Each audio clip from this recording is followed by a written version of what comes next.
Make France great again. This video is purely for entertainment and does not infringe on copyrights or laws. The rights to the novel and image belong to the original author. We do not claim ownership.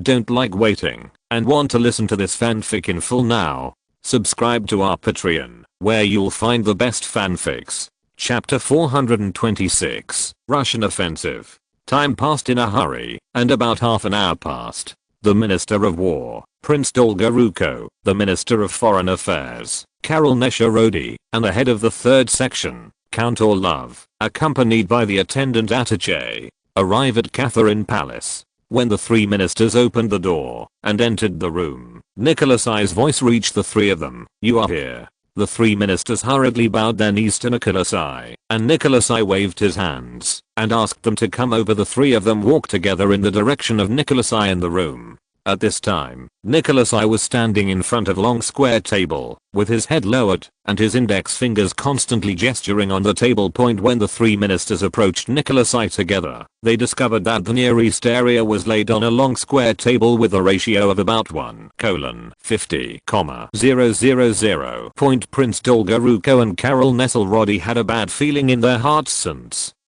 the last time Karol Nesherody and Dolgoruko deceived Nicholasai. Both Karol Nesherody and Dolgoruko have been far from the center of power to varying degrees, especially it's Karol Nesherody, and now he's only in charge of some less important diplomatic meetings. Now the military and diplomacy of the Russian Empire is in the hands of Nicholasai, and he must report directly to him, no matter how big or small. As for the 3rd Division under the leadership of Count Orlov, because Nicholasai himself would not be able to spy on operations, Count Orlov knew a little about the situation in the Near East. After Karol Nesherody and others came to Nicholasai together, Nicholasai immediately said to them, "The Ottoman Empire has declared war on the Russian Empire. It is estimated that the French Empire will also declare war on the Russian Empire soon.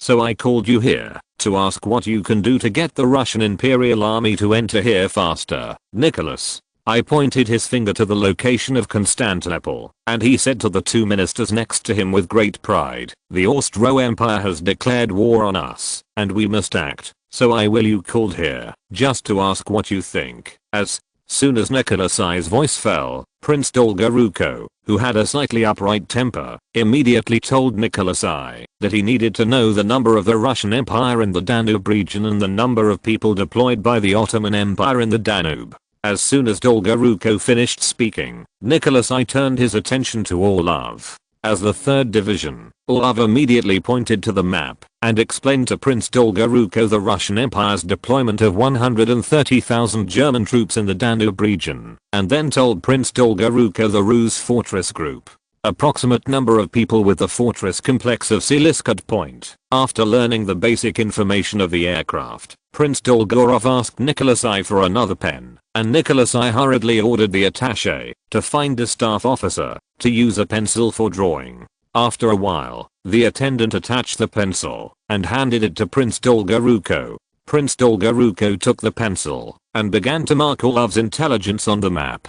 Karol Nesherody and the others stood there and looked at Prince Dolgorov. Okay. After Prince Dolgoruko marked all the places that needed to be marked on it, a brand new map appeared in front of them. The map was densely populated with arrow symbols and numbers of troops. The words 20,000 and 30,000 are clearly marked on Silistra and Ruse, and the two arrows point in these two directions respectively. Nicholasai looked at it carefully for a while, and immediately asked Prince Dolgoruko if he shot at the two fortress groups of Ruse and Silistra at the same time. "No, Your Majesty. I mean to choose one of the two fortress groups as the main attack direction." Dolgoruko shook his head and explained to Nicholasai, "I have an army of 130,000, and I'm fully capable of attacking both places at the same time. Just like in 1828. Nicholasai, who had experience in leading troops, asked Dolgoruko, who had always been right. "What happened in 1828 is haunted, Your Majesty. If the army is deployed on a large scale, it will cause serious logistical problems." Dolgoruko responded to Nicholasai, "Too many troops involved in the battle will only lead to twice the result with half the effort. Besides, silly neither Stella nor Ruse is conducive to large-scale military deployment, and 30,000 troops are enough to deploy." "What? About the rest of the army, Nicholas I asked Dolgoruko. Dolgoruko stated his plan. First of all, 50,000 of the 130,000 troops had to go to the southwest of Bucharest to deter the Austrian Empire, and the remaining 70,000 troops would take the Guards as the vanguard.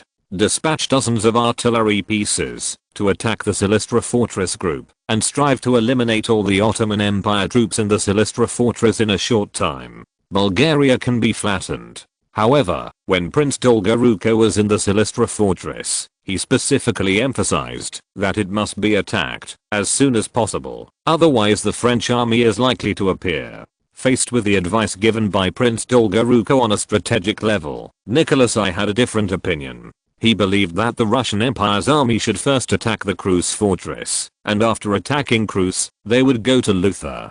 The southwestern region of Seychelles instigated Serbia's independence. These Serbian peoples, who were usually oppressed by the Ottoman Empire, had already accumulated a stomach of anger. Nicholas I believed that they would become the best helpers of the Russian Empire's army. As long as the Slavic peoples can unite, we will be able to defeat all enemies. Nicholas I said to Dolgoruko with great interest, and he had already fantasized about becoming the little dad of the Balkans regarding the naive thoughts of Nicholas I. Karol Nesherody asked whether Nicholas I had the will to continue to maintain the Russian Empire and the Austrian Empire. Karol Nesherody also did not know that the Austrian Empire betrayed the Russian Empire thing. Friendship. Nicholas I immediately nodded in affirmation, and Karol Nesherody once again curtsied to Nicholas I and said, "Your Majesty, please forgive me for offending. If you really want the Austrian Empire to stand on our side, then please give up the idea just now." Why? Nicholas I looked at Karol Nesherody again in confusion. "Your Majesty, there are also many Serbs in the Austrian Empire. If those Serbs also respond to your call to move a turmoil, then the Austrian Empire is likely to be pulled into the opponent's camp. A multi-ethnic country like the Austrian Empire, the most feared thing is the insurrection of the nation. We cannot push it into the other side's camp." Karol Nesherody said sincerely to Nicholas I. After thinking for a moment, Nicholas I, when the rational side finally prevailed over the emotional side, approved Dolgoruko's plan. Afterwards, Dolgoruko told Nicholas I that Prince Menshikov had made plans to raid the port of Sapuno. Nicholas I suddenly thought that a few months ago, just after the Ottoman Empire had just rejected the Russian Empire, Prince Menshikov, who had returned from the Ottoman Empire, had mentioned this plan to him, but Nicholas I at that time was too much. Reckless reasons rejected Menshikov's plan. Judging from the current situation, Menshikov's plan seems to be feasible. Do you think that Menshikov's plan can accomplish the strategic vision proposed by his group? Nikolai asked Dolgoruko. Menshikov's strategic idea was to quickly destroy the Ottoman navy and then force Britain and France to help the Ottoman Empire so that the Russian Empire could win. Dolgoruko shook his head. He frankly told Nicholas I that he did not think Menshikov's vision could be realized, but even so, the Russian Empire had to destroy the Ottoman Empire's naval forces in advance, because only in this way, the supplies of the Russian Empire can be guaranteed. After all, the amount of supplies shipped by sea is far greater than that by land. Only after the Russian Empire controls the Black Sea can it really do what it says. Even if the French Empire came to support, it would take some time. As long as this time difference was used to gain an advantage, the Russian Empire could destroy the Ottoman Empire before the Ottoman Empire could react. 4 Prince Dolgoruko's request to destroy the Ottoman navy. Nicholas I immediately agreed. Afterwards, Nicholas I once again called the valet attaché and ordered him to call the Prince Menshikov, who had been idle at home for many days, to hear Menshikov's plan with his own ears. When the attendant attaché came to Menshikov's house, Prince Menshikov's wife first showed a surprised expression and then immediately reacted and received the attendant attaché grandly. The attendant attaché immediately told the attendant's wife that Tsar Nicholas I had an important matter to discuss with Prince Menshikov. "Come with me," said Prince Menshikov's wife to the valet. The attendant attaché followed Menshikov's wife and climbed to the third floor. In a bedroom on the third floor, the attendant attaché met Prince Menshikov. At this time, Prince Menshikov was emitting an unpleasant smell of alcohol, and his fluffy hair seemed to have not been taken care of for several weeks. Riyadh1.com. Those eyes, that were originally like hawks, were now full of bloodshot.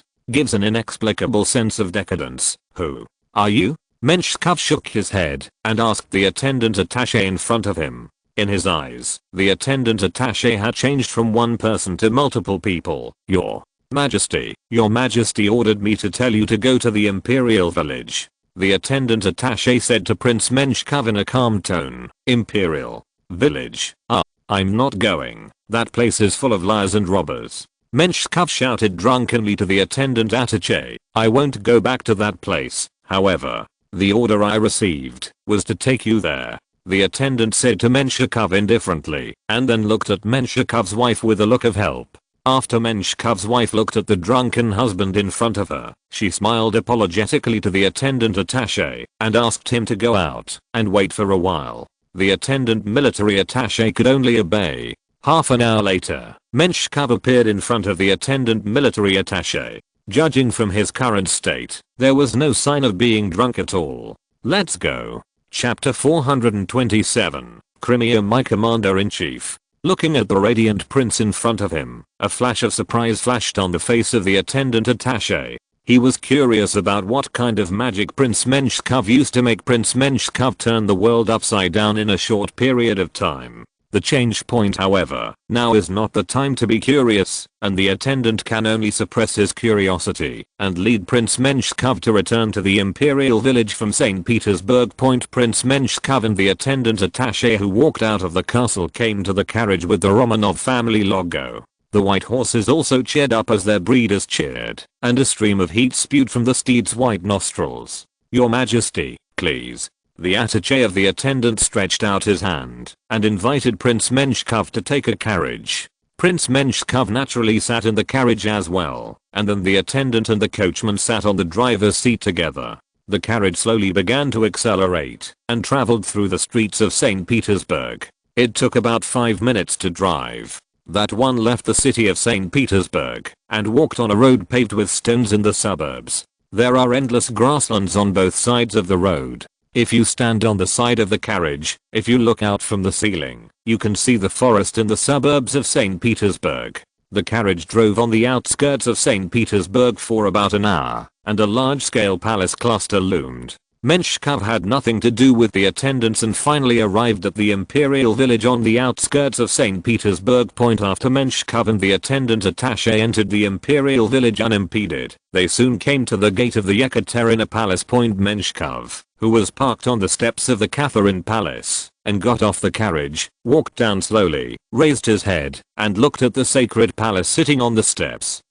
And his heart could not help but get mixed up. Just a few months ago, he was the most trusted general under the Tsar. However, who would have thought that after just half a year, he would become what he is now? If it wasn't for the Ottoman Empire, I wouldn't be like this. Thinking of this, Prince Menshikov clenched his fists involuntarily. If it weren't for his humiliating diplomatic failure in the Ottoman Empire, Menshikov would not have become a laughingstock in the diplomatic circles of the Russian Empire, and His Majesty Tsar Nicholas I would not have been embarrassed by Menshikov's failure. Alienate Menshikov. In the final analysis, everything is the fault of the Ottoman Empire. Why didn't they surrender honestly? Why are they rebelling against the great Russian Empire? After a few months of neglect, Menshikov resented the Ottoman Empire even more in his heart, and he vowed that he would destroy that abominable heretical empire within his lifetime. He believed that he would be able to achieve this wish soon. Full of resentment, Menshikov stepped up the leading steps to the Ekaterina Palace step by step.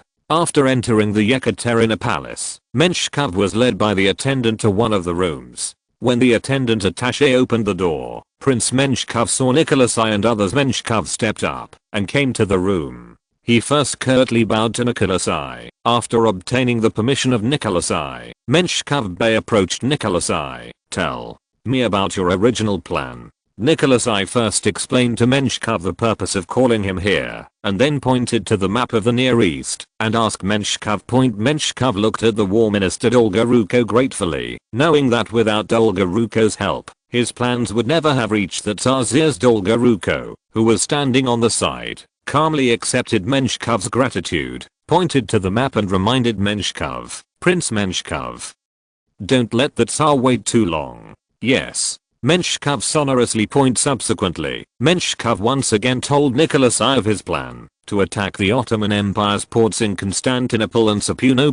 After hearing about Menshkov's plan, Nicholas I immediately asked Menshkov, if I put all the Empire's warships in the Black Sea under your command, can you guarantee that? Completely wipe out all the Ottoman ships in the Black Sea within a month. Remember, all the ships, in the face of Nicholas I's meticulous face, Menshkov hesitated for a moment, then gave Nicholas I a military salute and responded firmly, I can assure you that I will wipe out all the people within a month. The Ottoman fleet. Okay. Nicholas I smiled again. He turned his head to look at Dolgoruko and said, I heard it. Prince Menshkov said that he would destroy all the ships of the Ottoman Empire within a month. Understood. Dolgoruko quickly responded to Nicholas I. Nicholas I once again turned to Prince Menshkov and issued his latest appointment to Prince Menshkov. From this moment on, Menshkov has been appointed as the governor of the Crimea and Caucasus region, responsible for commanding the Russian Empire's fleet in the Black Sea, as well as all military and political affairs of the Russian Empire in the Caucasus and the Crimea region. This appointment of Tsar Nicholas I can be said to have shaped a soil emperor in charge of the Caucasus and Crimea. During Menshkov's tenure as governor, no one except Nicholas I could interfere too much with Menshkov. Even Dolgoruko, the Minister of War, could only advise, rather than order attitude, to convey military instructions to Menshkov. The appointment of Nicholas I not only surprised Menshkov, but also made Dolgoruko, the Minister of War, feel a little tricky. He originally wanted Menshkov to act under the control of the Ministry of War, but I didn't expect that I had created a governor that I couldn't control. It really meant shooting myself in the foot. However, the appointment of Menshkov by Nicholas I also made Dolgoruko understand that their Tsar was really determined to dismantle the Ottoman Empire. After a short period of surprise, Menshkov's face was full of excitement. He immediately thanked Nicholas I and said that he would destroy the Ottoman navy as soon as possible. I only give you 1 day. After 1 day, you can immediately go to Sevastopol to take office. Nicholas I, who did not want to delay for a moment, ordered Menshkov, Your Majesty, you can leave now. Menshkov responded immediately, let's go now. Nikolai I glanced at Menshkov, nodded and said, let's go as soon as possible. Yes. Menshkov, who was appointed, saluted Nicholas I decisively. After Prince Menshkov left the room, Foreign Minister Karol Nesherody, who had been silent for a long time, adhered to the concept of sound diplomacy and cautiously asked whether Nicholas I should inform the Russian Empire about the next actions of the Russian Empire, the Austrian Empire and the Kingdom of Prussia, so that these two countries can help the Russian Empire at a critical time. This is not necessary. Nicholas I rejected Karol Nesselrody's suggestion and said confidently, I just want them to witness our conquest of the emperors with their own eyes before they can react. The success of the great cause of Tantenoburg, only then will they be more deferential to the Russian Empire and dare not take any other thought. 4. Nicholas I's idea that the Austrian Empire and the Kingdom of Prussia were regarded as son kingdoms. Karol Nesherody could only be silent. As a German, he sometimes can't understand the extreme arrogance and extreme inferiority genes carried in the Russian bones. It really makes him feel incredible that such a contradictory personality can be perfectly integrated in a Slav. It is precisely because of these two personalities that Karol Nesherody's diplomatic strategy has been under constant criticism. Many Russian imperial people think that Karol Nesherody is a despicable German, a detrimental person, a traitor to the interests of the Russian Empire. Since Nicholas I was confident that he could cope with the current situation, Karol Nesherody naturally did not want to destroy Nicholas I's mood. Karol Nechero, who has experienced many ups and downs in the Huan Sea, relied on swinging along the general line with one hand, thus gaining the trust of Tsar Nicholas I. Subsequently, Nicholas I issued an order to the Minister of War Dolgoruko, asking him to issue an order to march through the Ministry of War to Paskovich, who was stationed in the Danube Principality point, try to capture the passage of Silistra first before Menshkov annihilates the Ottoman warships, and then divide your troops into two groups, attack Varna all the way, to get supplies from sea transport, attack Erdine all the way, and get through the attack on Junshi Channel of Tandinoburg Point. Dolgoruko, who received the order, immediately assured Nicholas I that the War Department would quickly send the Tsar's order to the army. Riyadh1.com. Then Nicholas I ordered or again. Both added control over speech within the Russian Empire, and any speech that was disloyal to the Russian Empire was subject to arrest. Even the nobles are no exception. No one knew better than Nicholas I that beneath the Holy Romanov eagle lurked many Decembrist sympathizers. Once the Russian Empire loosens its domestic regulations, the rats lurking in the shadows will crawl out again. Understood? Count Orlov, who agreed without hesitation on the surface, disapproved of Nicholas I's order in his heart. He has been in control of the 3rd Division for many years, and he knows a thing or two about the surging undercurrents under St. Petersburg, and there are also some people who are trying to subvert the empire. However, Count Orlov did not dare to arrest them. In the intertwined network of forces in St. Petersburg, nobles have formed a silent tacit understanding. As long as no one does anything to break the balance, all forces can tolerate their development.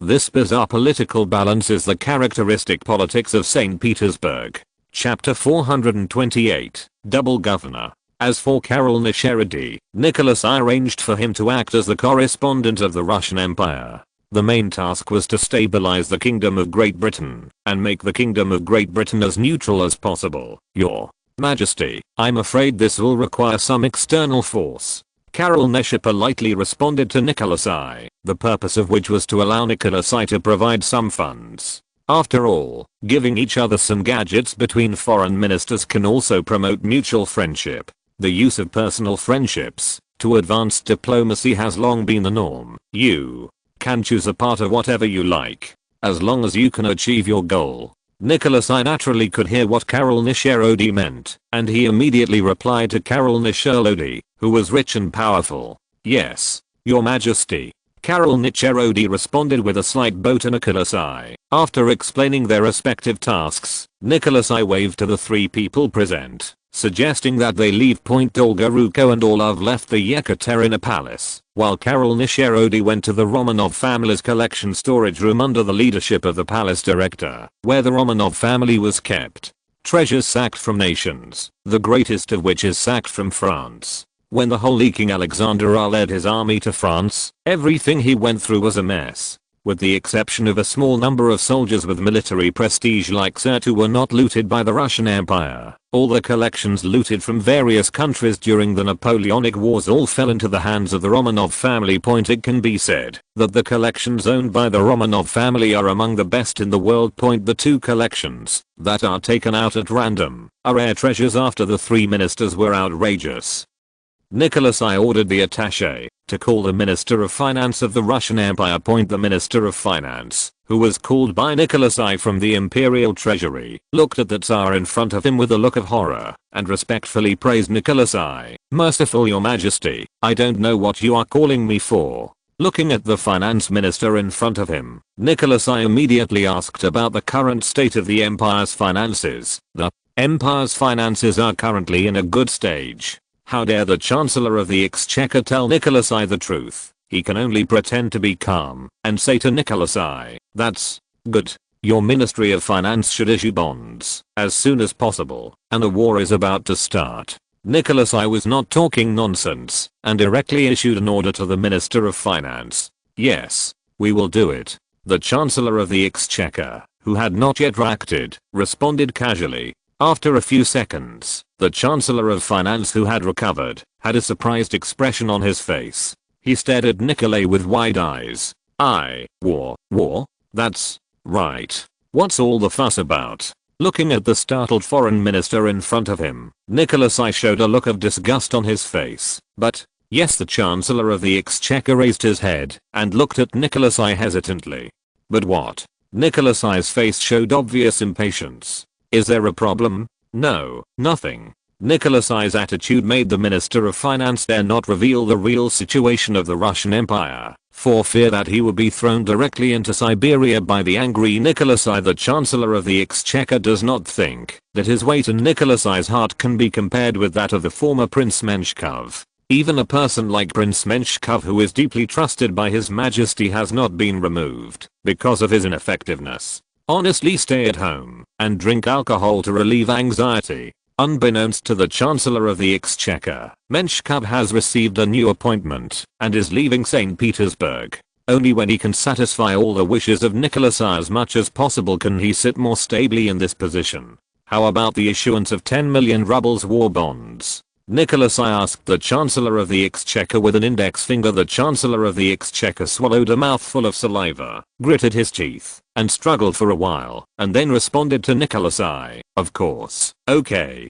Then issue 10 million rubles first." Nicholas I smiled again. Subsequently, the Chancellor of the Exchequer left the Catherine Palace on the orders of Nicholas I. The finance minister, who had just walked out of the Catherine Palace, immediately recovered his sadness. He did not understand how he should contrive 10 million rubles for the Tsar according to the current credibility of the Russian Empire and government finances, let alone 10 million rubles. Even 5 million rubles is a difficult thing. Not to mention, 10 million rubles simply cannot support the majestic blueprint of Nicholas I, and subsequent additions are a big problem. Under the torment of Nicholas I, the finances of the Russian Empire gradually collapsed. And Nicholas I knew nothing about the financial collapse, and no one dared to tell Nicholas I the real financial situation. The deceitful court politics became the norm in Russian imperial politics, and Nicholas I, in the information cocoon, would never understand this. Only those outside the cocoon can truly see what lies beneath the splendid facade of the entire empire. Just when the finance minister was at a loss for the issue of bonds for the Russian Empire,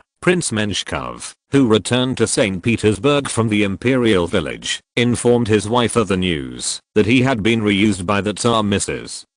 Menshikov smiled kindly at the corner of her mouth and said, "I just said that His Majesty the Tsar will definitely reuse you again. Yeah." Menshikov also sighed with emotion, and then added, "All this is thanks to Prince Dolgoruko. If it weren't for him, I'm afraid it would be difficult for me to reach His Majesty again. Not to mention, said to be appointed as the governor by His Majesty, you should thank him." Mrs. Menshikov also nodded and responded to Menshikov, "However, now I'm going to leave and go to Sevastopol. Thank you for your troubles." Menshikov said with his hands drooping on his wife's shoulders, "Your Majesty, you are leaving so soon. Did something happen?" Mrs. Menshikov looked at Menshikov in surprise and asked with concern, "Your Majesty, I want to teach the Ottoman Empire a lesson as soon as possible." Menshikov clenched his fists and said excitedly, "I can't wait to teach them a lesson. Then be careful. Don't be as reckless as last time." Mrs. Menshikov gently held Menshikov's hand and said warmly, "Don't worry. Last time it was a political issue that I'm not good at. This time it is a military issue that I'm good at. I will not make the same mistake." Menshikov responded firmly. "In short, come back safely." Mrs. Menshikov didn't care about military or political affairs. She only hoped that her husband and children would be safe. "Don't worry. I will definitely return in triumph." Menshikov responded impassively. That afternoon, Menshikov left St. Petersburg in a horse-drawn carriage, escorted by a battalion of the guards. Menshikov in a carriage will travel all the way south to Odessa, the crown jewel of the southern Russian Empire, and then pass a warship docked in the port of Odessa. Since Nicholas I gave Menshikov an urgent task, Menshikov and the guards cavalry battalion did not dare to neglect at all. After more than a week, everyone who traveled day and night finally arrived at Odessa. Here, Menshikov met his old friend, Lieutenant General Vladimir Kornilov, Chief of Staff of the Black Sea Fleet. At this time, Lieutenant General Kornilov and his fleet just completed a round of inspections to the western part of the Black Sea, and are now replenishing fresh water and supplies needed for warships in Odessa. Kornilov was a little surprised by the arrival of Prince Menshikov in Odessa, and he hurriedly asked Prince Menshikov's purpose for arriving in Odessa. Menshikov naturally had no intention of concealing anything, and immediately said to Kornilov, "Your Majesty has appointed me as the governor of Crimea and the Caucasus, as long as I'm in charge of all wars in the Black Sea and the Caucasus. Lieutenant General Ernilov, now you and your fleet will fight under our command. Do you have anything to say? My fleet and I are willing to follow the orders of His Majesty the Tsar to fight with you. Lieutenant General Kornilov doubted that he was there and immediately said to Menshkov, "Okay, Lieutenant General Kornilov." Menshkov nodded to Kornilov with satisfaction. Immediately www.riyadh1.com Menshkov began to learn about the situation of the Ottoman fleet in the Black Sea area from Kornilov. Lieutenant General Kornilov immediately reported to Menshkov what he saw during his patrol in the western Black Sea. In recent times, the Ottoman Empire has also dispatched their sailing battleships as **** formations to the Varna area. Transport supplies and personnel with the Caucasus. Why not sink them? Your job as Chief of Staff of the Black Sea Fleet is to sink these fleets. Menshkov asked Kornilov in a stern tone. Your Excellency the Governor of the Customer Service, Governor Vorontsov once issued clear regulations to my fleet. Before receiving the order of the Governor, the Black Sea Fleet cannot act without authorization, otherwise it will be kicked out of the army forever. Ernilov responded to Menshkov. Vorontsov, he is no longer the Governor of Crimea. From now on, all orders will be obeyed by me, the orders of the pressure. Menshkov, did you hear it? Menshkov again established authority to Lieutenant General Kornilov. Your Excellency Governor Menshkov, please give an order. My fleet and I will turn into wolves on the Black Sea and completely shred the overstretched Ottoman Empire. Chapter 429, Imperial Fleet Sails. Looking at the Black Sea Chief of Staff who was eager to try, a smile appeared on the corner of Menshkov's mouth. Although he himself is not proficient in naval warfare, Menshkov was originally an army general and had no knowledge of the navy. He believed that, as long as the navy had the same determination as the army, to die for His Majesty the Tsar, it would be invincible. Good. Prince Menshkov patted Lieutenant General Kornilov on the shoulder, said a few words good, and then assuredly assured, I see your loyalty to His Majesty the Tsar. In my eyes, I can assure you in the name of Alexander Menshkov that, as long as you and your fleet can defeat the Ottoman Navy, I will definitely represent the Tsar. At that time, His Majesty the Tsar will never be stingy with rewards. He will personally put on your own Medal of Honor for you. After Lieutenant General Kornilov heard Menshkov's encouragement and assurance, his face showed an expression similar to that of a convert. With his back straight, he immediately assured Menshkov loudly that he must be there. Under the leadership of Menshkov, he tried his best to eliminate the Ottoman Navy entrenched in the Black Sea area, so that the glory of Tsar Nicholas I shrouded the entire Black Sea point. After that, Lieutenant General Kornilov, who was the Chief of Staff of the Black Sea, immediately invited Prince Menshkov to inspect the military port of Odessa Point in line with coming. Prince Menshkov, who took a few glances, followed Kornilov and went to the military port for inspection. Kornilov and Menshkov, under the **** of the Guard Battalion, passed through the bustling and lively streets of Odessa, walked along the coastline with stone walls, and soon came to a distance of 2 miles from Odessa kilometers of military port. Half of the Russian Empire's naval fleet in the Black Sea was parked here, including 3 sailing battleships, each with 2 or 3 decks and at least 70 guns, 6 double-deck battleships, 2 triple-sailed fast battleships and 7 the steam engine ships, and the port ships together are enough to win a small-scale naval battle. A team of sailors stationed in the military port was patrolling the port under the leadership of its major. When they saw the arrival of Lieutenant General Kornilov and Prince Menshkov in the distance, they hurried forward to call. Lieutenant General Nilo and Menshkov saluted. Your Excellency Commander, Your Excellency Prince Menshkov. Who are you? Menshkov looked at the vigorous major in front of him. A smile appeared on his face, and his tone was much more amiable.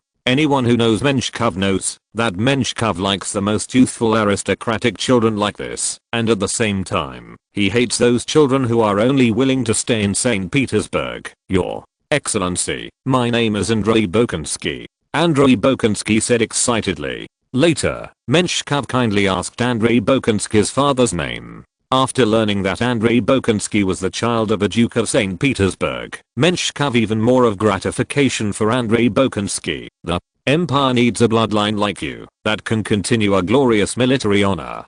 Prince Menshkov encouraged Andrei Bokansky. Your Excellency, I'm honored to be a member of the Imperial Navy.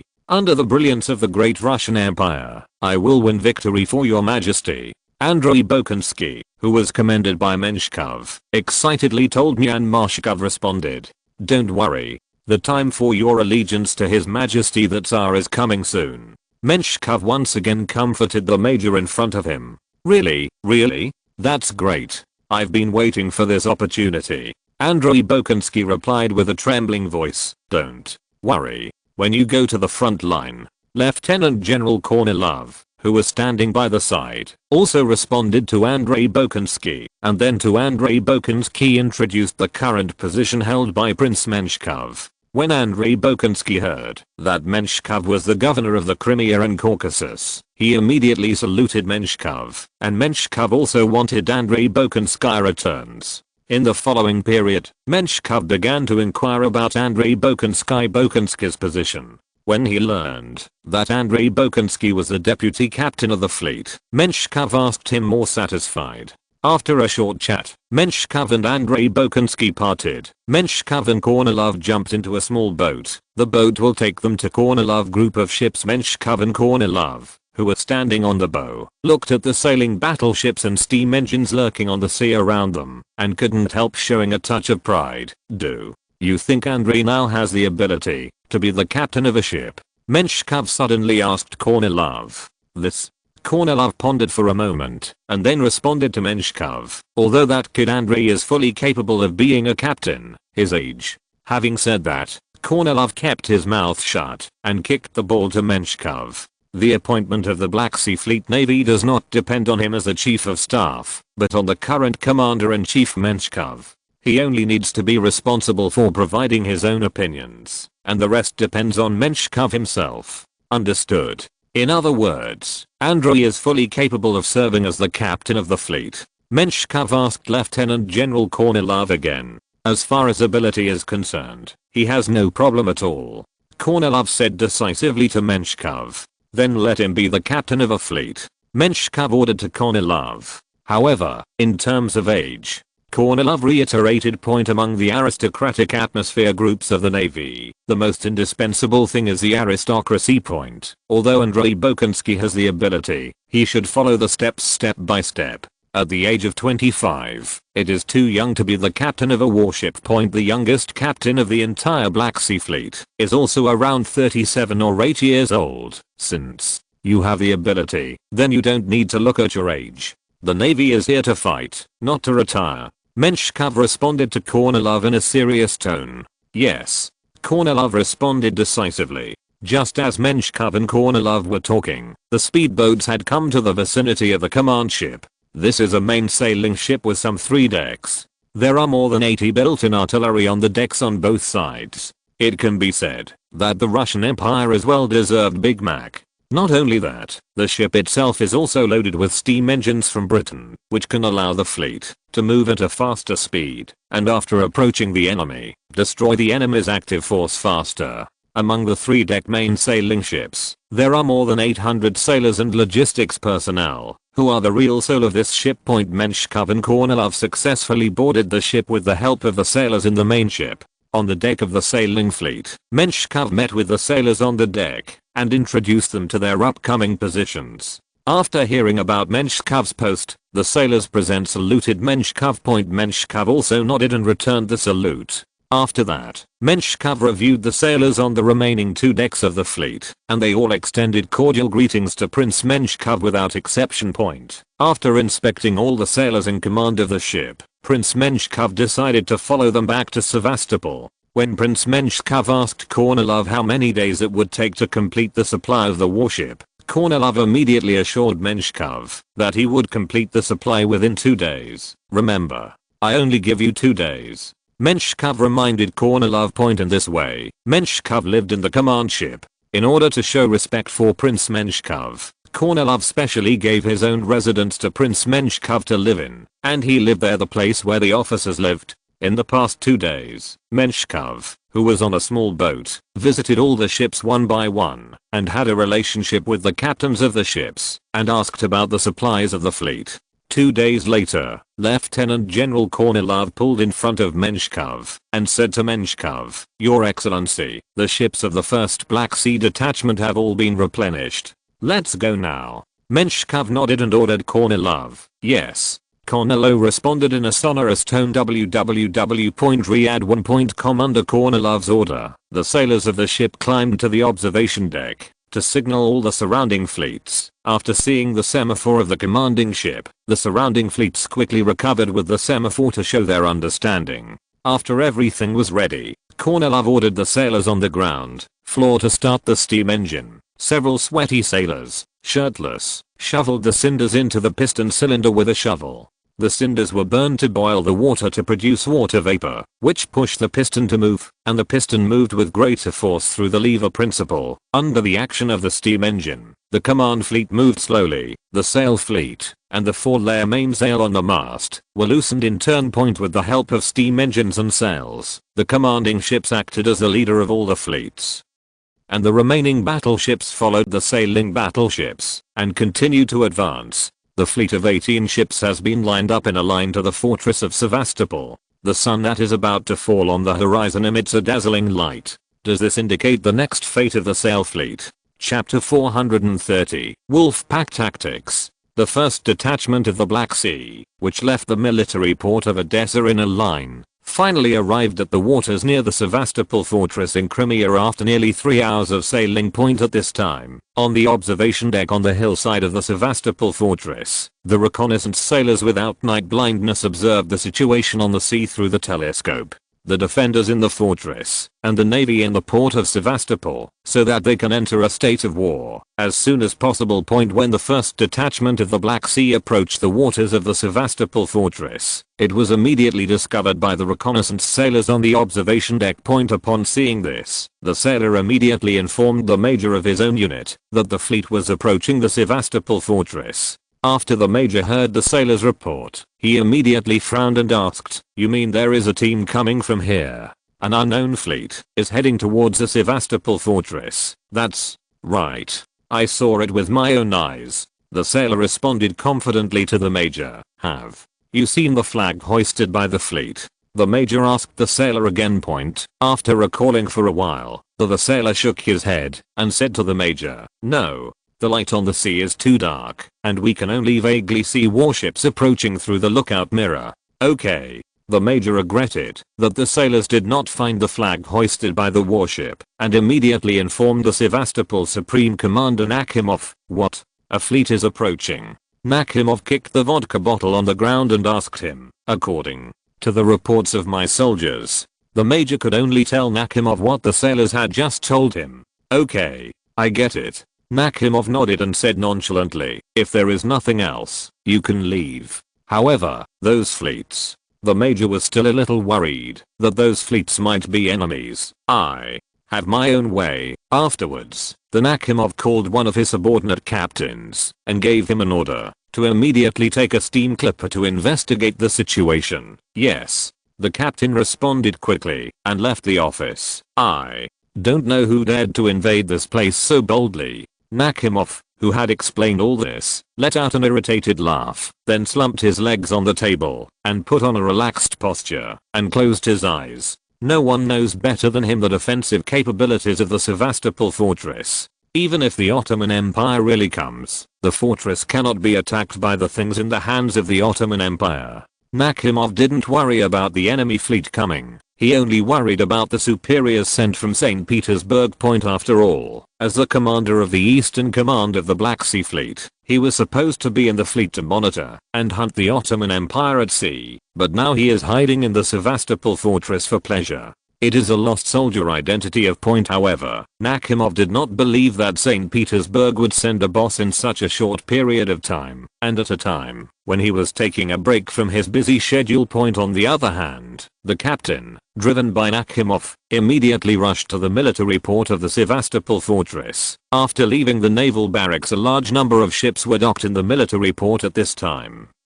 and the number was comparable to that of the fleet led by Kornilov. The captain who came to the military port quickly jumped on a steam speedboat and rushed to the steam engine ship under his control at a very fast speed. The captain who entered the deck of the steam engine ship did not say a word of nonsense and immediately ordered the soldiers to start the steam engine and raise the sails. The sailors on the steamship began to act upon hearing the captain's order. Under the bright moonlight, the steamship gradually left the military fortress of Sevastopol from slow to fast. The steamship that left the fortress of Sevastopol took about 10 minutes to travel and soon came to the front of the fleet. Through the clear moonlight, the captain could see the sign hanging from the top of the mast, which was another fleet in charge of patrolling the eastern Black Sea. Shouldn't they be patrolling the eastern shore of the Black Sea? How would it appear here? With doubt, the captain ordered his semaphore soldiers to ask for some information through the semaphore. The semaphore soldiers used the semaphore to ask the opposing ships, and after a while, the semaphore soldiers on the opposing ship immediately responded to them with the semaphore. The semaphore informed the captain of the situation, and the captain immediately said to the semaphore, "Let them follow us into the port." Yes. After receiving the order, the semaphore soldiers left immediately and passed a simple message to the first detachment of the Black Sea. The other party also used the semaphore to express their understanding. The steam clipper started again, and behind him were the troops of the first detachment of the Black Sea. Guided by the steamship, the fleet soon sailed to another military port southwest of Sevastopol. The Steam Express and all the ships of the first branch of the Black Sea are all moored in the crescent-shaped port. A manned speedboat was placed at sea. Under the order of Menshikov, the entire fleet, except for the necessary personnel to stay behind, can take the speedboat to Sevastopol Forest. Prince Menshikov and Lieutenant General Kornilov were naturally among them. The speedboat drove slowly to the pier. The captain, who was just leading the way for them, stood at the pier early and waited for the arrival of Lieutenant General Kornilov. The captain did not know that Prince Menshikov was also on board. When Menshikov and Kornilov set foot on Sevastopol, the captain immediately greeted Kornilov and another guy he didn't know. "Menshikov, where's your commander? Where is he now?" Faced with the captain's gesture, Menshikov didn't save face for him at all. He angrily asked the captain, Lieutenant Admiral Nakimov's position. The captain looked at the 70-year-old old man in front of him with a bad look, and then glanced at Lieutenant General Kornilov. "This is the Commander-in-Chief of Crimea and the Caucasus. From now on, all naval and army deployments will be under his control," Kornilov said to the captain. After hearing that Menshikov was coming to directly manage their captain, he immediately changed his attitude and told Prince Menshikov the position of Lieutenant Admiral Nakimov. Menshikov immediately ordered the captain to lead the way. Since the warship's parking point was on the other side, the road this time was far more rugged than when the captain left. Menshikov, Kornilov, and the captain crossed a ravine called the Navy Pier, arrived at the periphery of the Sevastopol fortress, and then passed through the bastions and the barracks fort. Arrived at the core area of the Sevastopol fortress subsequently, Menshikov and Kornilov, led by the captain, soon came to the naval barracks and arrived at the location of Lieutenant Admiral Nakimov. When the captain put Menshikov and Kornilov in front of Nakimov, he was startled by Nakimov, who looked leisurely. Nakimov quickly got up and said loudly to Prince Menshikov, "His Excellency Prince Menshikov, why are you here?" "Humph." Prince Menshikov said with a cold face and said nothing. Lieutenant General Nakimov looked at Lieutenant General Kornilov with an embarrassed look on his face. He did not understand how he had offended the stubborn old man in front of him. "Lieutenant General Nakimov, this is the barracks. You should call him Your Excellency Commander," Kornilov, who was standing beside him, reminded in a low voice. After hearing Kornilov's hint, Nakimov first gave a shudder, and now he finally understands why Menshikov gave him a face as soon as he came. During this time period, he should have been inspecting the eastern Black Sea, rather than appearing there. Menshikov, who came to inspect and command the progress of the fleet on the order of Chairman Nicholas I, was naturally unhappy when he saw that he was still in Sevastopol. "Your Excellency, Nakimov wanted to explain to Menshikov. Menshikov lifted one and interrupted Nakimov's speech. Lieutenant General Nakhimov, I don't care what you have done before, but from now on, from the moment I come here, you must carry out every order I give seriously. Otherwise, you will go home immediately for me. Do you understand? Understood. Nakhimov immediately assured Menshkov point under the condition that Nakhimov is willing to obey his command and respect his authority. Menshkov does not want to be in charge. All his previous mistakes, as long as he does not affect the next plan point on the contrary. Once Nakhimov affects his plan, or if he is willing to implement the plan he made, then Menshkov will not hesitate to replace him. After all the previous faults were turned over, Menshkov asked, "Tell me, did anything happen in the western part of the Black Sea you patrolled?" Nakhimov told Menshkov one by one to Prince Menshkov, including the information about the troop transport between the Caucasus and Constantinople. However, Nakhimov is more courageous than Kornilov. As early as the Ottoman Empire has not officially declared war on the Russian Empire, Riyad-1Com Nakhimov has already begun to secretly attack the Russian Empire.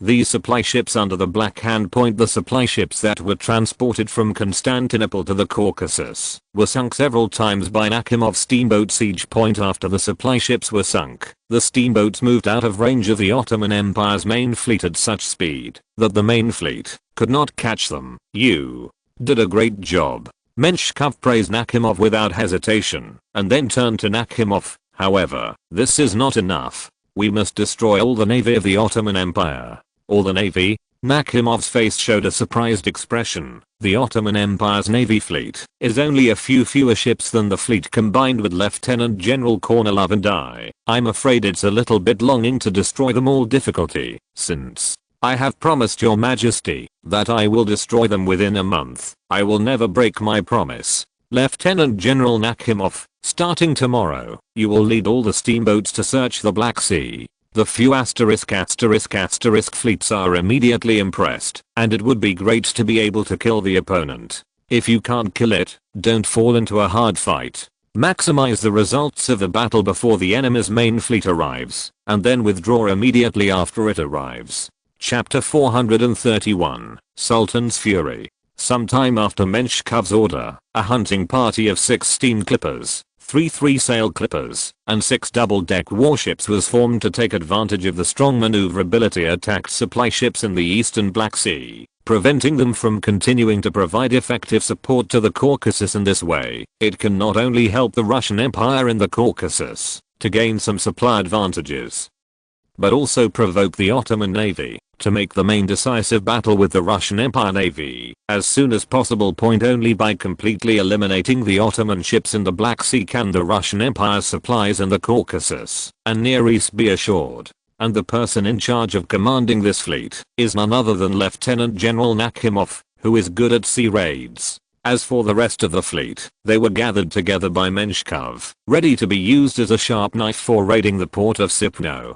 From September 26 to 30, the Wolves led by Lieutenant General Nakhimov frequently attacked all the Ottoman fleets in the Black Sea, and the frequency of their attacks was more intensive than before. In just 4 days, 5 ships were attacked by Nakhimov's fleet, 2 of which were supply ships and the remaining 3 were steam clippers. This made the Ottoman Navy, whose naval strength was slightly lower than that of the Russian Empire, fell into a more passive state. When the news was passed through the Sinop port to Constantinople, the angry Majidai immediately called the navy. Marshal Mahmud, didn't you tell me the Imperial Navy doesn't belong to the Russian Navy at all? In less than 3 days, the Empire has lost 3 warships. Say, what the **** is going on here? Gritting his teeth, he threw the information from Sinop at the feet of Admiral Mahmud. Grand Marshal Mahmud didn't speak. He just bent down slightly to pick up the information under his feet and then quietly waited for Abdul-Mejid to regain his composure. After a while, Abdul-Mejid's anger gradually subsided. What followed was an inexplicable sadness.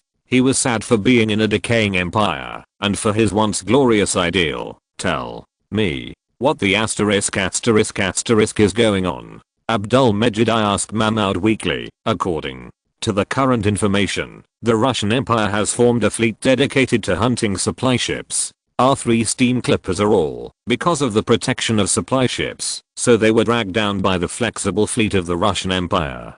Mahmud spoke to Abdul-Mejid calmly, as if everything was what he expected. How should we fight against such a fleet now? We can't let them destroy our fleet all the time.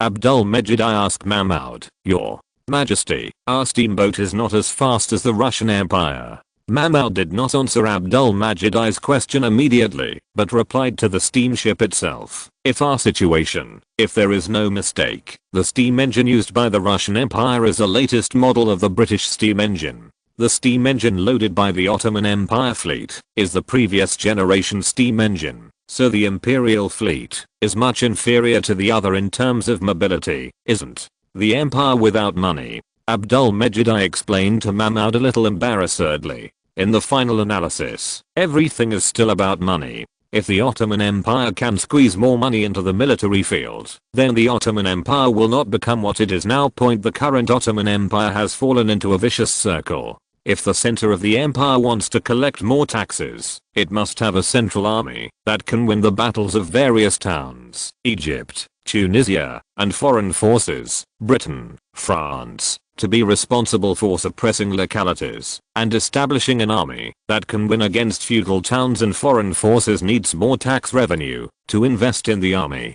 If you want to centralize power, you must have an army. If you want to strengthen the army, you must collect more taxes. But if you want to collect taxes, you must have an army that can suppress the pashas from all over the world. Under such an endless cycle, most of the taxes that the Ottoman Empire can collect will only fall into the hands of the bloated bureaucracy, and a small amount of funds will be used to build a new army. In the absence of sufficient salary and equipment, the combat effectiveness and will to fight of the army will not be high, let alone the Prussian and British military commanders in the Ottoman army and navy, whose salary is higher than that of the native Ottoman officers, much higher. As for why the army chose Prussia, it was not because Prussian officers were cheaper. If the Ottoman Empire had money, they would of course choose the #1 French military commander in Europe. Your Majesty, I'm not complaining like you, Marshal Mahmud said to Abdul-Mejid.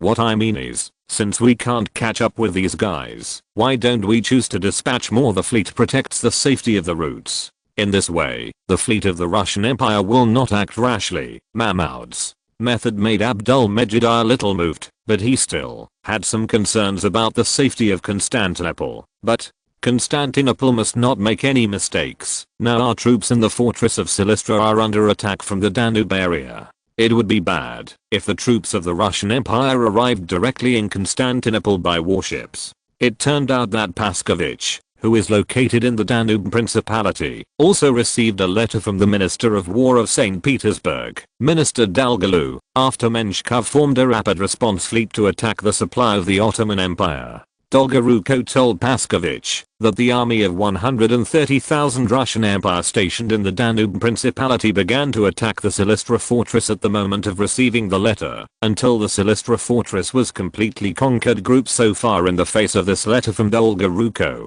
Danube Commander Paskovich and Deputy Commander Mikhail Gorchakov once again rushed several commanders of their subordinates to their tents to discuss countermeasures. After a heated discussion, Paskovich decided to implement Russia's policy with reservations. That is to say, the 140,000 troops under Paskovich will not be put into battle all at once, and nearly 60,000 troops of the 13th and 14th Corps under Mikhail Gorchakov are stationed in the northwest to guard against the gradual Transylvania increases the strength of the Austrian Imperial Army. Although Nicholas I repeatedly assured Paskovich that the Austrian Empire would never attack the Russian Empire, Paskovich was still unwilling to believe all the promises of the Austrian Empire, and left the army to monitor Transylvania. The Austrian garrison was a necessary choice. The remaining Guards Division and the Polish Legion, nearly 80,000 troops, were also divided into two groups by Paskovich, of which 30,000 pretended to attack Rus, which was used to attract the troops of the Ottoman Empire stationed in Rus.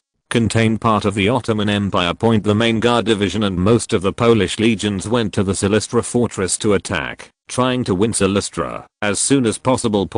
If it weren't for the fact that Omar Pasha, who was stationed in Silistra, held a force of nearly 40,000 people, including the field army plus the Egyptian army plus the Jihad army, and the excellent commander of the Prussian fortress defense engineering. Officially, Silistra had already been taken by Paskovich on the first night. The Russian Imperial Army at that time, under the command of Paskovich, was spearheaded by an elite guards division and covered by 70 artillery pieces. All the artillery of the 130,000 strong force was concentrated in Silistra. Silistra Bastion's attack point. After the Ottoman Empire in the bastion suffered the first round of artillery, it showed signs of collapse. Many Ottoman soldiers couldn't help but run towards it after suffering such strong artillery.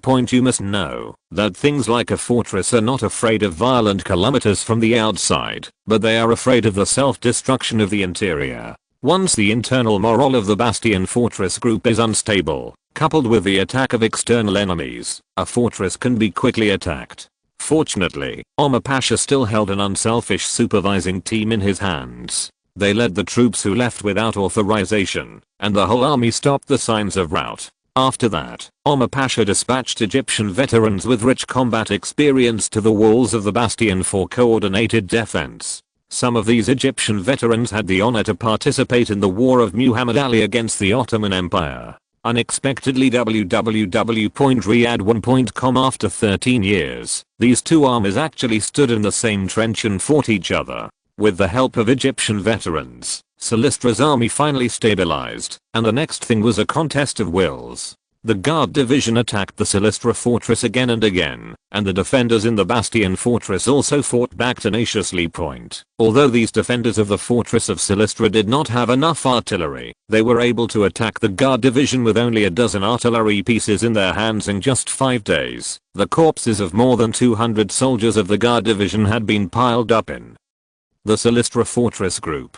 Facing a wall like a meat grinder, Paskovich decided to put the attack on hold. The soldiers of the Russian Empire stepped back and plotted their next move. Omar Pasha was also able to send personnel to deliver news to Constantinople. Abdul-Mejid I, who received the news, was relieved, but at the same time, he was concerned about the safety of Constantinople. Anxiety, so there is still a large number of army and navy around Constantinople. If you're listening to this novel on a channel other than Fanfic World, it means they downloaded and uploaded it without effort. We cordially invite you to visit our channel, Mundo Fanfic Novelos. There you'll find the original version of this story and you can explore many other novels of various genres. We're waiting for you to immerse yourself in a world of incredible novels. Chapter 432, Ottoman Combined Fleet. In the face of Abdul-Mejid I's worries, Marshal Mahmud didn't take it to heart at all, and even felt that Abdul-Mejid I was worrying for nothing. Your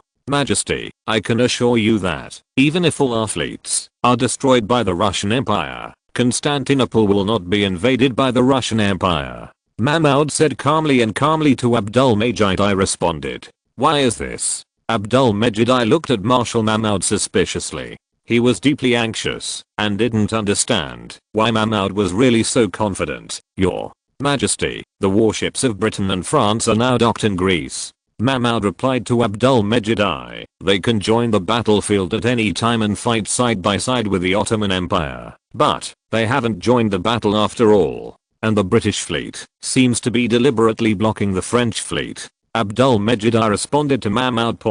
Since Jerome Bonaparte warned the Russian Empire of war, Walewski of the embassy in Constantinople immediately sent a telegram to the port of Toulon, and the Mediterranean fleet was stationed in the port of Toulon. Called over when the French Mediterranean fleet arrived in the waters near the Ottoman Empire. It was intercepted by the British fleet in the Mediterranean. The British Mediterranean fleet, stationed in Malta, sent a request to the French Mediterranean fleet not to continue to the Ottoman Empire. The French fleet in the Mediterranean immediately rejected the request of the British fleet in the Mediterranean and claimed that they came to protect the peace and stability of the Mediterranean. Just as the French and Mediterranean fleets were about to be at loggerheads in the waters of the Ottoman Empire, the French ambassadors Walewski and the British ambassadors Canning appeared, and they asked the two fleets to calm down. In the end, the French fleet and the British fleet went to the Greek waters to be stationed. The joint stationing of the Anglo-French fleet made the Greek kingdom, which was about to declare war on the Ottoman Empire, immediately live in Bengbu. Under the muzzle of the British and French fleets, the Greek kingdom immediately extinguished the idea of declaring war on the Ottoman Empire. The kingdom of Greece could only honestly court the British godfather and the French godfather for their protection. When the foreign minister of the Ottoman Empire asked Canning why the French Empire was not allowed to fight side by side with the Ottoman Empire, Canning smiled dryly and explained to Fuad Effendi that he had received an order from Prime Minister Aberdeen, who was in Aberdeen, after receiving the news of the French Empire's declaration of war on the Russian Empire. He immediately asked the British fleet to block the French fleet by telegram. Canning knew that the Prime Minister of Aberdeen was close to the Russian Empire, but he did not expect him to be so close to the Russian Empire. This order was a joke about his political future. Aberdeen considers itself to have been carrying out a strategy against France. From the moment he received the order of the Prime Minister of Aberdeen, Canning had already concluded that Aberdeen's political life had completely entered the countdown stage, and the next step was to see what reason Aberdeen would fall for. However, even if Aberdeen is close to collapse, as long as he is still serving as Prime Minister in the cabinet, then Canning must carry out his task. Canning had no choice but to explain the situation to Walewski, and after obtaining Walewski's understanding, the scene of the confrontation between the British and French fleets took place. Otherwise, it is very likely to see the scene of the British and French Mediterranean fleets firing at each other in the Ottoman waters. Although the French fleet could not directly help the Ottoman Empire, French supplies were being continuously transported to Rhodes Island. As long as the Ottoman Empire suffered serious damage, the French Empire army could immediately join the battle. Your Majesty, this is a reason why I want to send a fleet to me. Marshal Mahmoud showed a fox-like smile, and he said to Abdul-Mejid I without hesitation, if you say this, if only the fleet is severely damaged, then the entire Black Sea will become the world of the Russian Empire. At that time, will Britain and France still be able to sit back and ignore it? You mean to let me give up the Ottoman Empire Navy? Abdul-Mejid asked in a hurt tone with wide eyes. Your Majesty, I didn't say I would give up the Imperial Navy. Mahmoud coughed twice, spread his hands, and said innocently to Abdul-Mejid I'm just talking about a possibility of the destruction of the Imperial fleet. Based on the strength of the Imperial Navy and the Russian Imperial Navy, I do not think that the Russian Imperial Navy is capable of annihilating our fleet. It is a far-fetched thing to annihilate the opponent's navy in a traditional naval battle under solid shells, unless it is as extreme as Trafalgar a few decades ago. Mahmoud's explanation made Abdul-Mejid a little moved. The strength of the Ottoman Empire alone is only a dead end, and he must rely on the help of Britain and France. At present, Britain is unwilling to help the Ottoman Empire due to certain influences, and it is also unwilling to let France help the Ottoman Empire. Abdul-Mejid had to give them some stimulation, even if it was at the cost of losing some people. Abdul-Mejid paced back and forth in the empty palace, thinking about the pros and cons. Mahmoud quietly stood by and waited for Abdul-Mejid to make up his mind. When Abdul-Mejid stopped and raised his head again, his eyes flashed fiercely. Marshal Mahmoud, will our fleet really not be completely wiped out? Your Majesty, please rest assured. Mahmoud had a smile on his face, patted his chest, and assured Abdul-Mejid if that's the case, then I agree to your request. The remaining fleets of the Empire are all under your command. Please don't let me down. Grand Marshal. Abdul-Mejid eloquently addressed Mahathir. Maud said. General Marshal Mahmoud nodded to Abdul-Mejid after Marshal Mahmoud left the palace and went to the Imperial Navy Command. The various fleet commanders of the Navy Command asked Mahmoud. Abdul-Mejid's wholly sanctioned. Don't worry. Your Majesty didn't blame our Admiralty for this. On the contrary, he thought our Navy should be praised. Marshal Mahmoud replied cheerfully to the fleet commanders in front of him. Hearing the words of Marshal Mahmoud, the fleet commanders breathed a sigh of relief. After all, no one wants to face the wrath of His Majesty the Sultan, and besides, the problems of the Navy were not caused by them. They also hired people, British instructors, and bought equipment, but they are still inferior to the Russian Empire. What can they do? In the final analysis, it is the Ottoman Empire's naval system that has its own problems. Just when the commanders of the fleets were thinking wildly, Mahmoud said again, everyone, We should take a warning from the series of tragedies that happened a few days ago. Now, at the request of your majesty, I will reform a shipguard formation. This formation will cover most of the Empire's existing fleets. Who of you is willing to be the commander of the fleet? Mahmoud looked around, and he saw desire in the eyes of the surrounding fleet commanders.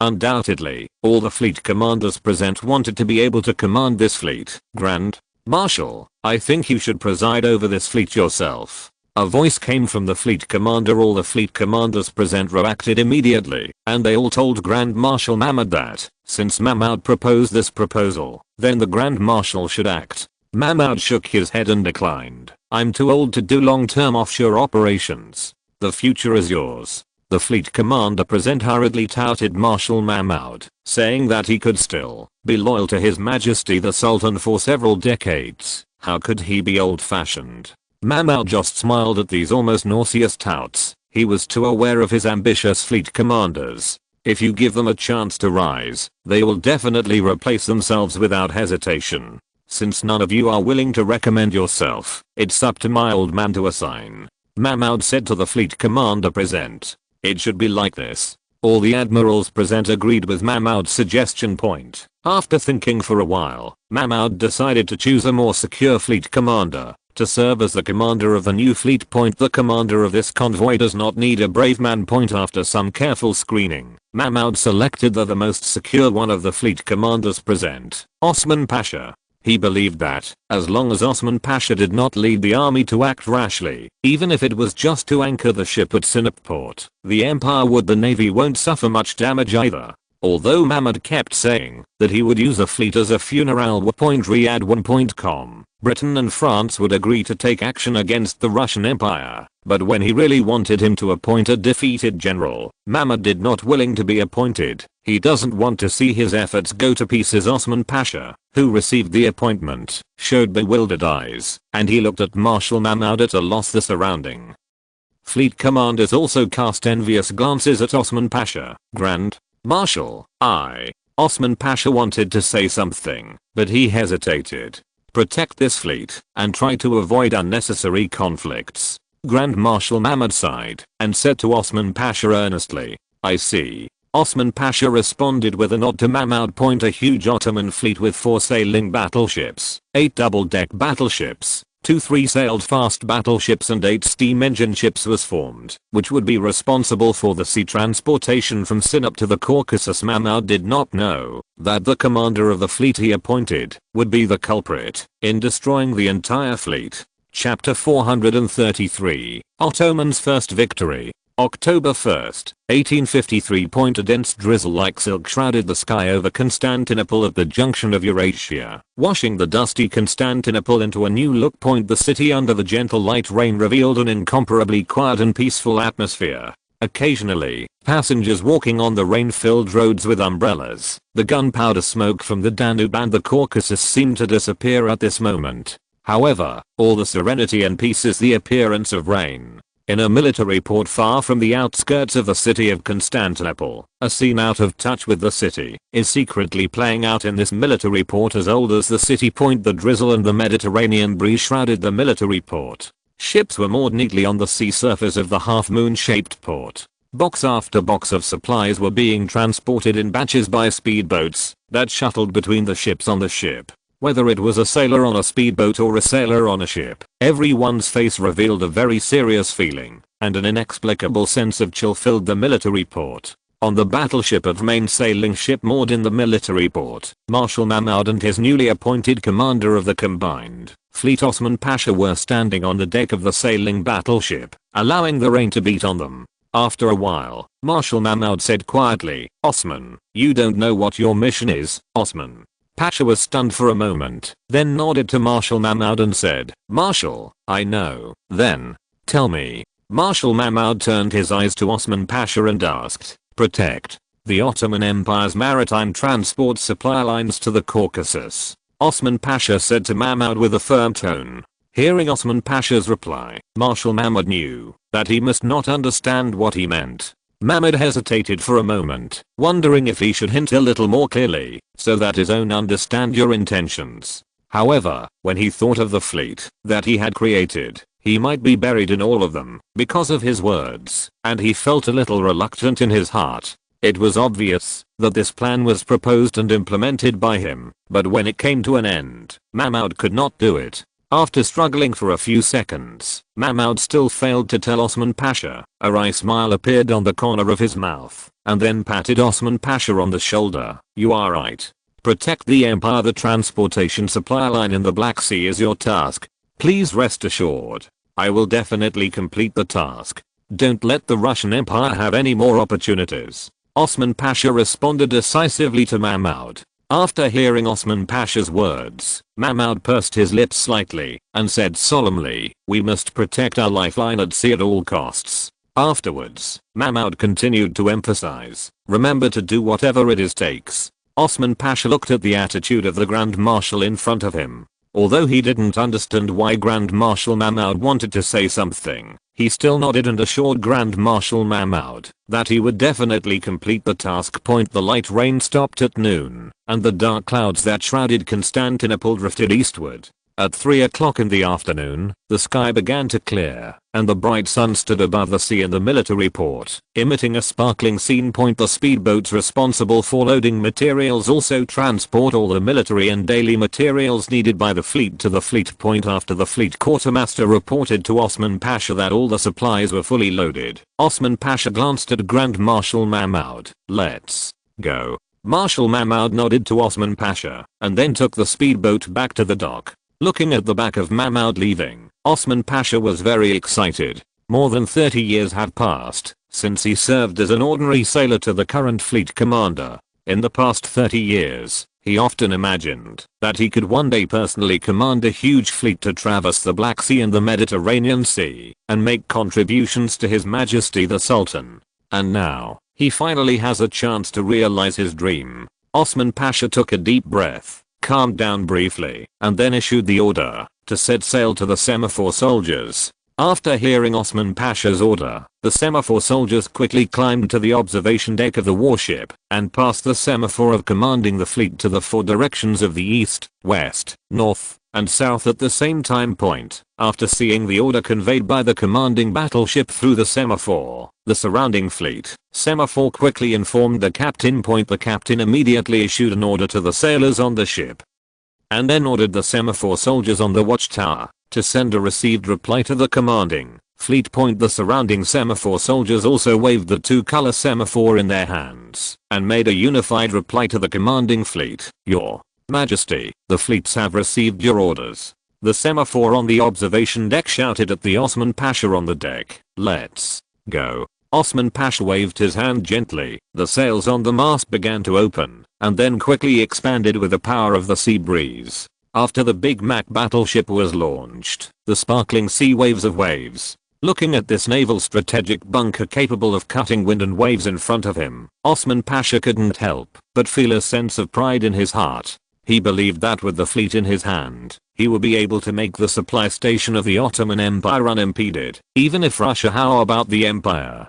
Under the leadership of the command ship, the remaining fleets began to act in sequence. When all the ships in the combined fleet lined up to leave the port of Constantine, Osman Pasha once again ordered the semaphore to give the surrounding fleet an order to change the formation. 8 steam clippers moved forward as the vanguard to survey the enemy's situation, and the double-deck battleship escorts and the clipper fleet escorted the sailing battleships on both sides. The entire fleet began to move in the direction of Synopsis port in a side-by-side pattern. The entire fleet sailed in the Black Sea for about 4 hours and finally arrived at the port of Synopsis. During the 3.5 hours, when the combined fleet arrived in the central waters of the Black Sea region, the steam clipper of the leading force of the combined fleet arrived with. There was a fierce conflict between the hunting Russian wolves. The two sides fought fiercely in the area less than 15 nautical miles from the port of Synopsis. After a few moments of fighting, the wolves discovered the arrival of the main navy of the combined fleet. Under the order of Vice Admiral Nakhimov, the wolf pack the group broke away from the battle and quickly left this sea area. Seeing this, the 8 steam engine ships began to pursue the escaped ships. A double-deck battleship of the Russian Empire was entangled by the 8 steam engine ships due to some disadvantages in speed. As a last resort, Nakhimov could only choose to abandon the car and protect the commander, and ordered the remaining fleet to return to the Sevastopol fortress first. As for the double-deck battleship, after it completed one kill, a steam engine ship was sunk. It was inevitably sunk by the main force of the incoming combined fleet. The Russian Imperial Navy is nothing more than that. It's not like being beaten by our fleet. Osman Pasha, who was in command of the fleet, proudly observed the wooden planks floating on the sea and the Russian Imperial Navy soldiers lying on the planks through the observation glass. The subordinate beside him said something. "You're right. The Russian Imperial Navy is simply vulnerable." The admiral standing beside Osman Pasha praised Osman Pasha flatteringly, and then pointed to the Russians floating on the water and asked, "Commander, Your Excellency, what should we do with the people floating on the water?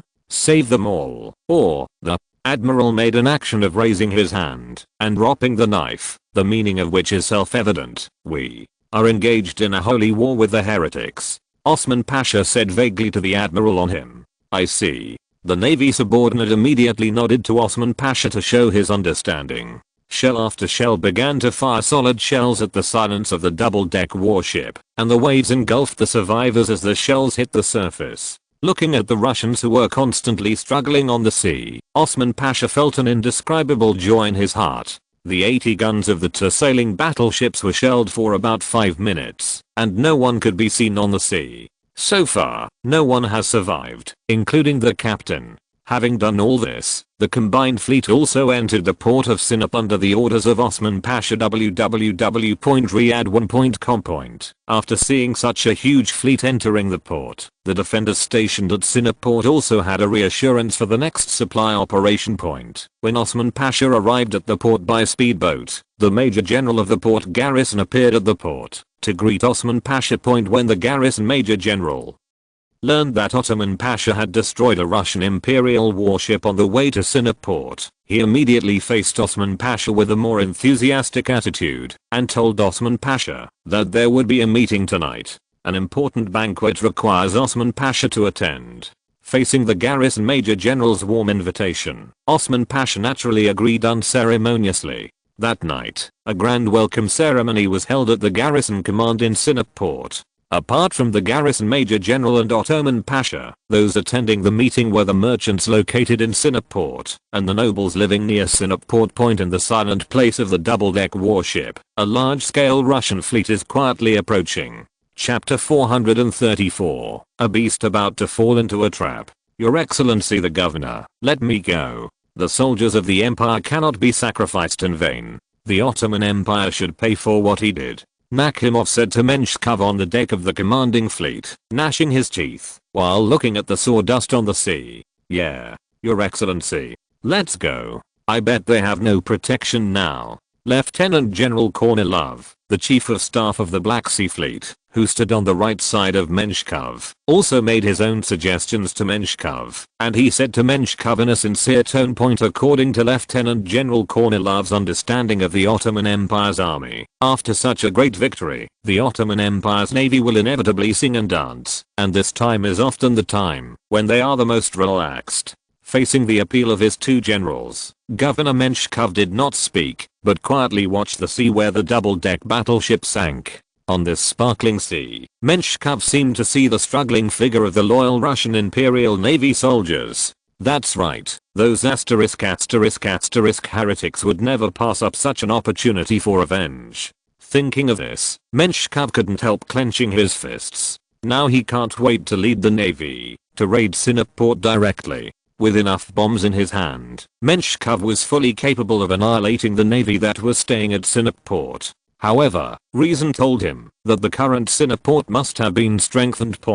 Once the coastal fort is aimed at the fleet under his command, even if they can annihilate all the navy in Sinop port, they will have to leave a few ships by Sinop port fort. Menshikov believed that he, as the governor, could not let the living die just for the sake of justice for the dead. Yugong, Menshikov must ensure that the Black Sea Fleet will not suffer too much damage. What His Majesty Nicholas I needs is a grand victory, not a tragic victory. And privately, Menshikov believes that he is obliged to lead these children to survive, and they all carry the ardent hopes of their parents. Of course, if Menshikov was commanding an army unit, then Menshikov would have no hesitation in attacking the damned Ottoman savages. Go back. Under the hopeful eyes of Lieutenant General Kornilov and Lieutenant General Nakhimov, Menshikov made the decision to withdraw to the Sevastopol fortress in a hoarse voice. Why? We can obviously take the opportunity to annihilate them. The Ottoman Empire will not guard against us at all. Lieutenant General Kornilov couldn't help but ask Menshikov, because I'm the governor. Menshikov ordered Kornilov in an unquestionable tone. I said, go back. Lieutenant General Nakhimov gritted his teeth and said to Menshikov, Your Excellency Governor, please forgive me for not understanding. I don't need your understanding. Menshikov's attitude was still tough, and he said to Nakhimov with a straight face, You just need to obey the orders. After that, Menshikov paused for a while, and then said, If you don't want to obey the orders of my governor, please take off your military uniform and get out of the army immediately. There was not the slightest compromise in Menshikov's words. In his opinion, a soldier who did not know what obedience was not a good soldier at all. Such people stay in command of the army and affect the discipline of the entire army. In some ways, the Russian Imperial Navy was more disciplined than the army. Probably because the Navy is still in the tradition of complete aristocracy. Many naval officers are served by children of nobles or middle class in the Russian Empire. Families, and their knowledge level far exceeds those of Slavic livestock, and the constraints they are subject to are also lower than those of Slavic animals. Slavic animals are much more numerous, and that Tsar Nicholasai has always believed in a simple truth. The more people know, the easier it is to become a Decembrist. Therefore, the requirements for the Navy are more stringent. Of course, this rigor is only for the Russian Army, and the Russian Imperial Navy officers themselves are more casual than the British and French naval officers. Otherwise, it would not have happened that Nakhimov cheated and stayed in the fortress of Sevastopol. After Menshikov's mandatory order, Kornilov and Nakhimov did not raise any objections, and a fleet returned to the Sevastopol fortress in a mighty manner. In fact, just as Menshikov thought, when Osman Pasha followed the garrison major general to the garrison headquarters to hold a welcome banquet, he was cautious by nature and ordered his men to go to the fort to help the fort guards control the artillery. As long as Menshikov's fleet enters the Sinop to conduct a sneak attack, he will face the ruthless attack of the Sinop fort. It can be said that Menshikov's forcible withdrawal of troops allowed the Russian Empire to avoid the risk of heavy losses. As the saying goes, there are both advantages and disadvantages. Although Menshikov unconsciously avoided heavy losses, he also needed to deal with the underdogs on the fleet. Menshikov, who returned to the Sevastopol fortress, also noticed that the fleet's momentum seemed to be in a downturn, and he hurriedly found Andrei Bolkonsky. At this time, Andrei Bolkonsky was in a very low state. It seems that this failure seems to have dealt a great blow to him. Andrei Bolkonsky, Menshikov said to Andrei Bolkonsky in a serious tone. Here. Andrei Bolkonsky responded quickly after hearing Menshikov shout, Look, can you win a war with your current state? If I ask you to fight with the Ottoman bastards, can you? Menshikov said with an unusually serious expression. Yes. Andrei Bolkonsky's eyes lit up when he heard Menshikov's words, and he responded with a loud voice, Really? Menshikov looked suspiciously at Andrei Bolkonsky and said, Why don't I believe it, Your Excellency? I can assure you, as long as I can be with those bastards. Andrei Bolkonsky immediately patted his chest and said, Menshikov, now he has already lived up to the previous downturn. Back to normal. Okay. Now I give you a task. As long as you can do it well, I can let your fleet attack first. Menshikov patted the table and said to Andrei Bolkonsky, What task? Andrei Bolkonsky asked Menshikov impatiently. Rectify your soldiers. What I need is a group of soldiers who scream, not a group of soldiers who hang their heads all day long. Do you understand? Menshikov said to Andrei Bolkonsky in a high-pitched voice. Base Road. Understood. Andrei Bolkonsky also responded with a high-spirited attitude to Menshikov. Go. Menshikov waved lightly, and Andrei Bolkonsky left. After Andrei Bolkonsky left, Menshikov called the fleet commanders of the other fleets one by one and talked to them. The captains also promised Menshikov that morale would be restored. However, Menshikov had to promise them to be the vanguard point. Menshikov immediately complied with their request and assured them that they would be useful point. After appeasing all the captains, Menshikov called Kornilov and Nakhimov over again. "I know that you two are complaining about me in your heart, and you dare not attack Sinop tonight. Don't dare X2, don't dare. Your courage is not so small. To tell you the truth, I don't want to attack tonight because I'm afraid of failure, but to preserve the vitality of the Russian Empire, we must fight a war of annihilation. Otherwise, how can I be worthy of His Majesty the Tsar's trust in us? Worth it, our dead soldiers." After Kornilov and Nakhimov heard His Majesty the Tsar, their expressions also became extremely serious. "Your Excellency, I don't know what you will do next," Nakhimov asked Menshikov. "Since the main fleet of the Ottoman Empire has appeared, it is enough to prove that our previous plan was not in vain.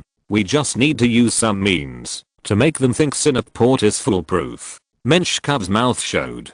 He said to the two with a sneer. Subsequently, Menshikov strategized with Kornilov and Nakhimov point. After listening to Menshikov's battle plan, Kornilov and Nakhimov immediately understood what Menshikov meant and said that they would actively cooperate with Menshikov's command point. Over the next few days, an entire force of steam clippers began to repeatedly attack the supply ships, much to the chagrin of Osman Pasha point. The www.riyadh1.com.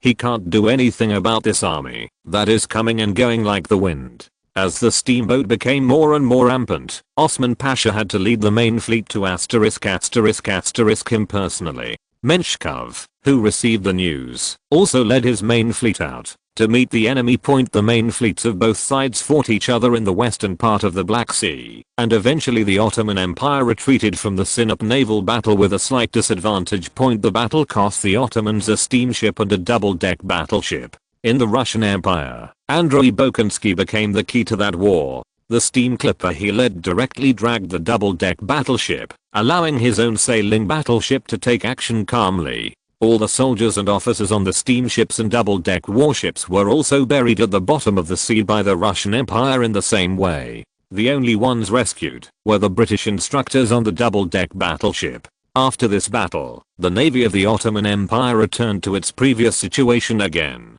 Chapter 435. One battle that changed history. In the days after the Ottoman navy fled to the port of Sinop in a panic, the Russian Imperial Navy headed by Nakhimov, under the order of Governor Menshikov, galloped more recklessly in the Black Sea, hunting and killing the Ottoman Empire supply fleets, thus affecting the war between the Ottoman and Russian imperial armies in the Caucasus. Many regular Ottoman troops deep in the Caucasus were forced to retreat back into their own territory due to the unsafe arrival of logistical supplies. The regular army of the Ottoman Empire fought and retreated, and Shamila, who had gone deep into the enemy's rear, was also in a difficult situation. The Caucasian Russian army who repulsed the Ottoman Empire did not choose to pursue the victory, but consolidated under the order of the commander-in-chief of the Caucasus Menshikov. At the same time, a group of elite soldiers were dispatched from the existing Caucasus Russian Imperial Army to carry out a stone overkill, grass overkill, and people to change species style of encirclement and suppression against the rebels in the Caucasus region. In just 1 week, nearly 100 peace religious villages were slaughtered by the Russian army. The rich smell of blood in the raging fire became the cruel music of the Caucasus. Shamila, who was lurking in the Caucasus jungle, knew that the Russian Imperial Army was using its cruel and stern means to warn the peaceful people in the Caucasus that the price of assisting the guerrillas was death, and the only option was death. Faced with the tyrannical means of the Russian Empire, some of Shamil's guerrillas began to waver. They were afraid that their village would be leveled by the Russian Empire because of their own reasons. Under the double pressure of the lack of supplies and the iron fist of the Russian Empire, many of the partisans who followed Shamil chose to leave the ranks and surrender to the Russian Empire. The troops that originally expanded to more than 3,000 people after many times of anti-encirclement and attack and heart-to-heart battles, only less than 1,000 people remained. Shamil had to choose to temporarily withdraw to the territory of the Ottoman Empire, to wait for the right moment. Of course, with the failure of the Ottoman Empire in the Caucasus, the commander of the Caucasus and the Ottoman Pasha, who was squatting at Sinop Port, were reprimanded to varying degrees in a letter to the commander of the combined fleet at Sinop Port. Abdülmecid harshly reprimanded Ottoman Pasha for his cowardly behavior in the face of the Russian Imperial fleet, and ordered Ottoman Pasha to act like a coward.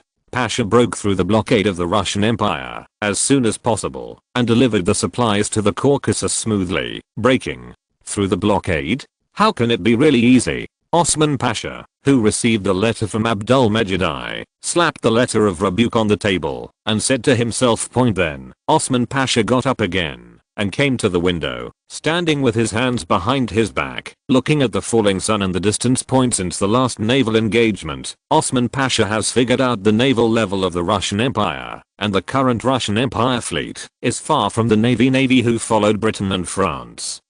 In 1828, the Russian fleet, along with the British and French fleets, destroyed the Ottoman Navy, a war that devastated the Ottoman Navy. In terms of warships, the Ottoman Empire is slightly inferior to the Russian Empire. The Ottoman Empire also fell short of the Russian Empire in training naval personnel. At least in their combined fleet, there is no madman who dares to fight and rush like the Russian Imperial fleet. In the last war, if it wasn't for the steam clipper from the Russian Empire, the double-deck warships of our fleet could have successfully left the battlefield. Thinking of this, Osman Pasha sighed again. He had to find his subordinates and ordered him to lead the fleet to the supply fleet to the Caucasus region by night. Since he couldn't sail during the day, he chose to sail at night. However, in the middle of the night, the captain who was dispatched by Ottoman Pasha to the Caucasus led the remaining fleet to return to the port of Sinop again. Not only that, the captain also reported a desperate news to Osman Pasha. Surrounding the current Sinop port is the rapid response fleet of the Russian Empire. It seems that the Russian Empire is going to trap us in this port. Osman Pasha said to the captain beside him, gritted his teeth. "Your Majesty, what should we do now?" The captain turned his attention to Osman Pasha, the backbone of the entire fleet. "Wait." Osman Pasha responded, and then added an explanation. "I don't believe that the ships of the Russian Empire can stay outside the port 24 hours a day, but..." The captain hesitated for a moment, then asked cautiously, "Your Majesty the Sultan, will you be unhappy over there? Now is not the time to care whether His Majesty is happy or not." Osman Pasha said decisively, "I don't want my soldiers to fight a war that I know will fail." Immediately, Osman Pasha looked at the captain next to him and said with relief, "Don't worry. If His Majesty the Sultan knew the situation we are facing now, he would definitely agree with us." After hearing Osman Pasha's explanation, the captain finally relaxed a little. Anyway, the sky fell, and there was a tall man on it. "I see." The captain nodded in response. For the next few days, the combined fleet was in a state of presence fleet, with only a small number of ships under the orders of Osman Pasha attacking the Russian Empire steamships wandering in the port of Sinop. "You and I will hurt each other when you come and go." However, so far no steamboat has sunk to the bottom of the ocean. Every time the Russian Empire steamship was about to win, the Ottoman Empire ships immediately returned to the port of Sinop. Seeing this, the Russian Empire no longer pursued it. This situation continued for another week. The small-scale naval battle between the two sides has formed a tacit understanding. As long as the navy of the Ottoman Empire entered the port of Sinop, the navy of the Russian Empire did not choose to attack. In his letter to Abdülmecid I of Constantinople, Osman Pasha also boasted that his fleet had fought bravely under the Sultan's inspiration and damaged several ships of the Russian Empire fleet. In this atmosphere of you coming and going, people have more confidence in Sinop port, and the soldiers of Sinop port fought slack because of this. In the early morning of October 20th, the fog shrouded in the sea of Sinop port had not completely dissipated. A huge naval formation with 5-sail battleships, 8 double-deck battleships, 2 fast 3-sailed battleships, and all steam clippers was quietly approaching the port of Sinop. And this is the commander of the Black Sea fleet of the entire Russian Empire. It is none other than Prince Menshikov. He wants to take advantage of this opportunity, when the fog has not yet dissipated, to lead his fleet into Sinop port, destroyed the main fleet of the Ottoman Empire in one fell swoop, thus winning the peace of the Ottoman Empire in the Black Sea. As for why Menshikov chose to conduct a raid at this time, Firstly, because the fleet march was more concealed in foggy weather, and secondly, according to the news from Synopsis spies, Menshikov made knowing that the Synopsis was in a state of relaxation. He made up his mind to complete the raid on them before the Ottoman Empire did not fully react. In order to make this raid more successful, Menshikov deliberately brought a secret weapon that he had hidden a lot. He believed that with his secret weapon, the Ottoman Empire would be able to be buried. The main fleet of 5 sails rushed into the port of Sinop in one formation, and then quickly changed into a side-by-side line point. By the time the soldiers in charge of guarding the fort found Menshikov's main fleet, the main fleet of 5 sails had been perfectly inserted between the Ottoman Empire's main fleet and the fort point at the same time. The 8 double-deck fast-piercing ships that arrived with a sailing battleship quickly aimed their side gun muzzles near the fort. When everything was ready, Menshikov, who was inserted between the 2 Ottoman sail battleships, quickly gave the order, "Let's start." After hearing Menshikov's order, the flag-speaking soldiers on the observation deck also waved their flags and started issuing orders to the surrounding Russian Imperial warships. The 5 main fleet of sails opened fire at about the same time, and the 24-pound naval breach artillery fired bursts at the Ottoman fleet point. The blooming bomb quickly came out of the chamber Riyadh1.com and smashed into the Ottoman ship, and the blooming bomb that entered the warship quickly exploded. After releasing all the kinetic energy, the explosion caused the wooden sailboat to burn, and the fire quickly engulfed the entire ship. Just as the main sail battleships attacked the Ottoman Empire, the double-deck fleet also fired bursts of bullets at the fort. The explosive airflow generated by the blooming shells falling around the fort directly overturned the sailors who controlled the fort to counterattack. Under the saturated attack of 8 double-deck battleships, the soldiers of the Synopsis fort had no ability to sail the battleship of the Russian Empire. Impressed, you can only fall into the situation of passive dialing. In this way, only half an hour has passed since the start of the war, and the entire main fleet of the Ottoman Empire was buried in the port of Sinop by the Russian Empire. After the 5 sailing battleships had wiped out all the fleets anchored in Sinop port, they began to move towards the Sinop port settlement and garrison command point. For a time, the entire Sinop port was in a sea of fire. The Major General and Osman Pasha at the Sinop Port Garrison Command were paralyzed on the ground at the same time after seeing this area-like scene in front of them. Chapter 436, Annihilated Navy. The Ottoman fleet, which burned for an hour, finally sank to the bottom of the sea, but the Russian Empire's bombardment of Sinop port still did not stop.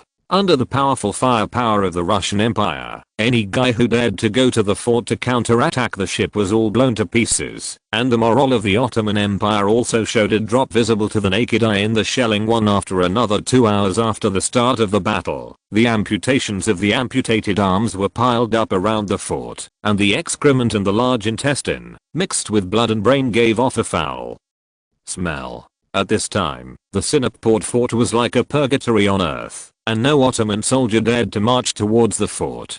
Fear was written on every soldier's face, and fear forced the group to run towards the residential area. The garrison commander in charge of guarding Sinop port could only watch his soldiers run like headless flies. Now he has no way to command any team. Even the supervising team that belongs to him is now running with the majority of the chaos. Fortunately, the shelling ended after a quarter of an hour, and under the watchful eyes of the remaining Ottoman sailors, the speedboats were lowered from the ship to the sea point. Each speedboat carried 5 sailors with rifles and a crewman. More than 200 small boats and speedboats approached the Sinop port pier. The sailors around the pier knew the intention of this group of Russian Imperial Navy, but no one dared to shoot. The previous 2 hours and 15 minutes of uninterrupted artillery bombardment had scared the Ottoman Empire to its knees, and they were like lambs slaughtered by their necks, waiting for the judgment of the Russian Empire. When the first batch of speedboats arrived at the port of Sinop, a Russian with the appearance of an officer appeared in front of the Ottoman troops. He skillfully used Turkic language to ask the group of embedded Ottoman soldiers, "My name is Andrei Bokansky, Major of the Russian Empire. Which of you are the commanders here?" The Ottoman soldiers present looked at each other, and no one responded to Andrei Bokansky. Seeing that the Ottoman soldiers did not respond, Andrei Bokansky could only ask again. This time his tone was not as polite as the first time. He directly threatened, "I ask again, you guys, who is the commander here?"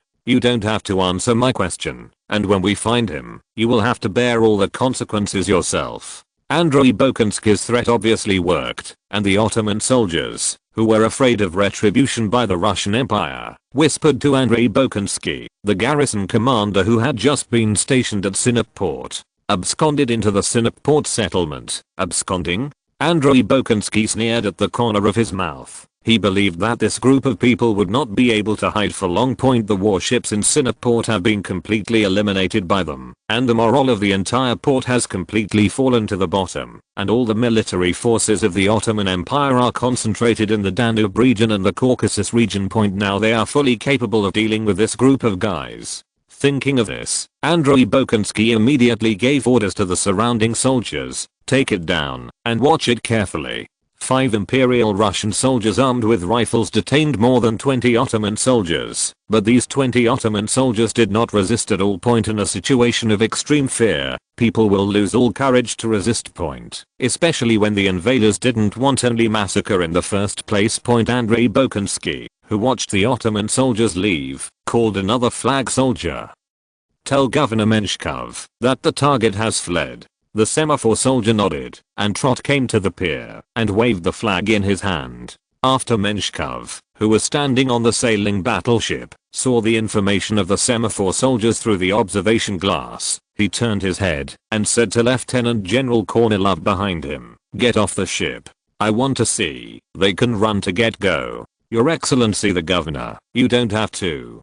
Kornilov frowned slightly and suggested to Prince Menshkov, "There are still broken troops in the port now, and there may be danger in rushing to it. What are you afraid of?" Menshkov waved his hand and said nonchalantly, "Since I joined the army, I have participated in hundreds of wars, big and small, and I have encountered, no matter how dangerous the situation is, and I'm still afraid. Is this a little scene?" Seeing that Kornilov, who could not be dissuaded, could only agree to Menshkov's request to disembark, a speedboat carried Menshkov and Kornilov to the sea, and the speedboat boarded with the surrounding boats. On the port of Synopsis, when Menshkov and Kornilov arrived at the pier, more than 2,000 sailors had been fully logged into Synopsis, and they had taken control of the port pier and the port battery. Then, under the order of Menshkov, it began to advance towards the port settlement. With the passage of time, one after another, the Ottoman soldiers who were hiding in the residential area were arrested.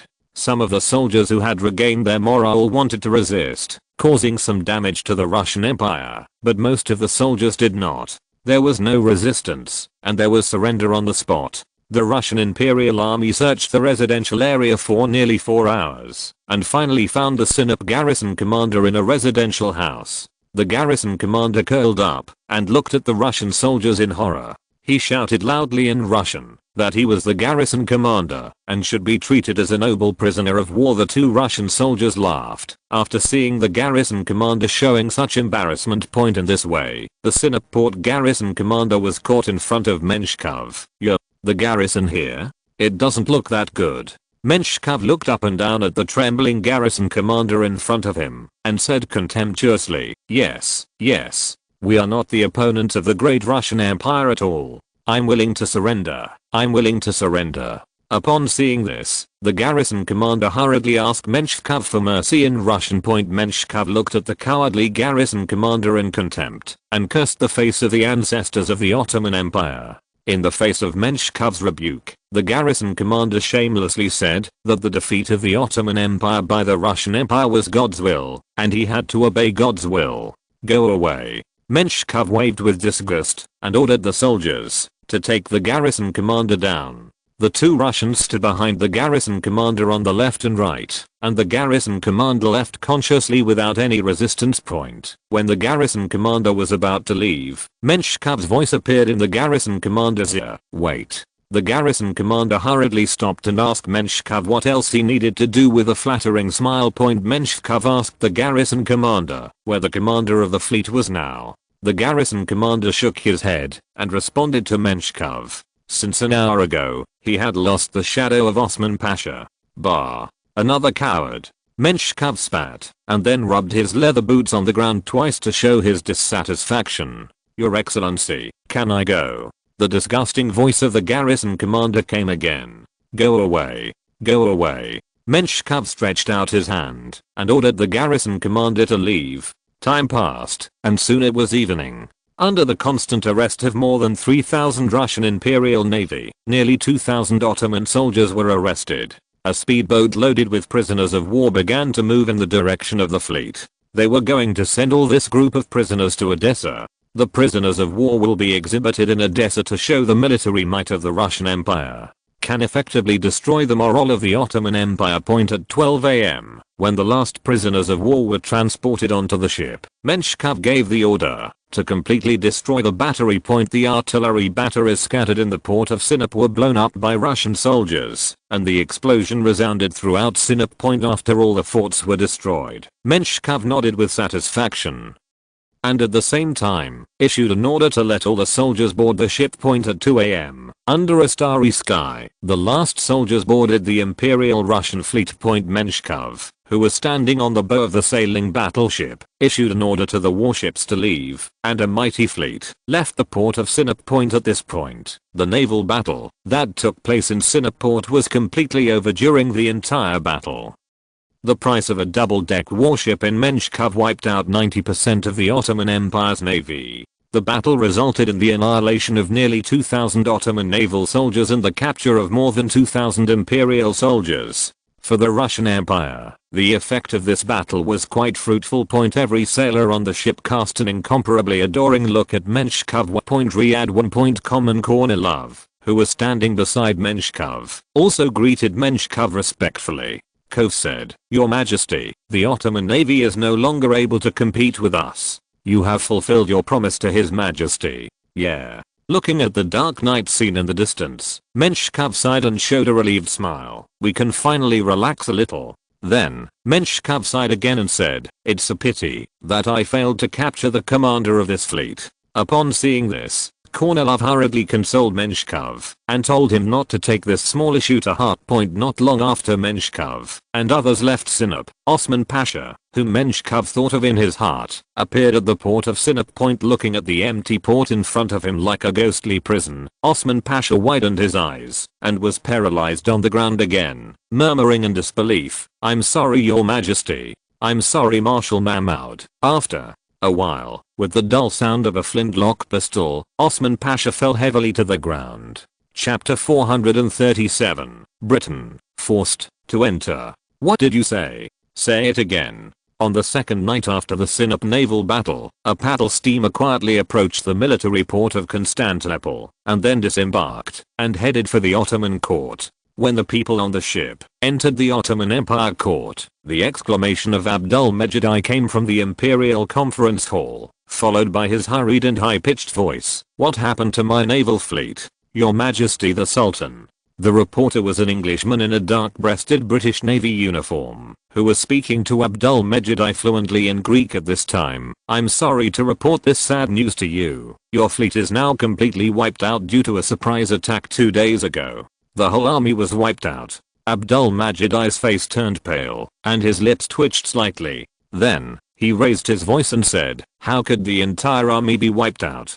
How could it be? In the early morning a day ago, the Russian Empire was riding." The British told Abdul-Mejid about what happened at that time, including after the Sinop naval battle, the Russian Empire went ashore to capture the Ottoman Empire sailors, etc. "Where's Osman Pasha? Where is that idiot now?" Abdul-Mejid gritted his teeth and asked the British point, although reason told Abdul-Mejid that now is not the time to vent his inner anger and resentment, at least not to show himself in front of people. But Abdul-Mejid couldn't help it. An unnamed fire, if given the chance, he will definitely impose the most severe punishment on the culprit that led to the failure of the fleet. However, the next sentence of the special naval advisor from Britain in front of him dispelled his thoughts.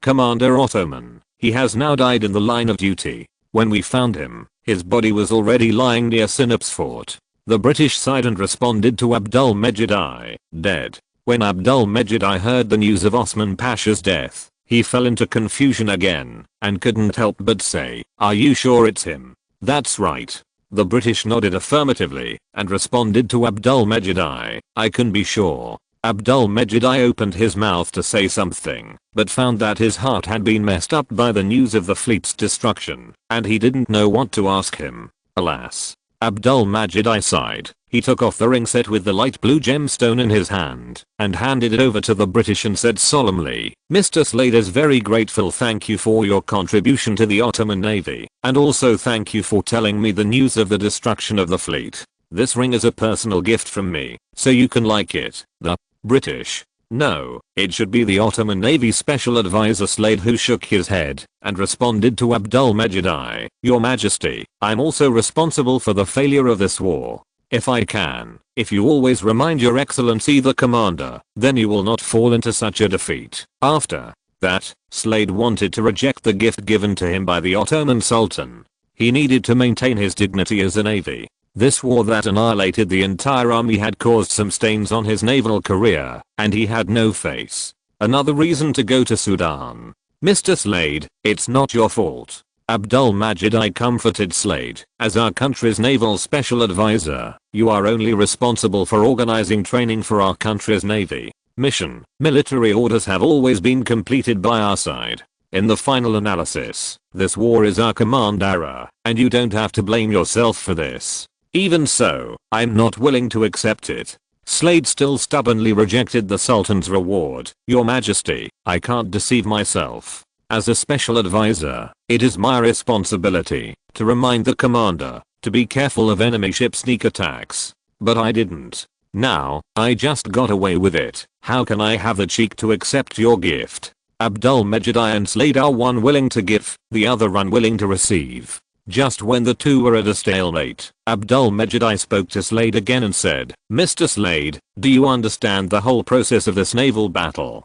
Slade nodded and responded, "I watched the normal naval battle throughout, and then followed the soldiers, and fled to the residential area. In that case, can you please write a detailed naval battle report for me?" Abdul Mejid asked Slade, and then casually found a reason. "I need to take with this naval battle report. I will question my cabinet." "Of course." Slade nodded and responded to Abdul Mejid, "Then, please use this ring as your reward." Abdul Mejid found a reason to hand the ring over again. "This is too precious." Slade shook his head and said to Abdul Mejid, "If you still feel bad about it, then please finish writing the naval battle report.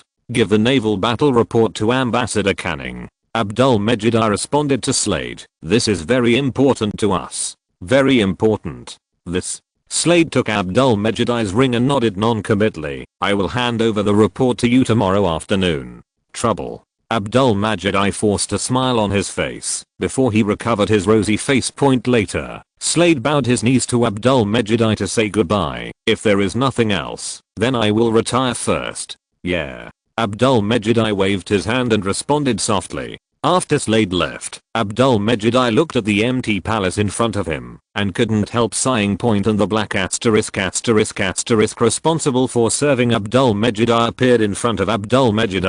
"Your Majesty, hold me." Abdul Mejid said in a low voice to the black eunuch. Seeing this, the black asterisk hurriedly came to Abdul Mejid and helped Abdul Mejid to move forward. With the help of the black eunuch, Abdul Mejid staggered and sat on the throne.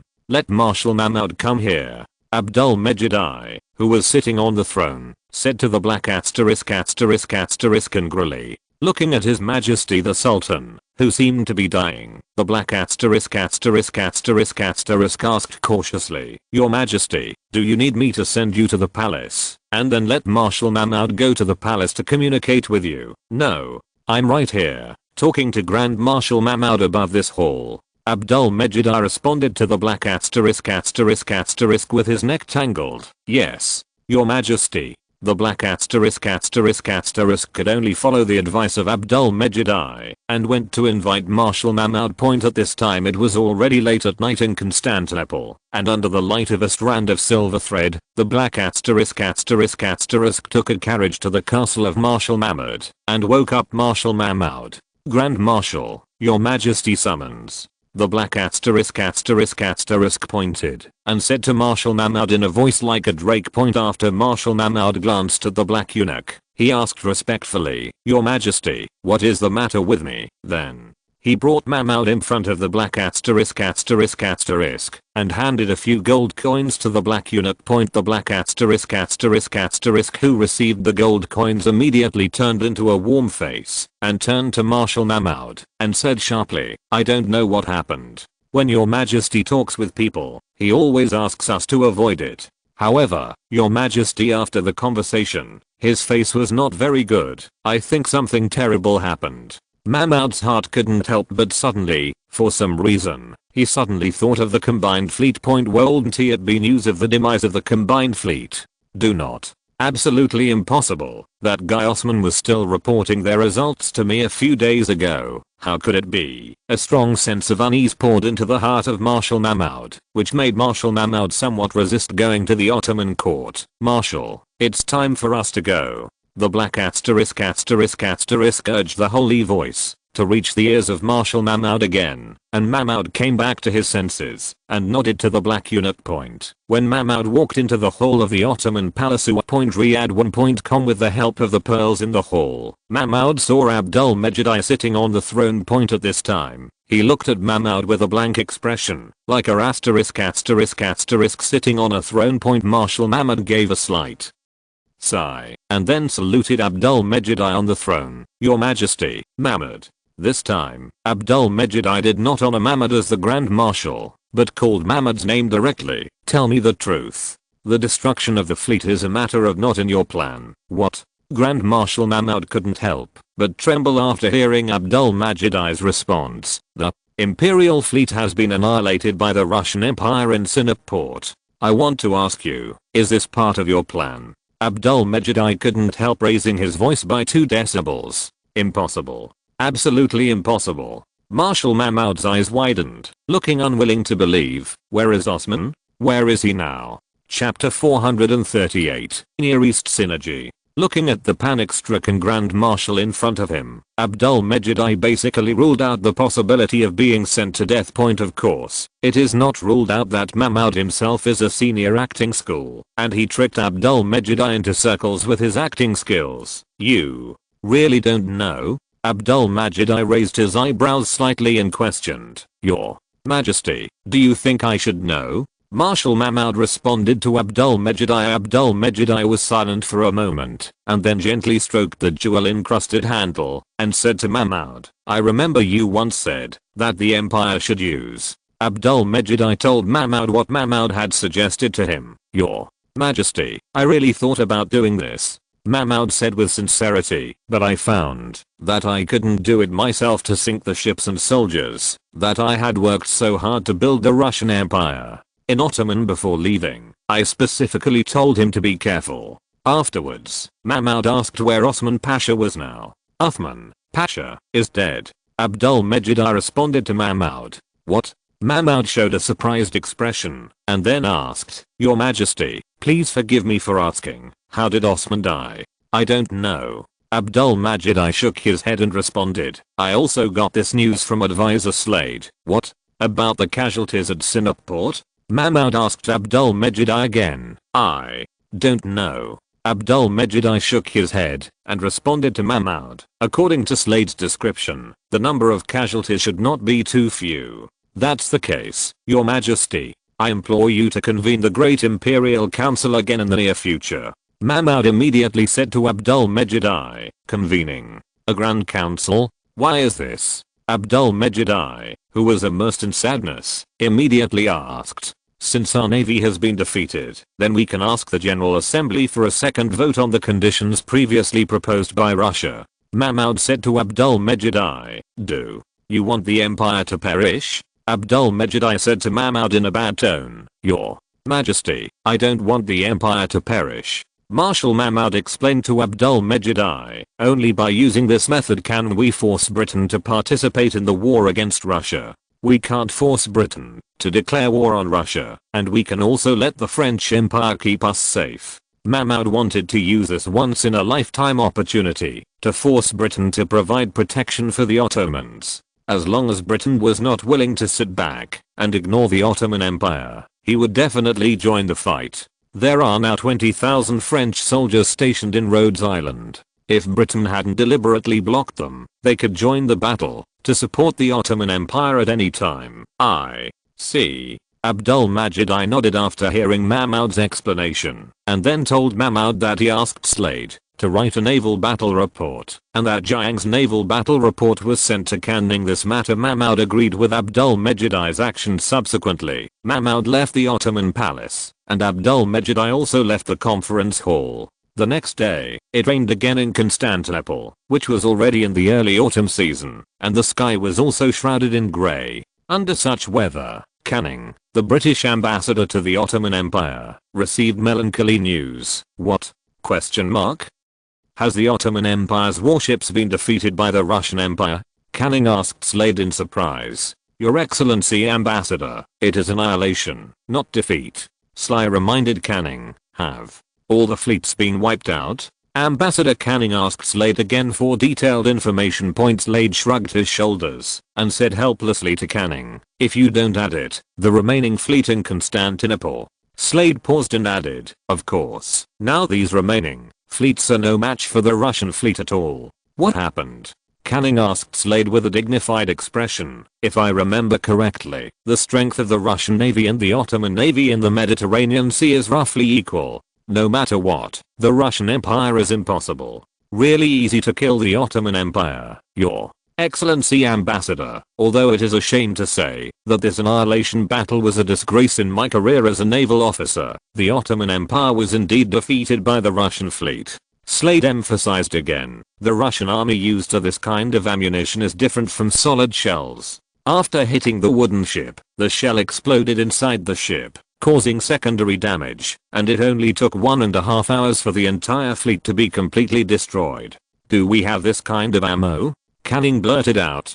Canning, who heard the new weapons, immediately changed his concern from the Ottoman Empire to artillery shells. He was afraid that Russian artillery shells would pose a certain threat to Britain. Your Excellency, don't worry. This kind of artillery shell has already been developed in the Kingdom of Great Britain. It's just that our fleet has not yet undergone actual combat. Slade said with relief. That's good. Canning breathed a sigh of relief. However, this kind of shell is devastating to wooden ships. If there are two shells equipped with the same type of shells, there is a high probability that both will be destroyed together. Before the dawn of the ironclad ships, Blossoms are veritable wooden warship killers, so Slade can't help but worry about the future of the British Navy. Canning didn't say much. He didn't know much more than an ordinary person about naval issues. If this is the case, we must consider the maritime security of the Ottoman Empire. Canning frowned and said to Slade. Slade spread his hands and said nonchalantly, Your Excellency Ambassador, these are the issues that your diplomats need to be concerned about. I also have to write a naval battle report for His Majesty the Sultan, so I won't stay here any longer. Slade, who had achieved his goal, left the British embassy and returned to the hotel he rented in Constantinople to write a report. On the other hand, Canning, who was staying at the embassy, could not help but fall into contemplation. After getting up and pacing for 3 or 4 laps, Canning decided to go to the French embassy. Canning, who was walking alone through the desolate streets because of the rain, soon arrived at the gate of the French embassy. It was none other than Clean, the 3rd secretary of the French embassy. Clean, is Ambassador Voluski at home? Canning asked Clean kindly. Your Excellency Ambassador, you're still resting. May I ask what's the matter? Clean, who was half body still inside the door, asked. That's it. I have some urgent matters that I want to communicate with Ambassador Walewski. Canning was reluctant to tell Clean specific things and instead said with a vague concept, then, please come in. Clean gave way and Canning entered the embassy. Clean, who had settled Canning on the embassy sofa, turned to the bedroom on the 2nd floor and pushed open the door of Waluski's bedroom. At this time, Waluski did not rest, but was standing in front of the distance window lattice and looked far into the distance. After Clean entered the room, Voluski said, Is Canning here? Yeah. Clean looked at Walewski with a little longing. He didn't understand why Walewski could calculate that Canning would go to the embassy. Then wait. Walewski continued to look into the distance with his hands behind his back and turned his back to Clean with emotion. The easier things are to negotiate, the harder it is to cherish sometimes. Clean smiled non-committally. The room fell silent again. Another 10 minutes passed, and Walewski tidied up the corners of the wrinkled lichen a little and said to Clean, "Let's go." Walewski went downstairs with Clean and met Canning on the top of the embassy. "Ambassador Canning." Walewski shook hands with Canning warmly and said apologetically, "I'm so sorry to keep you waiting." "Nothing." Canning responded with a wave of his hand to Walewski. Point afterwards, the two sat down and started chatting casually. "Mr. Walewski, I don't know if you have heard such a rumor that www.riyadh1.com the Ottoman Navy warships have been wiped out by the Russian Empire." Canning pretended to be casually testing Walewski. "Oh." Walewski showed just the right amount of surprise, as if he knew it for the first time. "This is the first time I've heard of it. Where did you hear the rumor? It's really ridiculous. Is there a possibility that this rumor is not a choreography, but a real situation?"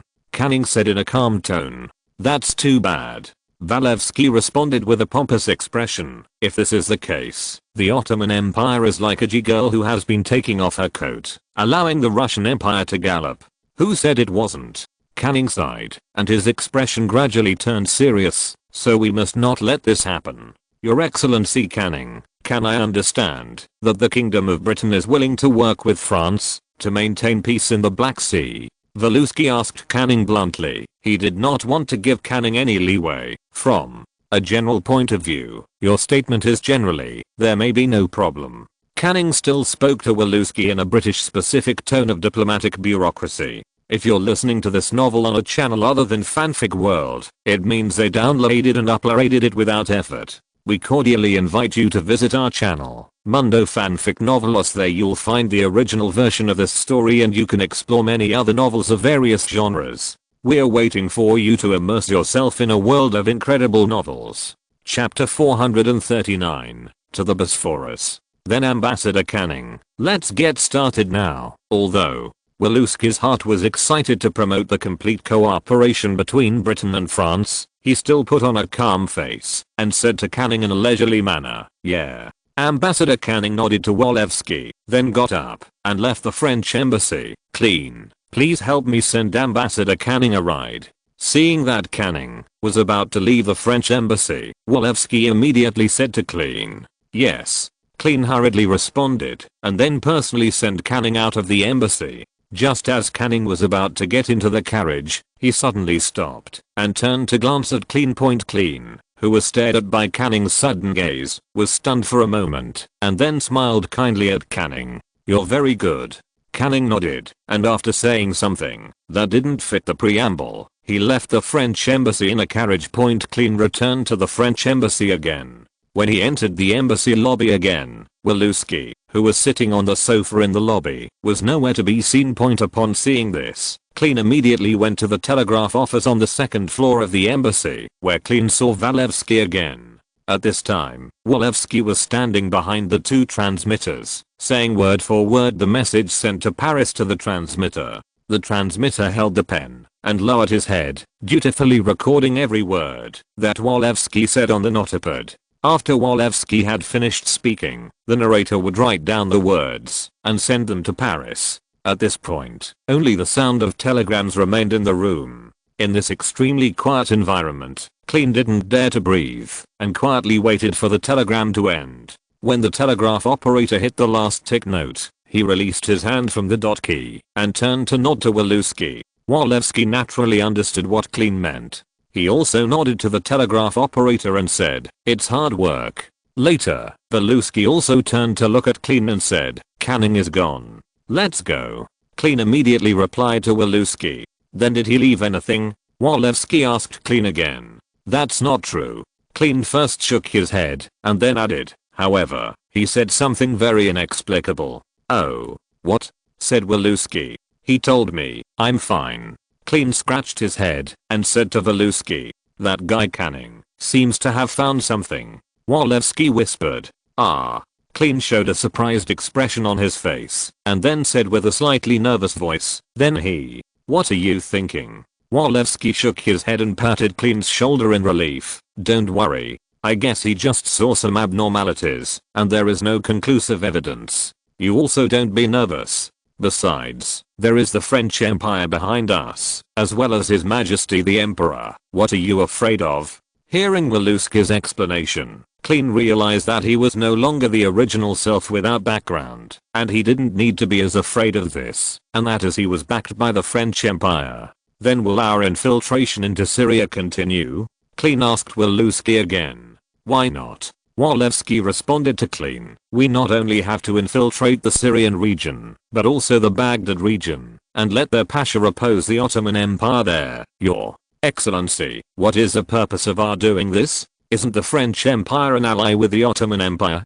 Klein asked Walev suspiciously. Child, there is only mutual use between countries, and there is no eternal allies. Walewski, like the godfather of the underworld, said bitterly to Klein, the reason why we are willing to unite with the Kingdom of Great Britain. Because neither of our countries wants to see the Russian Empire occupying the Near East, so the Ottoman Empire has become the object of our courtship. When the threat of Russia is over, then the Ottoman Empire will become an object, to be slaughtered by European powers.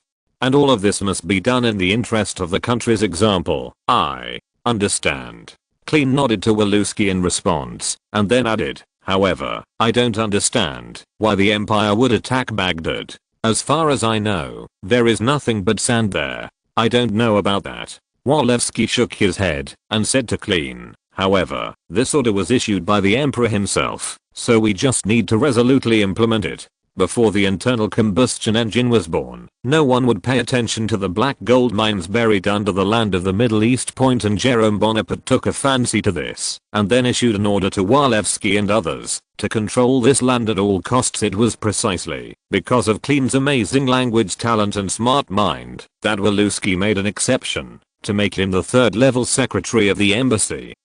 Specializing in work in Syria and Iraq, Klein lived up to expectations and went to the Baghdad area, using the local pasha to reach an arms deal with the rebels. However, Klein's action seemed to be noticed by Canning. Fortunately, with Walewski's endorsement, Klein was a little relieved. On the other hand, Canning, who returned to his own embassy in a carriage from the French embassy, immediately sent a message to the British government about the destruction of the Ottoman Navy. After the telegram was sent, Canning did not stop at his embassy too much, and went to the port of Constantinople instead. Afterwards, after taking a starry night in the port of Constantinople, I finally arrived at the Mediterranean Fleet Command in Malta.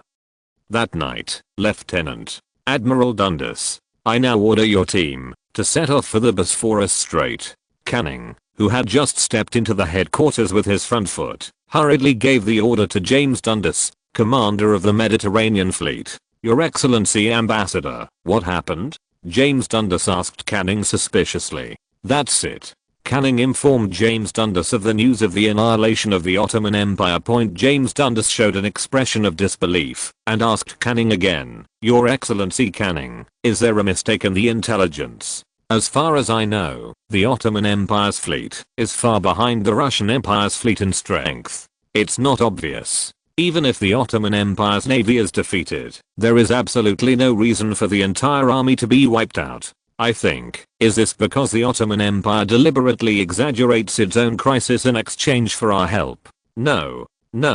Canning shook his head and responded to James Dundas. What told me about this was the naval advisor sent by the Kingdom of Britain to the Ottoman Empire. He saw with his own eyes that the Ottoman fleet was destroyed by Russia. The empire is all wiped out. The Ottoman Empire now has only a few broken ships, and it is not an opponent of the Russian Empire at all. Since he is our naval advisor, did he tell you, His Excellency the Ambassador, what method the Russian Imperial Navy used to defeat the Ottoman Empire fleet? James Dundas asked Canning again. Canning relayed Slade's words to Lieutenant General James Dundas. So, that's how it is. Lieutenant General James Dundas breathed a sigh of relief, then nodded in agreement. If it's a bomb, then everything will be explained. The Russian Empire can only take advantage of the unprepared situation. The Russian Empire can only take advantage of the unprepared situation. The sneak attack succeeded. In the final analysis, the Ottoman Empire itself was negligent in preventing the problem. If it was our fleet, then this situation would never have happened. Lieutenant General Dundas, now is not the time to discuss who is responsible. We have to give those people some confidence. I know those people in the Highgate government too well. Once the news comes out now, those guys will definitely think about the same. The Russian Empire negotiates peace. Canning said to James Dundas, Your Excellency Ambassador, I don't understand, and I don't want to understand the political issues. James Dundas said to Canning with a stern face, I just need to understand, what are we going to do? It is to help the Ottoman Empire annihilate the Russian Empire, the fleet, or is it just a matter of simply protecting the security of the Ottoman Empire's own territory? After all, the Kingdom of Great Britain has not declared war on the Russian Empire, so we cannot have a conflict with the Russian Empire, so the main purpose of this mission is to protect the territory of the Ottoman Empire. Then do we still have to convene our fleet in the Greek waters? James Dundas asked Canning again. You reading www.orkanshu.com. Since the attempted small-scale conflict between Britain and France, a small part of the navy in the British Mediterranean Fleet, led by Adjutant Edmund Leon, stayed in the Greek waters. Although this small part of the Mediterranean Fleet is nominally resting in Greece, it is actually to monitor the French fleet in the Mediterranean. Of course. Ambassador Canning responded to James Dundas, this time we must unite with France to maintain the maritime security of the Ottoman Empire. Yes. James Dundas immediately responded to Canning. Subsequently, James Dundas sent a steamboat to the Kingdom of Greece to inform the Mediterranean fleet of the news. When the dispatched messengers arrived, they found that the British Kingdom fleet was already ready to go. After inquiries, I found out that it turned out that the French ambassador, Valouski, arrived here in advance and informed the local British fleet members of the news of the Union. Then he led the French fleet to tell the Bosphorus in advance. Chapter 440, Change people without changing ideas. After hearing the report of the squadron of the Mediterranean branch, the envoy immediately conveyed to Major General Edmund Leon the order of Lieutenant General James Dundas to return to Malta. After receiving the order, Major General Edmund Leon did not hesitate for a moment and immediately issued an order to all the crew members present to return to the Mediterranean base. Semaphore soldiers waved their flags against the cold wind. Lookouts climbed the masts to observe the surroundings, and the tacks untied the ropes that bound the giant sails. Everyone on board was doing their own work. With the joint efforts of all the crew, the British Mediterranean fleet set sail again. Let's go. Under the order of Major General Edmund Leon, the squadron headed for the Malta Mediterranean fleet in a long formation. King Otto I of Greece and his Prime Minister were relieved to hear that the British and French fleets had left on the same night. They were fortunate to be able to save their lives from the two big brothers. After all, not everyone can enjoy the double asylum of Britain and France. Just as the fleets of the British Kingdom and the French Empire went to Constantinople one after another, Britain, thousands of miles away from Constantinople, was also worried about what happened in Constantinople. When the foreign, Lord Clarendon, who had been the Foreign Secretary in the main battle, Sir Rosso had been secretary kicked to the House of Commons by Aberdeen as President of the House of Commons, reported Canning's message to the then Prime Minister, Lord Aberdeen. Lord Aberdeen could not help but let out a groan. "God, this is a disaster. Your Excellency Prime Minister, this is really bad news." Lord Clarendon nodded and responded to Aberdeen, "But we must face this bad news and find a solution." "What do you think?" asked Lord Aberdeen, looking at the bath. Lord Clarendon, Prime Minister, "I think Britain should be tough." Clarendon said decisively, "If we didn't receive this telegram before, we can also say to the British people that the Russian Empire is in peace. The will has to act, but after we have learned of a series of tragedies in the Sinop region, we must act from a humanitarian point of view. Only then can something like this be organized. If we do nothing, then we will lose the trust of voters in us. I understand it as you think the Kingdom of Britain should take a tough attitude towards the Russian Empire." Lord Aberdeen frowned at the foreign minister in front of him. Selected by Aberdeen, Clarendon, who succeeded Russell as foreign secretary, should be a Dove politician. However, his speech today seems to have violated the principle of a Dove politician. "Yes, I think so," Clarendon said fearlessly, straightening his back. Mr. Clarendon, Britain's foreign policy is based on Britain's core interests, not just for the interests of voters. As a politician, we can't just focus on votes and forget about Britain itself. Aberdeen responded coldly to Clarendon. Your Excellency Prime Minister, taking a tough stance on the Russian Empire does not violate the core interests of Britain.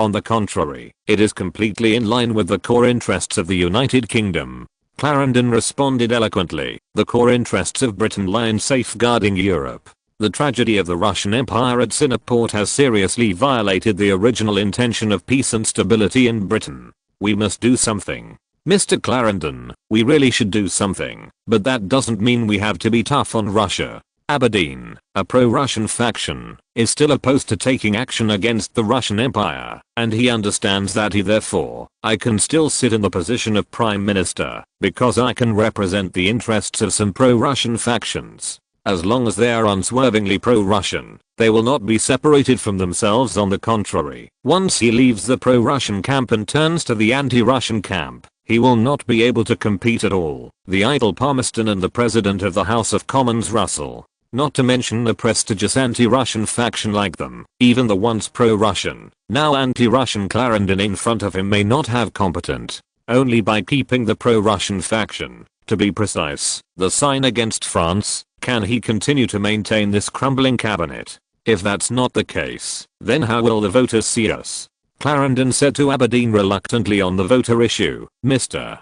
Clarendon, I already said it. Voter issues have nothing to do with the policies our government needs to make now. You have to make me say it a few more times. Aberdeen pointed at Clarendon with a hint of anger and angrily said, besides, is this a matter that can be decided by just you and me? Lord Clarendon wanted to say something, but in the end he didn't say anything, just bowed slightly to Lord Aberdeen, and then said goodbye to Aberdeen. After Lord Clarendon left, Lord Aberdeen glanced at Canning's telegram again, and couldn't help but scolded. Damn Tsar, why are you always making trouble for me? On the other hand, after Lord Clarendon left the Prime Minister's residence, he did not choose to return home directly, but took a carriage to a mansion near Buckingham Palace. The carriage walks on the road equipped with gas lamps. From time to time, there are two patrolling police officers in police uniforms on both sides of the road.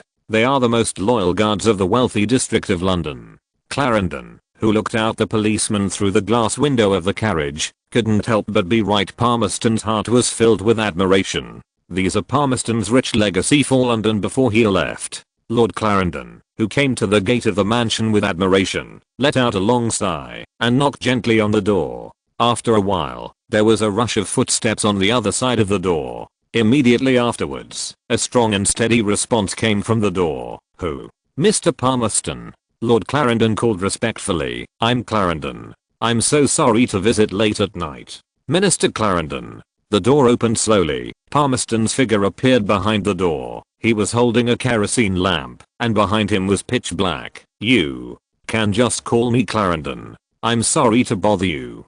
Clarendon still responded to Palmerston with a respectful attitude. Come in. Palmerston turned sideways and invited Clarendon into the room. Thank you so much.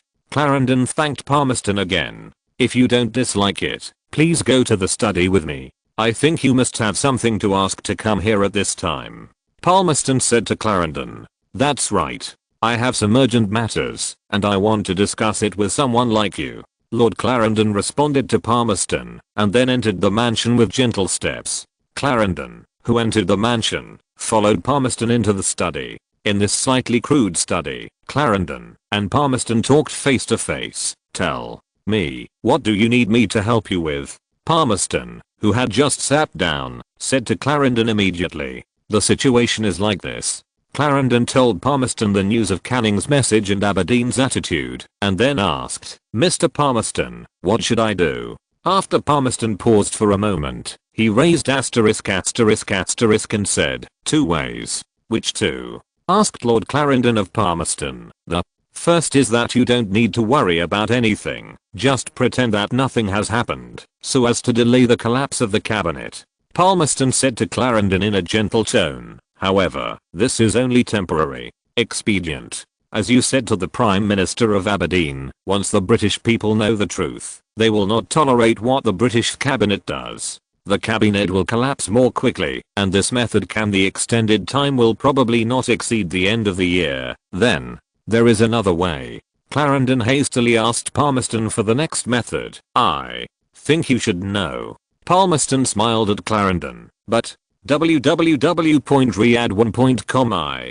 Clarendon hesitated. What happened in Sinop was something I didn't expect. Under such circumstances, it is obviously impossible to seek peace with Russia. There is only one way left.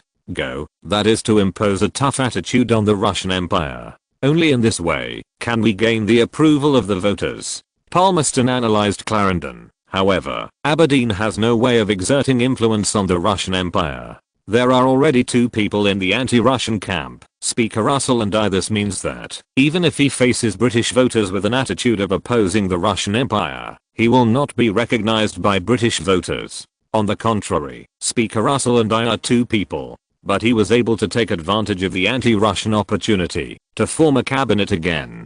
This is the reason why Aberdeen is reluctant to think about Russia. Is there really nothing to do? Clarendon asked Palmerston. If there is any way, I don't think he will be here. Palmerston looked at Clarendon with a half smile.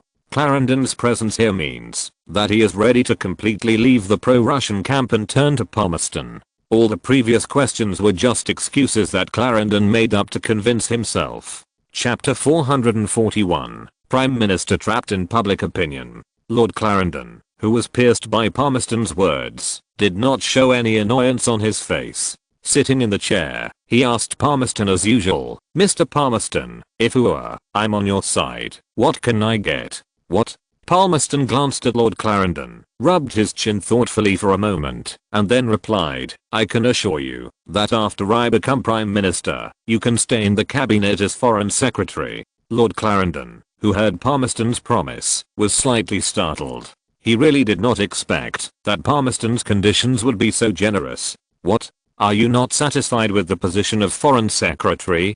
Palmerston asked Lord Clarendon. No. Lord Clarendon waved his hand and responded with a shy smile. I'm very satisfied with the conditions you put forward. For those who are about to fail, it is very important to be able to retain this position after re-establishing the cabinet. Not bad. As long as you are satisfied, then our deal is a preliminary conclusion. Palmerston smiled and nodded to Lord Clarendon. Then, Mr. Palmerston, may I ask you a question that may offend you a little? Lord Clarendon asked Palmerston tentatively. Then, I may refuse to answer the question. Palmerston said half-jokingly to Lord Clarendon. Of course. Lord Clarendon replied immediately. If the following questions make you embarrassed, you may not need to answer them. Then, ask. Palmerston responded to Lord Clarendon with an inviting gesture. That's it. Lord Clarendon cleared his throat, reorganized his language, and asked carefully, I thought Minister Russell would get my position after you reorganized the cabinet. Now, it seems that you Mr. Russell was not considered. After hearing Lord Clarendon's words, Palmerston immediately stopped smiling and turned to Lord Clarendon in a serious tone. If it were you, you would be willing to have the same do the guys you disagree with share the class. I'll kick him out. Lord Clarendon responded without hesitation to Palmerston. Excellent. I think the same as you. Palmerston responded immediately to Lord Clarendon. But, Mr. Palmerston, Lord Clarendon asked again, without the help of Mr. Russell, it would be difficult for you and me to bring down the Prime Minister of Aberdeen.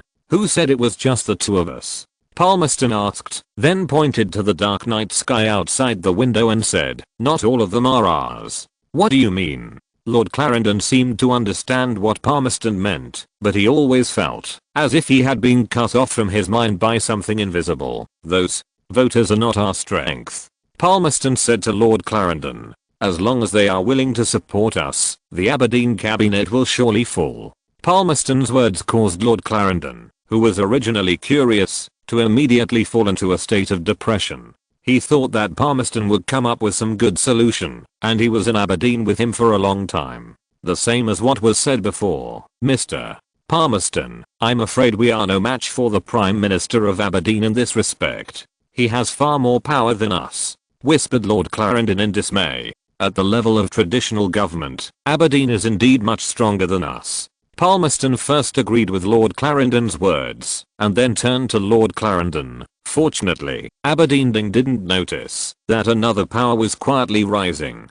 This power, when used properly, is enough to change the policy course of a government from the outside. What power? Lord Clarendon asked Palmerston impatiently. The power of London, and the whole of the British press. Palmerston said to Lord Clarendon, the news in Britain is not a megaphone for the different factions within the ruling class, but a summation of the wisdom of the whole country, a report on the ruling class, a tool of criticism and control. It is really the fourth force, not the third force in words and sounds. You mean to use the newspaper to put pressure on the government? Lord Clarendon immediately understood Palmerston's intention, and he hurriedly said to Palmerston. Palmerston shook his head and said to Lord Clarendon, no, we are not using the power of the newspapers, but directing news coverage in our favor. Make the people think that we can represent their interests. Speaking of which, I have a question for you.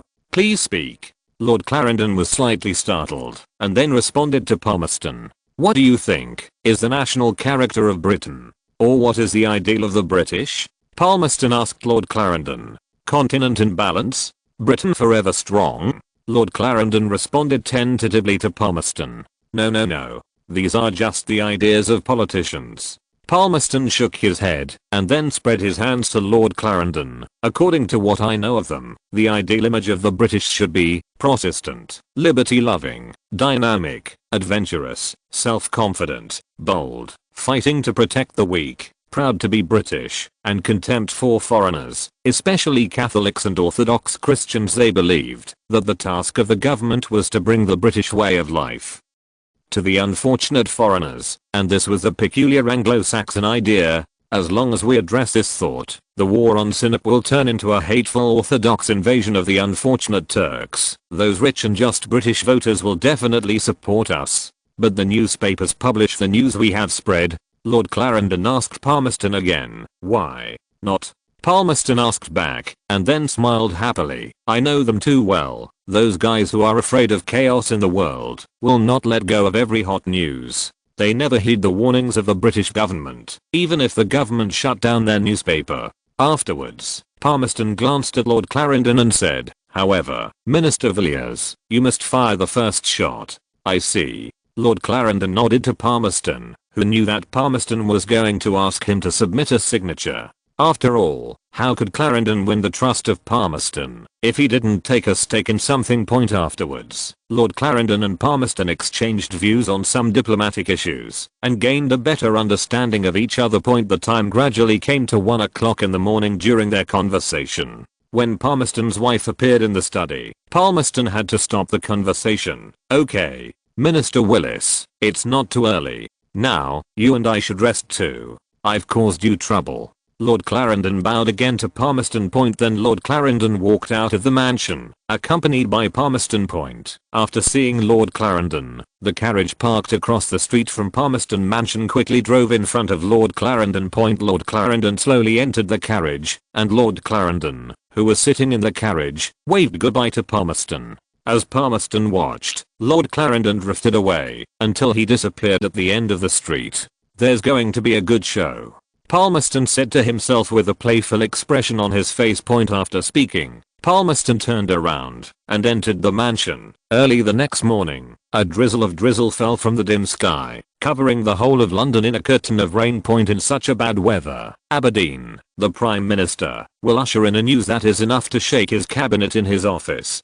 Dang dang dang. With a hurried knock on the door from outside the Prime Minister's office, the Prime Minister of Aberdeen slowly raised his head and said to the door, "Come in." The door opened, and standing outside was his Chief Permanent Secretary, referred to as the Chief Secretary, who was also the leader of the entire British Civil Service. "Your Excellency Prime Minister, please allow me to report bad news to you in such a bad weather." The Chief Secretary closed the door of the Prime Minister's office with a serious face, and then walked quickly to Aberdeen and said solemnly, "Sit down and talk." Aberdeen said to the Chief Secretary in front of him. The Chief Secretary sat across from Aberdeen, and then, under Aberdeen's gaze, pushed the Times newspaper, which was placed on his chest to prevent it from being soaked by the rain, in front of Aberdeen. "Please take a look at this," said the chief secretary to Aberdeen, tapping the Times with his hand. Aberdeen was stunned for a moment, then took the still warm Times newspaper in his hand.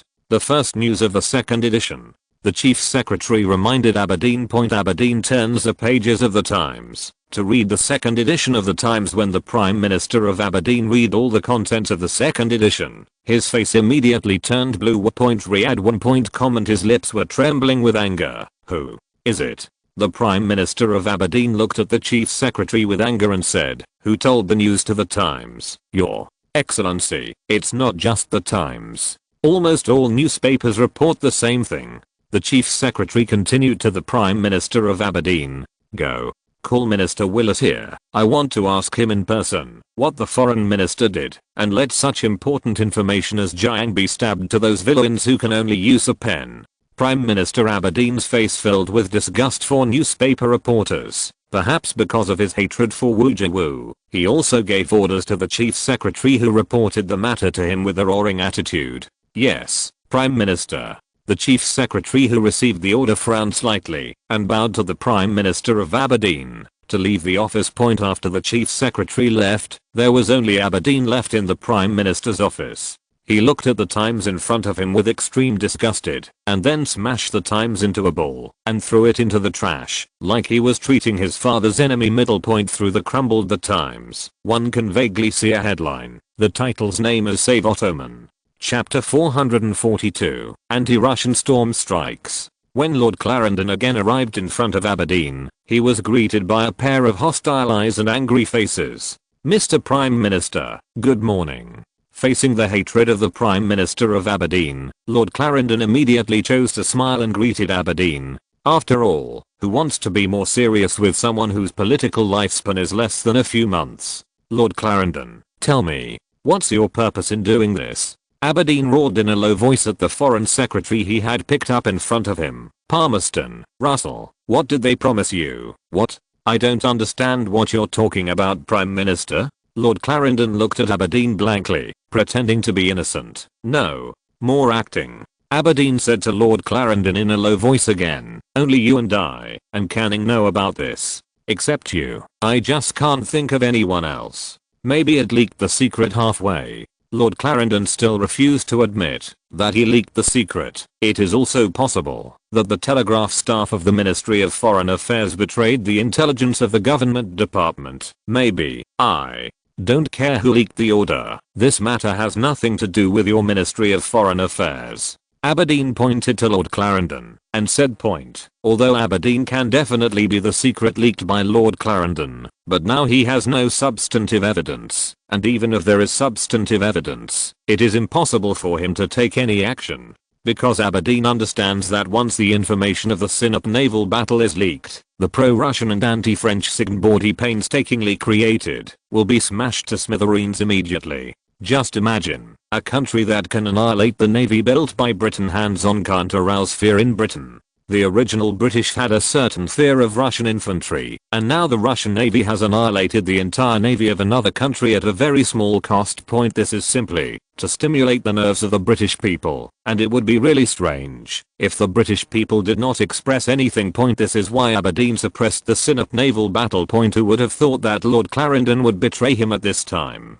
At this time, it is impossible for British voters not to focus on the Near East. Your Excellency Prime Minister, I admit that it was my lax rule that caused the current situation. Lord Clarendon immediately admitted his mistake to Aberdeen and firmly assured Aberdeen, "I can guarantee that I will definitely find out the main person responsible for this incident and bring him to justice." Aberdeen looked suspiciously at Lord Clarendon in front of him. Judging from his expression, it seemed that this matter had nothing to do with him, but Aberdeen's potential sixth sense reminded him that this matter must be related to him.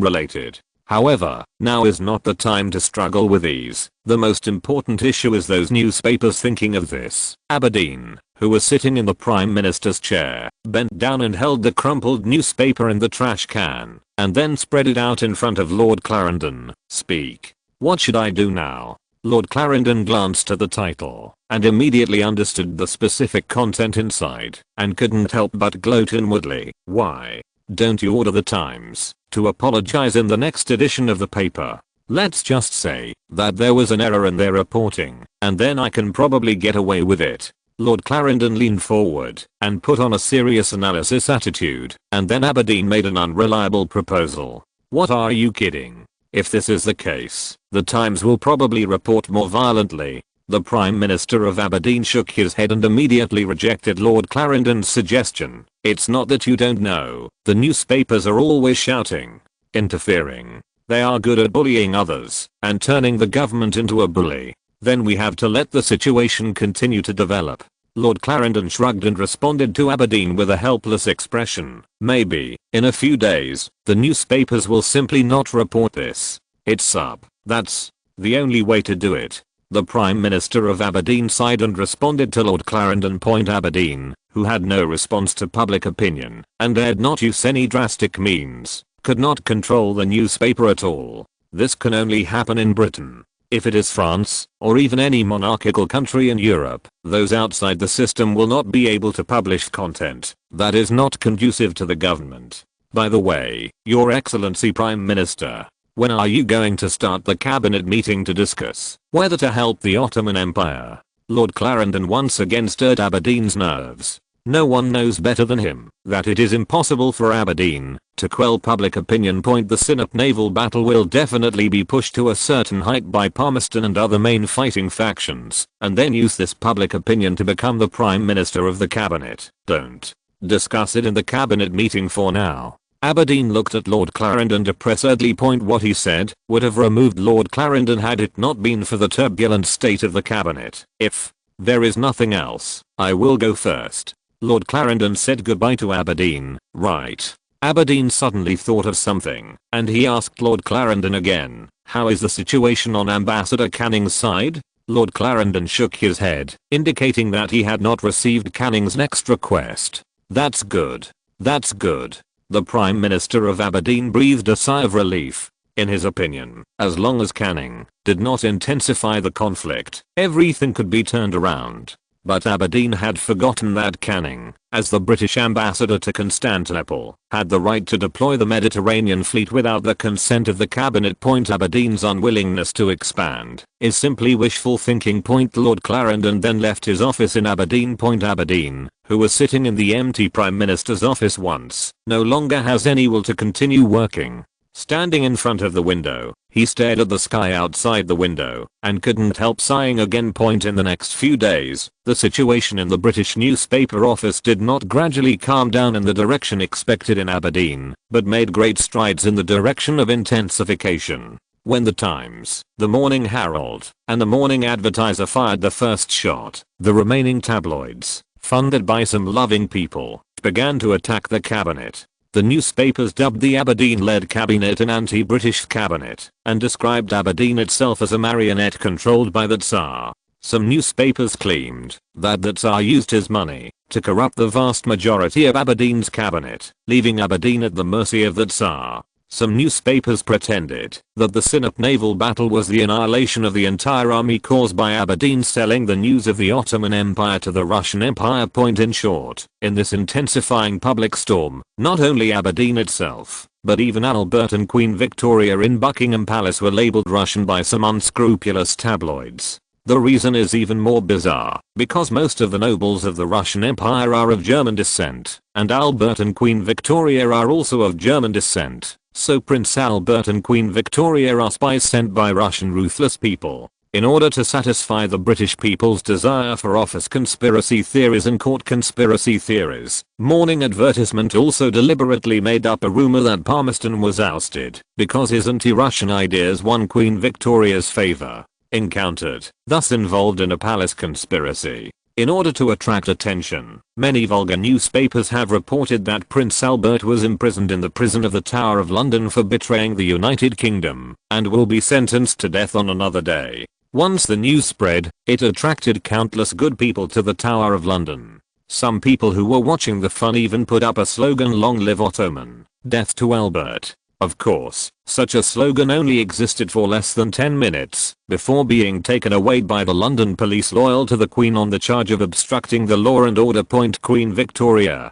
who lives in Buckingham Palace, was particularly angry in the face of the growing public opinion. Look at these stupid things Palmerston has done. He wants to send us to the guillotine too, so that he can be the protector of the country. Queen Victoria frowned and said to Albert beside him, "I don't think it's a stupid thing." Albert said to Victoria, smiling, "Albert, do you know what the newspapers in London say about us now? They say we are thieves who stole the whole of Britain. They also say we should be hanged." Victoria continued to Albert angrily, "Worry at one point, gallows? We are not tyrants." Albert joked and then added, "The one on the other side of us is the real tyrant." The tyrant in Albert's mouth is Jerome Bonaparte. "This is not the time to be joking. We have to do something." Queen Victoria told Albert, "I don't think the newspapers in Britain can be intimidated by just reading a sentence or two." Albert replied indifferently, "Then you say, what should we do? Let them continue to arrange the royal family?" Queen Victoria said angrily, "Of course not." Prince Albert shook his head and then said with a smile, "Since they all think that Britain intends to condone the Russian Empire, why don't we take this opportunity to show our attitude to the British people?" "You mean to declare war?" "That's right. Time to declare war on the Russian Empire." Chapter 443, Beat the Anti-Russians. When Prince Albert said declare war to Queen Victoria, there was a look of regret on Victoria's face. Poor Nicky, nicknamed for Nicholas I, he must still be waiting for the news that the Kingdom of Great Britain supports him, but he doesn't know that we are about to bring him bad news. Victoria sighed heavily in one breath. He complained to Albert beside him. Although Queen Victoria herself had a vague feeling for Nicholas I, and at the same time tended to the Orthodox Church in the direction of religion belief, she hoped to establish a Greek empire to replace the weakening Ottoman Empire. But Queen Victoria was not a real after all. To control the King of Britain, everything she imagined is not in the interests of Britain, and her thoughts are also destined to be as illusory as a castle in the air. And Prince Albert, who is the initiator of all this, is the one who really controls the Queen, and even the entire British political situation, and what he does is the path that truly conforms to the interests of Britain. Victoria. Albert said to Queen Victoria in his low magnetic voice, "Britain's fundamental interest is to maintain the balance of the European continent, and all the Russian Empire does is to destroy the original balance between the European continents. Political landscape. For such a political disruptor, Britain must take military action against it."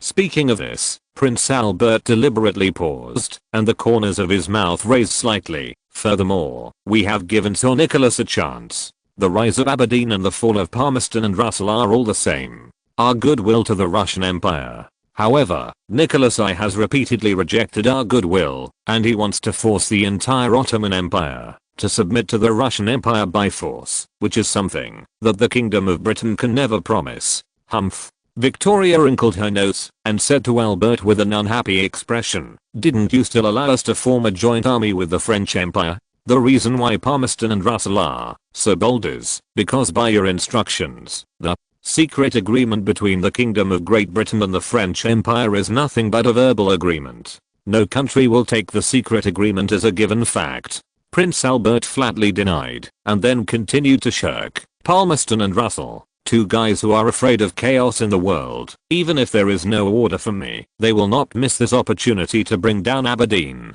"That's right.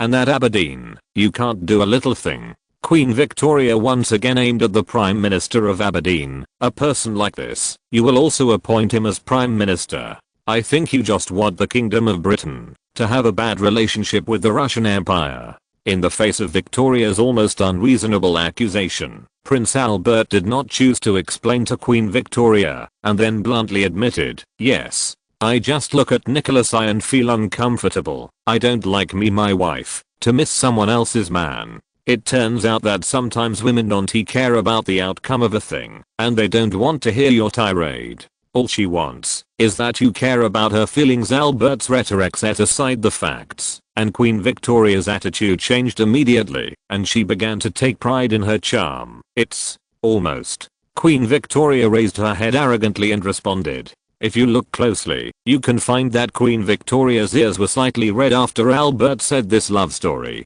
Seeing that the conflicts within the family were temporarily subsided, Prince Albert could not help but let out a sigh of relief and turned to stand on the same front as Victoria on certain issues. However, you are right about one thing. Albert frowned and said to Victoria in a serious tone, I did give Palmerston too much laissez-faire. They use the newspaper to lead the conversation to the declaration of war on the Russian Empire. That's all. It's too presumptuous to dare to lead the topic to the royal family now. Hearing Albert's words, Queen Victoria's eyes lit up, and she asked eagerly, then what are you going to do? I saw Albert set his eyes on the bell, placed on the fireplace. He strode over to the fireplace, picked up the bell and shook it back and forth. The bell rang crisply, and after a while, John Brown, wearing a small black felt hat, a black grey button suit, a black kilt, and a pair of black leather boots, appeared in Albert and in front of Victoria. His Royal Highness.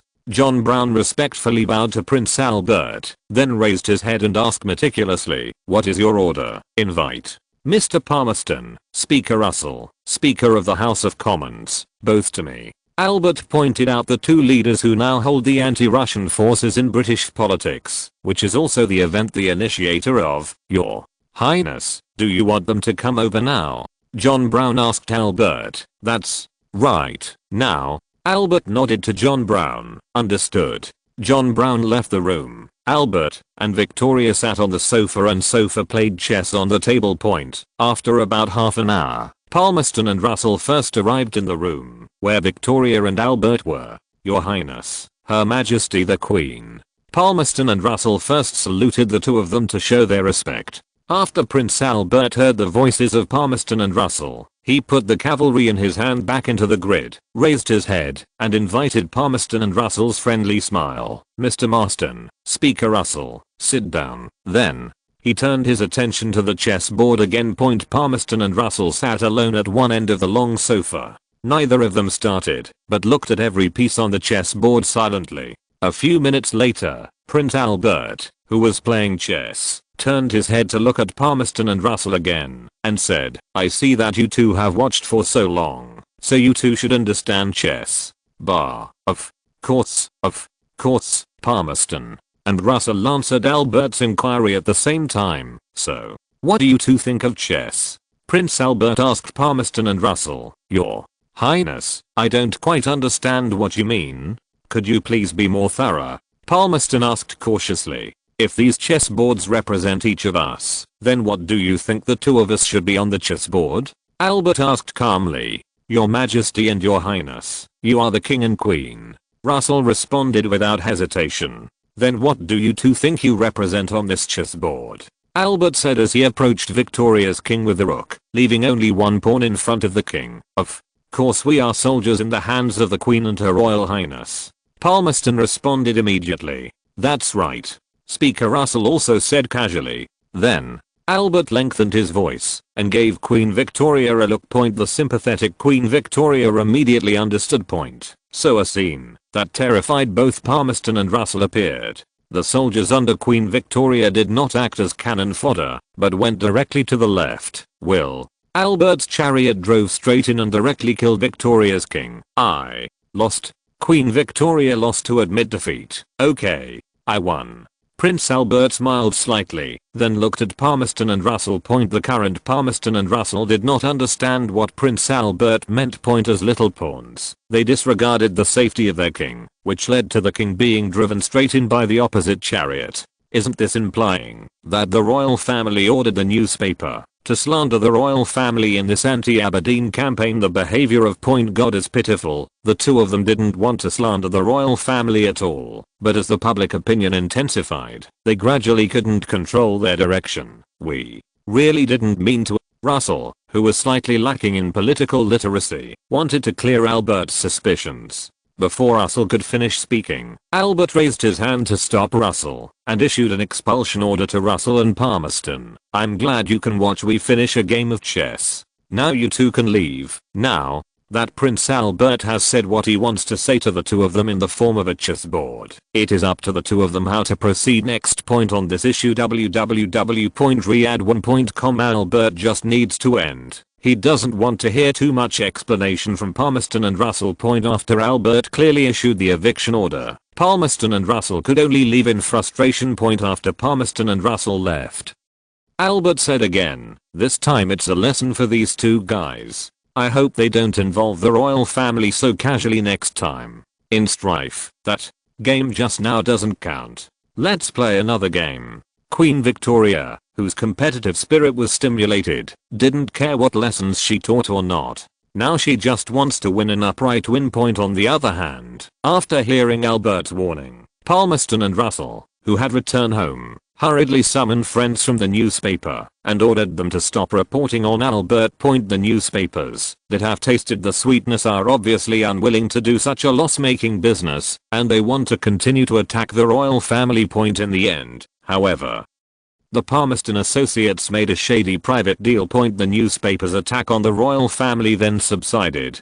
Chapter 444, Prime Minister Palmerston. The newspaper movement quelled the attack on the royal family with the intervention of Palmerston and Russell. However, although the newspaper stopped its aggressive language against the royal family, it has intensified its opposition to the hegemony of the Russian Empire and the protection of the rights and interests of the Ottoman Empire. Britons under the Diet thinking have even reached the point where they will scold when they hear the name Tsar and applaud when they hear the name Sultan. Even the Times, which once started the trend of the Ottoman Empire, was criticized by the Rising Star morning advertising in fierce nationalist language because it mentioned in a report that Christians in the Balkans were more willing to accept protection. Attack accused the Times of being seriously non-British thinking, claiming the idea that Christians are willing to accept Russian protection exists only in the world of the Times, whose protection are Christians willing to accept only life. Christianity in the Ottoman Empire knew that the Times was fabricated out of thin air. After being attacked by the morning advertising, the Times, a veteran big troll, naturally would not act as a shrinking turtle, and it began to fight back against the morning advertising.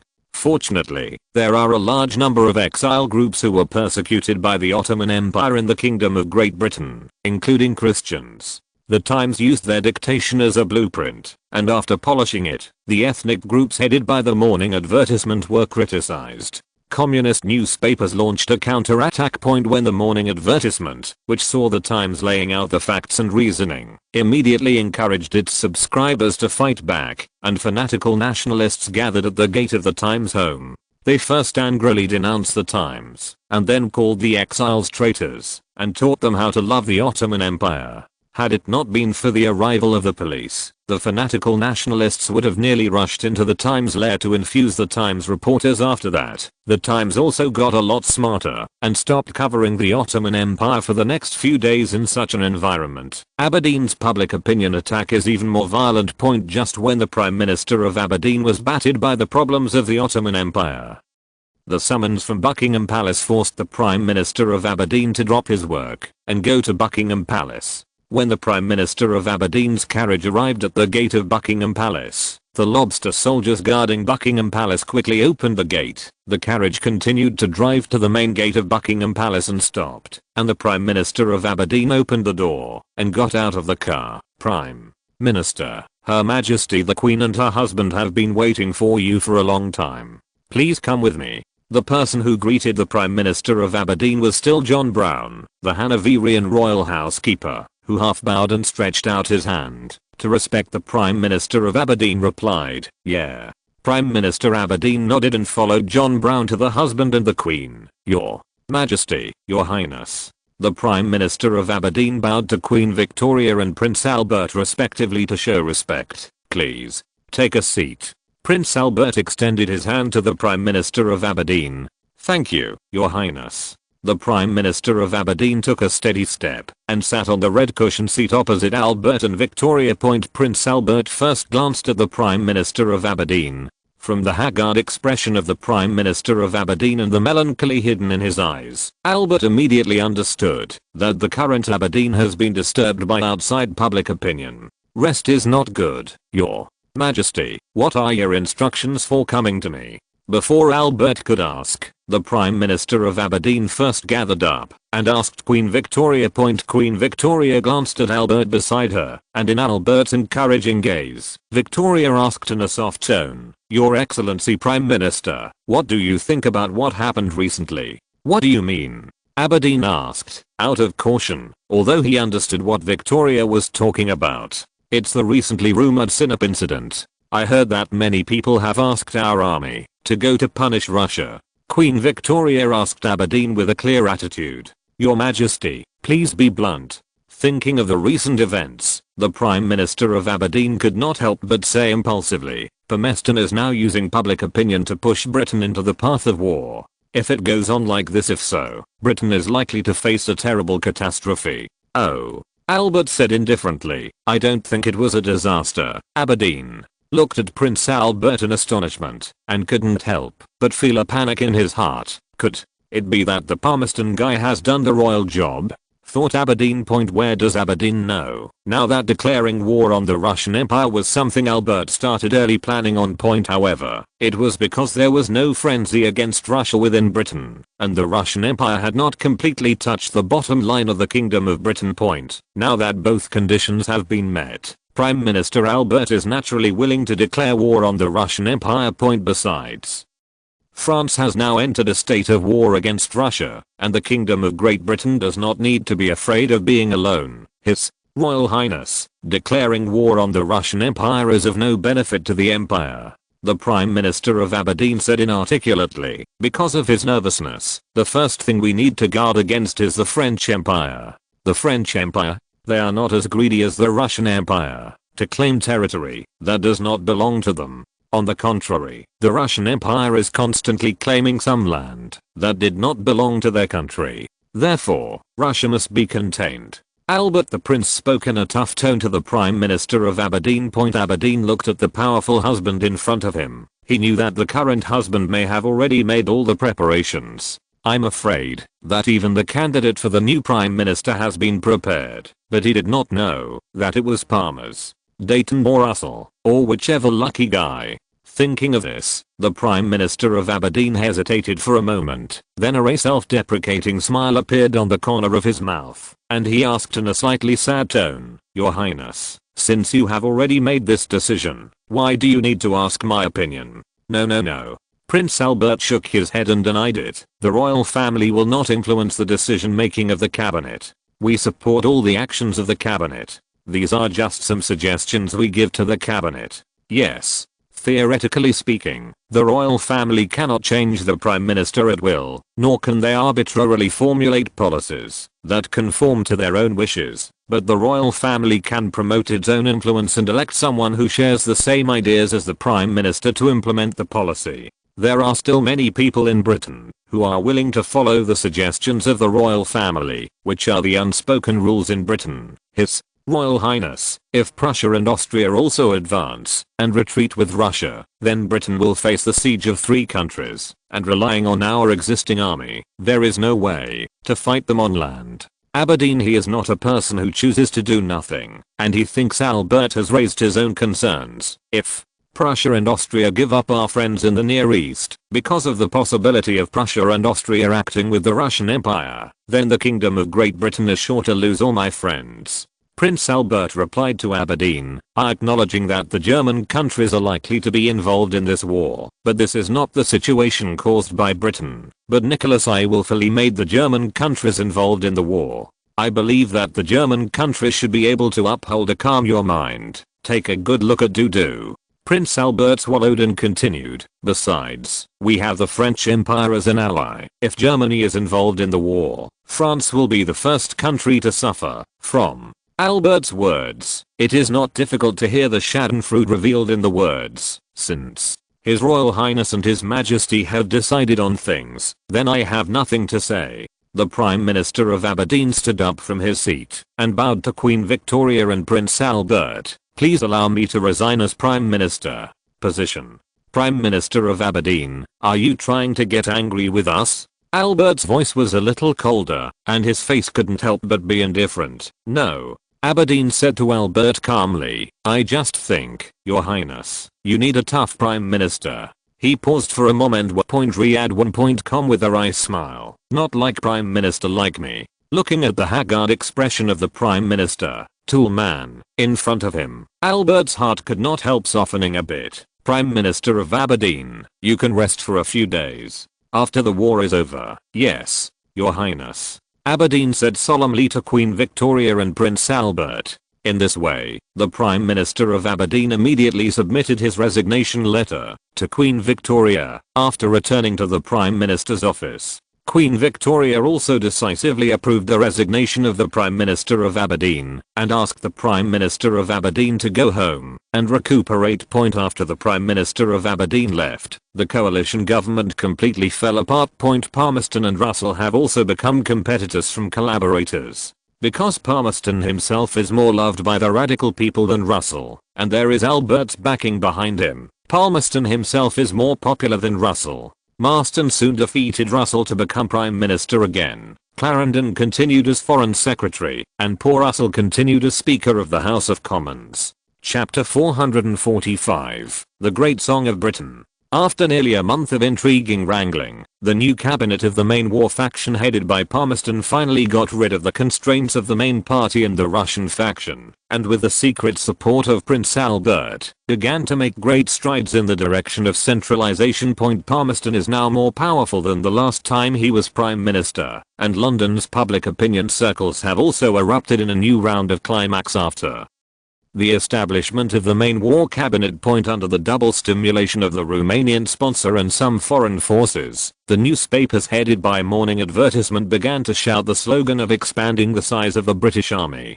Once the slogan appeared, it quickly attracted widespread support from people from all walks of life and British Army officers. As we all know, the British Army has fallen into the curse of layoffs and downsizing since the Napoleonic Wars in 1815. Especially in the era when the older generation of generals headed by Wellington gradually withered away, the British Army with sea power as the core has become an existence that does not love fathers and mothers. Apart from whiplashes, he basically couldn't get anything, and being a second-class soldier in the army was even more humiliating. Volunteers who were once full of patriotic enthusiasm disappeared completely in the Napoleonic Wars and were replaced by drunkards and vagabonds who were impoverished but unwilling to enter the factory. They were forced by the British Army in various ways. Sexual means were brought into the troops, numbing them with alcohol and opium, and using leather whips to teach them obedience. In the mouths of British officers, you can only hear insulting words such as pig and scum, and these soldiers who were recruited by force also have no sense of glory. Shameless, their lives have no other use than to die for the Kingdom of Britain, but who made them into such people? Even so, the total strength of the Kingdom of Britain is only in the early 100,000s, of which about 23,000 troops are scattered in India, 36,520 are scattered in other British colonies, and the remaining 44,980 are stationed in the mainland of Britain. Referring to the United Kingdom of Great Britain and Ireland, among the 44,000 strong team, there are nearly 1/8 of the officers. Most of them are children of nobles. They all imitate the way of the original Duke of Wellington, and the purpose of entering the army is to leave a young man who can subsistence work. After all, Britain strictly implements the primogeniture system. If the remaining children have no talent and are unwilling to join the army, the only way to go is the monastery. This led to an average of 7 soldiers for every British officer, and what was even worse was that the military rank of this group of noble children was only a school rank. Just imagine, a major commander 7 soldiers fighting. The scene is too spectacular, and Britain not only has many officers at the rank of captains, but also many officers at the rank of generals. It is because of God's care for the British people that the generals in Britain generally have a long lifespan. It is not worth mentioning that the Duke of Wellington, who only died for a year, was only 70 years old. There are 13 officers over the age of 13, and 37 generals over the age of 60, not to mention the little fresh meat generals who are 40 to 60 years old, and they are almost over 3 figures. The redundant one-stop service has been fully realized, and the current British military command system has completely shown a situation where powers intersect each other, and many do not know who should obey. However, the situation of the Ministry of War government cannot be changed in any way, because those who can stay in the Ministry of War to eat imperial food are either generals with illustrious military exploits, or the children of a certain great noble. A slight movement will pull out a series of personnel, and no noble dares to really break through the reforms. It can only be accepted in full, which also leads to the annual military expenditure of this army of only 100,000 people reaching a terrifying £9.5 million, which is 244.8 million francs in francs. Such a huge expenditure situation can fully support the 400,000 army before France plus part of the navy. Of course, 40,000 troops are simply not enough to support their grand strategic blueprint for those aristocratic children who are squatting in London and eager to make a fortune. Since Palmerston, the main battle against Russia, came to power, it meant that the war was about to begin. How could the 40,000 troops left behind in Britain alone be an opponent with a large number of cheap Slavic livestock? In order to steal and play tricks? No, for the Queen's glory, it is the real thing that the cabinet pays more money to expand the army. In this way, under the fanatical advocacy of certain groups, Palmerston could only convene a small cabinet meeting first on whether the army should be expanded. Participating in the meeting were the foreign secretary, the war secretary, and the finance minister, all of whom were involved in an important part of the proposal. After the minor cabinet meeting began, Palmerston was first honored that he was able to lead Britain again, followed by all sorts of drowsy touts of Queen Victoria and Prince Albert. To the end of the speech, it was Palmerston who really got to the point of the cabinet meeting. In terms of the current situation facing Britain, Britain should expand the number of troops. I hope everyone can speak freely. Thank you. After speaking, Palmerston made an invitation gesture to the three ministers. The first to respond was the Duke of Newcastle, the War Secretary. May I say a few words first? Whether it was Prime Minister Palmerston, Foreign Secretary Clarendon, and Chancellor of the Exchequer Gladstone, they all cast curious glances at the Duke of Newcastle. This Duke, who has been serving as Minister of War since the beginning of Russell's cabinet, actually turned his temper to act as a first-timer. For a time, Palmerston and others speculated whether it was because some noble children behind the Duke of Newcastle joined together. Minister of Pelham. The full name of the current Duke of Newcastle is Henry Pelham Alexander Clinton. Please say it. Palmerston responded to the Duke of Newcastle with a harmonious smile. Cough, cough. The Duke of Newcastle cleared his throat, reorganized his language and said, I think our country's army should indeed be expanded a little bit, and a team of only 40,000 people can't maintain the safety of the country at all. It's the interests of the nobles behind you. Palmerston couldn't help complaining in his heart, and asked Newcastle in a negotiating tone, then Minister Pelham, how many troops do you think Britain needs to maintain the security of the homeland? According to my humble opinion, if you want to maintain the security of the homeland and guard against possible raids, you must at least retain an army of 150,000 to 200,000. The Duke of Newcastle startled the three people present as soon as he spoke. Especially the Chancellor of the Exchequer Gladstone, who at this time looked like someone had constipation and couldn't get it out. He didn't know what to say. To expand the British army to 150,000 to 200,000, not to mention whether the current population of Britain can afford the mobilization brought about by the expansion. The military expenditure alone is not a small expenditure to 3 times. It is conceivable that, if Newcastle's proposal is successful, the noble children will indeed get what they want, but the price will need to be borne by all Britons in the province. Thinking of this, Gladstone immediately said loudly, I object. Palmerston finally breathed a sigh of relief when he saw his finance minister speak out against it. If there was no objection in the small cabinet, it might really pass. The weight ratio of the upper house has obviously suppressed the lower house these years. Once submitted to the House of Lords, the consequences would be disastrous. Gladstone's objection was considered a relief for Palmerston. Palmerston glanced at Gladstone gratefully. Secretary Gladstone, what is your reason for objecting?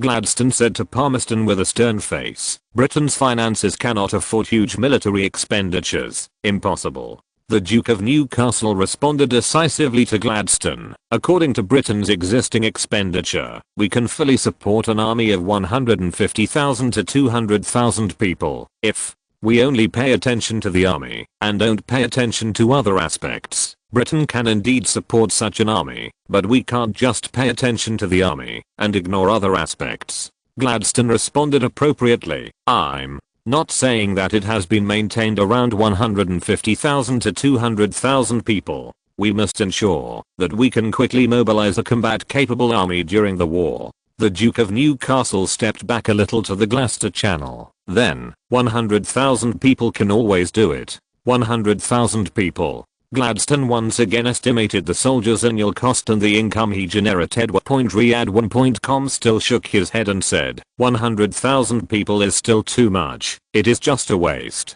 80,000. At least 80,000. The Duke of Newcastle gritted his teeth, as if he had made a great determination to discuss with Gladstone. 8. Gladstone was about to say something when he heard a knock on the door from outside. Palmerston, who was in the middle of a small cabinet meeting, frowned slightly, then showed an apologetic smile, and stood up and said, "Please wait." Palmerston walked to the door, opened the door, and the Prime Minister's private secretary appeared at the door. At this time, he was looking at Palmerston in a panic. His mouth seemed to be on loan, and he said quickly, "Your Excellency Prime Minister, important information from the Ministry of Foreign Affairs." Palmerston took the information, looked at it carefully, and then took a deep breath. His face became even heavier. "Okay, I get it." Palmerston nodded to his secretary after collecting the information from the Ministry of Foreign Affairs, then closed the door and said to everyone present in a heavy tone, "Everyone, I'm afraid we are going to be in big trouble. If you're listening to this novel on a channel other than Fanfic World, it means they downloaded and uploaded it without effort. We cordially invite you to visit our channel, Mundo Fanfic Novelos. There you'll find the original version of this story and you can explore many other novels of various genres. We're waiting for you to immerse yourself in a world of incredible novels." Chapter 446. There are no generals in Yingai, but the adjutant is the vanguard. After Palmerston said this sentence in a heavy tone, the three ministers present were stunned for a while, and they couldn't believe what they heard. After a while, the recovered Duke of Newcastle asked Palmerston, "Your Excellency Prime Minister, could it be that the Russian Empire has declared war on the Kingdom of Britain?" "No." Palmerston shook his head and replied to the three ministers present. Before the three ministers could breathe a sigh of relief, Palmerston continued, "It's worse than declaring war. According to the information from the Near East, the fleet of the Russian Empire regards our fleet as the helper of the French fleet and then sends them to the French fleet. Our ships attack. The three ministers present couldn't believe their ears. The fleet of the Russian Empire launched an attack on the British fleet. Isn't that just lighting a candle in a kennel, looking for dead? How about the casualties of the fleet?" The Duke of Newcastle asked first. "There were no large-scale casualties, and the surprise attack on the British fleet was 3 Russian steamships and a double-deck warship. Speaking of which, Palmerston's voice couldn't help but carry a trace of arrogance and contempt unique to the Hausa people. However, they are facing the latest steam double-decker warship of our British Empire. The Imperial Navy not only withstood the attack of the Russian Empire, but also sank a Russian steamship. In other words, the Russian Empire is already at war with us." The Duke of Newcastle said with a sense of eagerness to try point, "As long as there is a war between the Kingdom of Britain and the Russian Empire, the shackles bound on the British Army can be lifted, and the British Army can also gain more resource." At this moment, the Duke of Newcastle really loved those Russians to death. If it weren't for them, the Duke of Newcastle would have been wrangling with Gladstone for a long time. The Duke of Newcastle suppressed his excitement and couldn't help but sneak a glance at Gladstone. Now Gladstone is standing there with a dull-eyed gaze, with the words war between the Russian Empire and Britain constantly echoing in his mind. "Now, we have to do something." Although Lord Clarendon's voice was small, it was very clear in this quiet secret room. "Yes, we must do something." The Duke of Newcastle echoed, and then looked at Palmerston. After a brief absence, Palmerston readjusted to his original state. He first glanced at Gladstone, then at Clarendon and Newcastle. Finally, he gritted his teeth and made up his mind. Since we have entered a state of war, the 80,000 mentioned earlier can be overturned. Minister Pelham. Yes. The Duke of Newcastle of Palmerston responded solemnly on the surface, and he had already judged his own frivolity in his heart. From now on, Britain will recruit a large number of people who are willing to join the British Army. The number is around 14W, which means you need to recruit 10W. Palmerston issued a strict order to Newcastle. Remember, what I want is a team that can fight, is not a piece of sand. Your Excellency, can the War Department go to the factory to recruit workers? The Duke of Newcastle tentatively asked Palmerston if he could recruit men in the factory. After all, the discipline and will of obedience of workers these days is far higher than that of rogue proletarians caught on the street. It's just that arresting workers without authorization can easily lead to unnecessary trouble. Yes. Palmerston did not hesitate too much. He also knew the problems facing the War Department, so he relaxed the conditions appropriately. How can workers who are part of the empire do nothing in the factory, and the battlefield is their final destination? I promise to train qualified soldiers in the shortest possible time. With Palmerston's guarantee, the Duke of Newcastle could let the military police below capture the workers. Secretary Gladstone, the issue of appropriation for the army will trouble you. Palmerston said to Gladstone sincerely. Huge expenditures in a short period of time will inevitably lead to financial turmoil in the empire. In this case, it is a test of the skills of a qualified finance minister. I can only do my best. Glades responded to Palmerston with a reluctant expression on his face. Palmerston, who had finished explaining the tasks of Gladstone and Newcastle, looked at Clarendon again, pointed at Lord Clarendon with his halberd, and said, Secretary Villiers, you will go to Buckingham Palace immediately to tell Queen Victoria and Queen Victoria the news. Prince Albert, yes. Clarendon took the lead and left, followed by Gladstone and Newcastle. Palmerston was the only one left in the room, sitting alone on the sofa and staring at the sky outside the window. After a long time, the Prime Minister's secretary pushed the door open again. Prime Minister Palmerston, who had recovered his senses, still looked at the secretary with slightly dull eyes, and then pointed to the secretary and ordered, you call the Russian ambassador Baron Brunel now. Yes, Prime Minister. The Prime Minister's secretary straightened his body and replied firmly to Palmerston. About half an hour later, the Russian ambassador Baron Brunel appeared in front of Palmerston and looked at Palmerston with a puzzled expression. Facing the doubtful Brunel, Palmerston still politely announced to him that the Kingdom of Britain was about to draw up a war against Russia. What? Your Excellency Prime Minister, you can't do this. Brunel shouted excitedly. I'm sorry. If the Russian Empire had not launched an attack on the Kingdom of Britain without authorization for a few hours, the relationship between our two countries might not have fallen to the point where it is now. Palmerston sighed feigned melancholy, as if he's sad about the coming war. It's so ridiculous. Brunel shook his head and said to Palmerston with a sincere expression, Your Excellency Prime Minister, I don't know where you are heard this news, but you must believe that the Russian Empire is very important to the Kingdom of Britain. We have always been very respectful. We will never do such a heinous thing. It must be framed by someone. Mr. Ambassador, I don't want to find out who is right and who is wrong. Palmerston said firmly to Minister Brunel, since the fleet of the Russian Empire has attacked Britain, it must bear the corresponding price. Your Excellency Prime Minister, do you have to turn the original harmonious relationship between the Russian Empire and the Kingdom of Britain into an enemy of life and death? Brunel humbly maintained the friendship between Russia and Britain. After firing at Britain from the Russian Empire, we have become enemies of life and death. Palmerston responded uncompromisingly to Brunel. Since Palmerston served as the main battle faction, he has been destined to go all the way to the black on this road. Once Palmerston's attitude is not enough for the main battle, those who originally supported him will immediately abandon him and turn to those who are more active in the battle. Since the people of London could not wait for the truth to be found out, Palmerston simply declared war directly.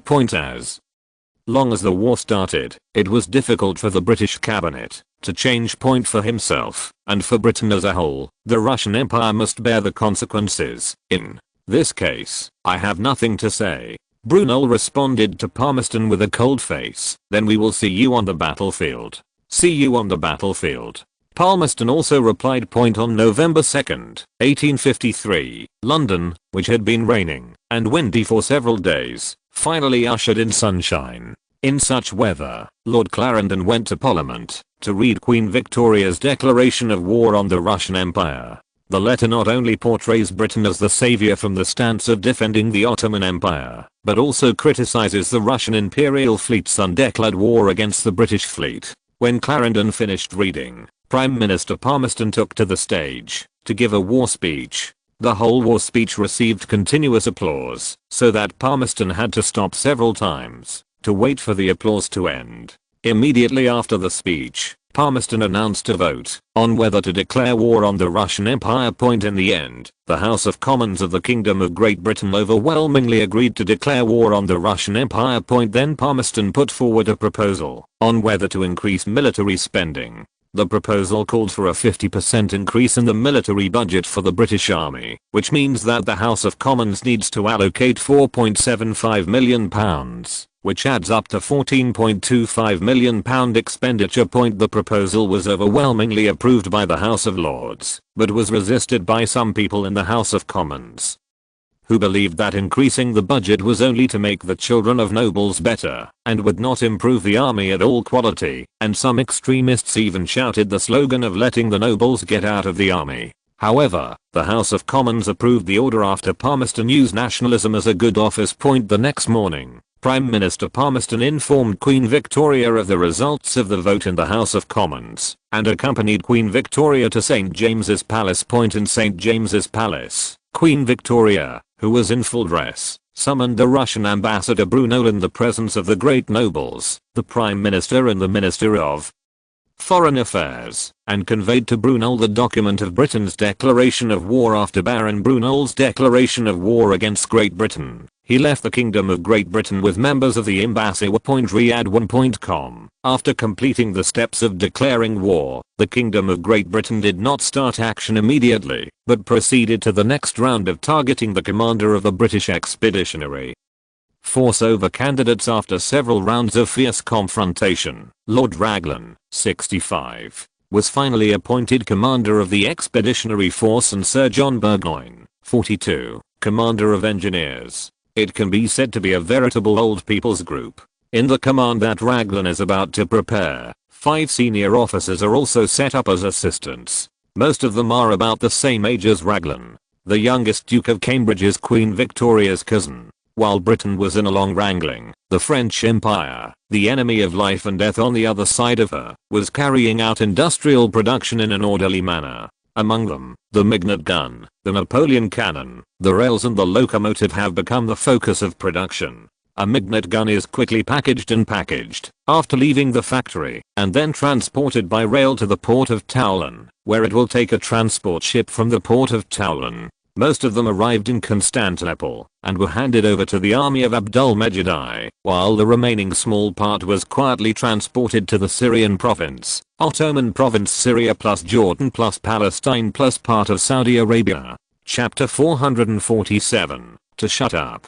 I'm talking about democracy in Britain. Oh. So the Kingdom of Britain has finally made up its mind to declare war on the Russian Empire. On the morning of the third day after Britain declared war on the Russian Empire, Jerome Bonaparte, who was inspecting a workshop in the North Industrial Park and was about to admonish some of the unscrupulous capitalists who were about to come, suddenly received a request for alliance from the British government, represented by Lord Cowley, to the French government.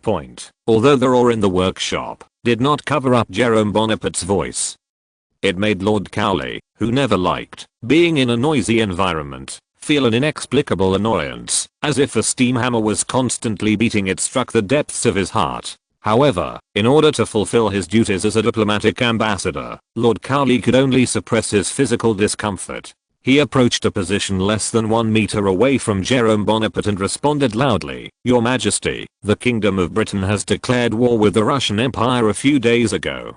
3 days. Jerome Bonaparte glanced at Lord Cowley in surprise and asked in a slightly yin-yang tone, "So it took you 3 days to figure out whether you should formally form an alliance or not?" When did the British cabinet become so ineffective? Democratic considerations. This is based on democratic considerations, Lord Cowley said embarrassingly, and he also had some resentment against the British cabinet in his heart. Now that the British cabinet has decided to declare war on Russia, can the efficiency of the British cabinet be raised? To be honest, when Lord Cowley, who was accustomed to the efficient administrative orders of the French Empire, received the news from Britain, he could not stand the outrageous administrative efficiency of the British Kingdom. Every motion, even a trivial matter, has to be approved by the cabinet in both chambers. Sometimes a small cabinet must be formed first, and then it is taken to the cabinet council. After the cabinet meeting agrees, the two chambers can vote.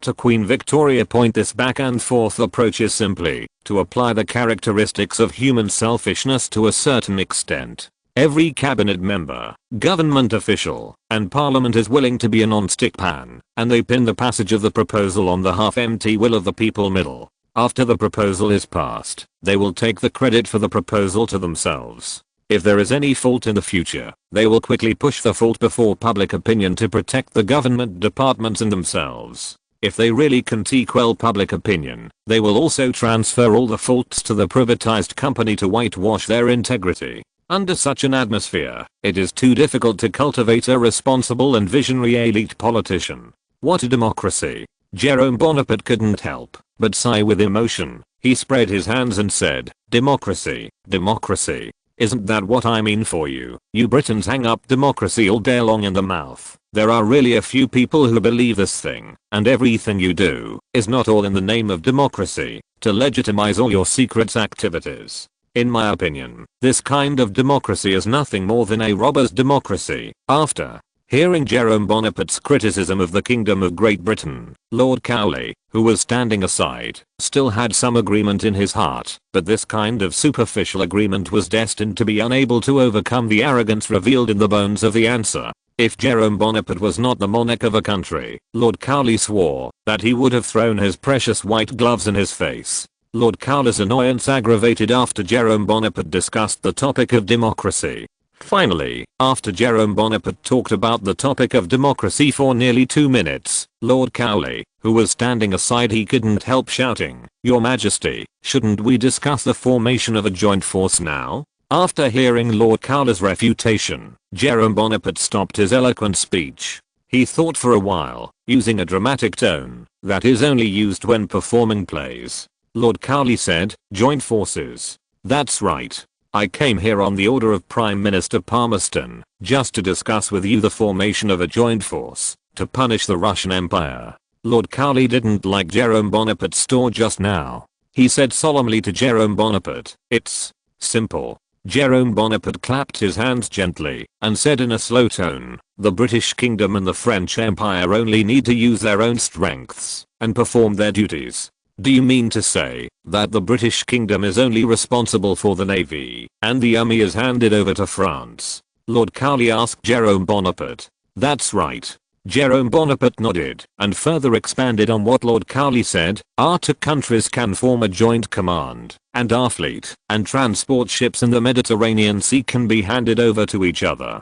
The commander of the Navy of the United Command appointed by the United Kingdom is under the Unified Command, and correspondingly, the Kingdom of Britain needs to hand over your army units to the personnel we designate for Unified Command. This will ensure that our two countries can keep pace with each other. Harmony is reached." After listening to Jerome Bonaparte's hooah, Lord Cowley nodded with empathy. The Navy is an area that Britain is good at, and the Army is an area that Britain is not good at. If the army is handed over to the French command, it may be able to produce a different effect. I take the liberty to ask, how many troops does the British Kingdom plan to send to the Near East to ensure the safety of the Ottoman Empire? Jerome Bonaparte asked Lord Cowley with a smile on the corner of his mouth. "Britain plans to send about 100,000 troops to the Near East." Lord Cowley revealed to Jerome Bonaparte the number of troops sent by Britain, and then added, "However, our advance force is only 20,000 people about.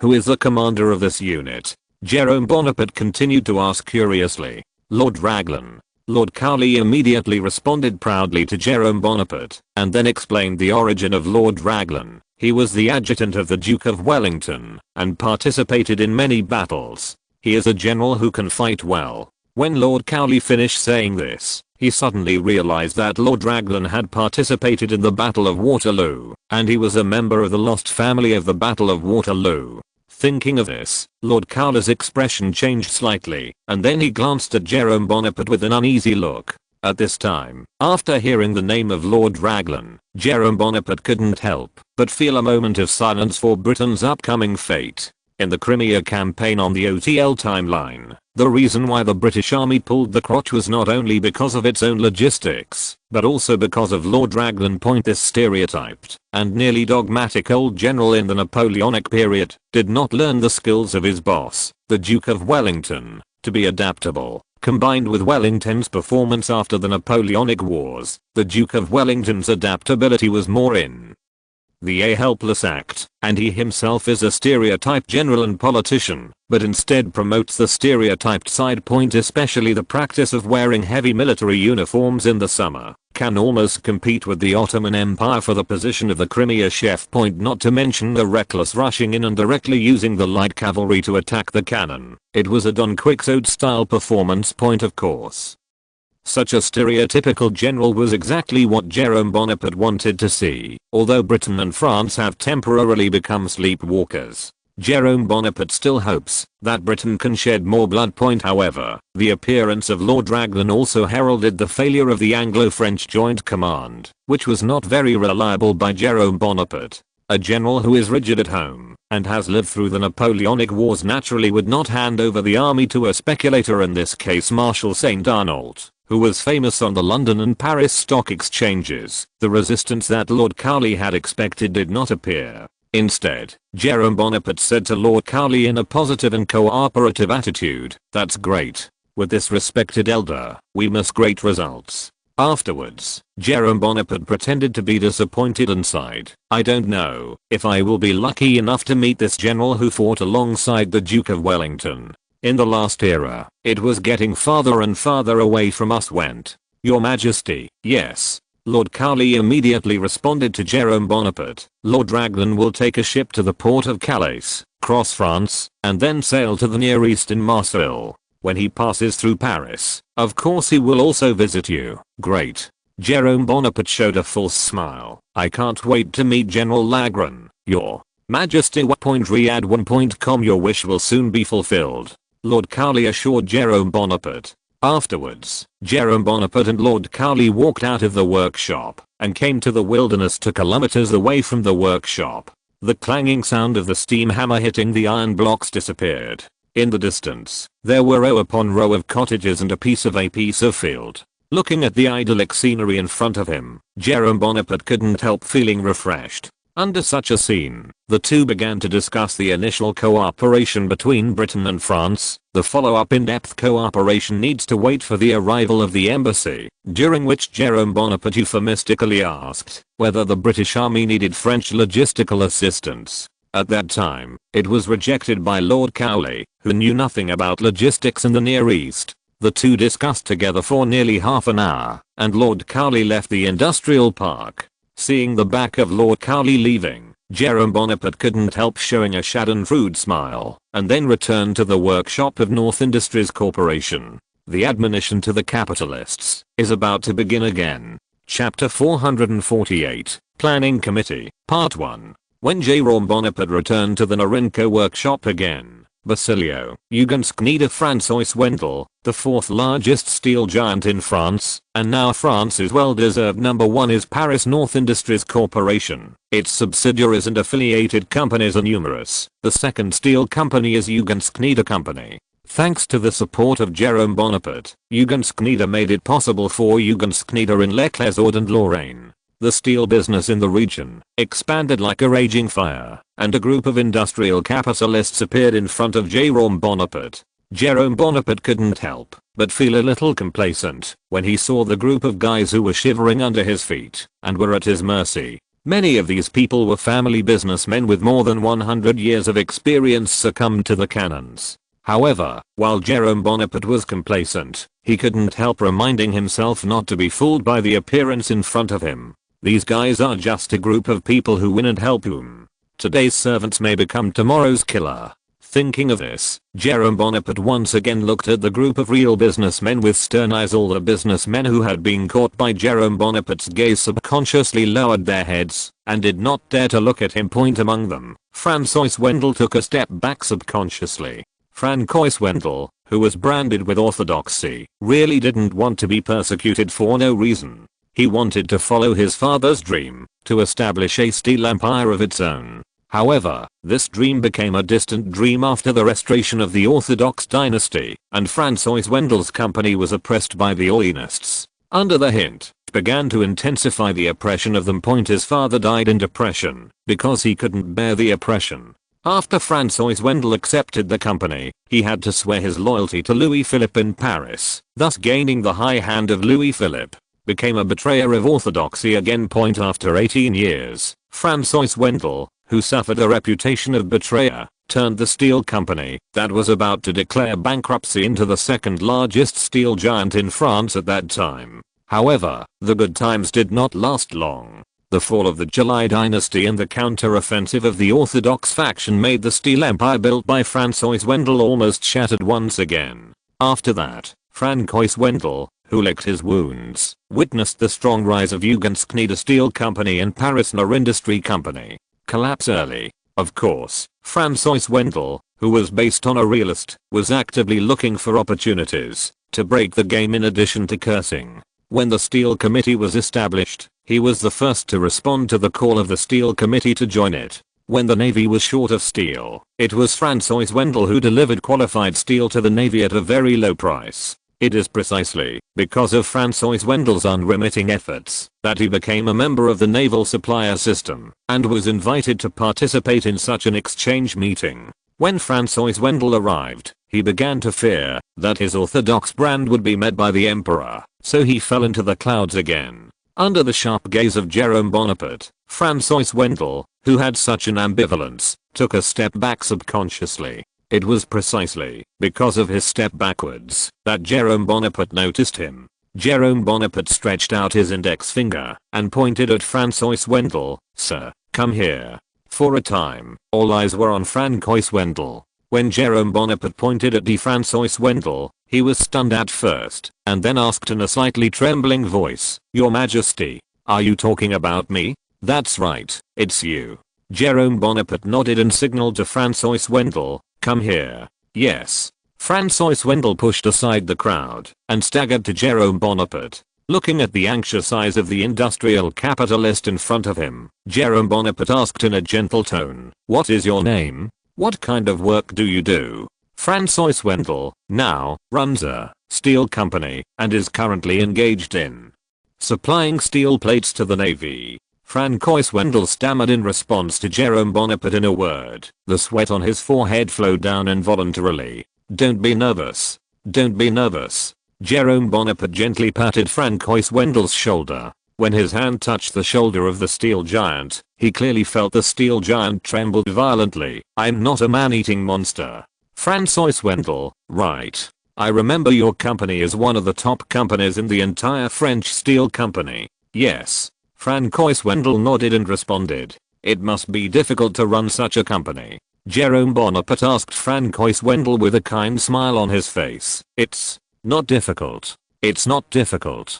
Francois Wendel shook his head and flattered. "Without your hard work for France, we wouldn't be as prosperous as we are now. You work harder than us." "Yes. Without your daily work, Your Majesty, there would be no prosperity for those of us." "That's right. Your Majesty, you are the hardest worker." The industrial capitalists who saw the needle did their best to show Jerome Bonaparte their loyalty to the empire. Of course, what they said was also a bit bottom line. If it wasn't for Jerome Bonaparte's massive expansion of infrastructure in France, where would they be prosperous? Especially now that the war between France and Russia has driven the upstream and downstream industrial chains in France, allowing them, the industrial capitalists, to enjoy the dividends brought by the war. To say that they were not grateful to Jerome Bonaparte would be pure nonsense. I'll take these as your sincere words. Jerome Bonaparte nodded at the group of industrial capitalists, and then went straight to the point. You must have visited this factory with them. What do you think?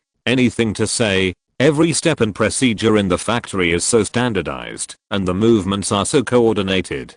Francois Wendell complimented Norinco in Paris. To tell you the truth, the company adopts a strict militarized management and semi-pipeline system, which has greatly improved the company's efficiency. Jerome Bonaparte was also very impressed with this giant building built by him.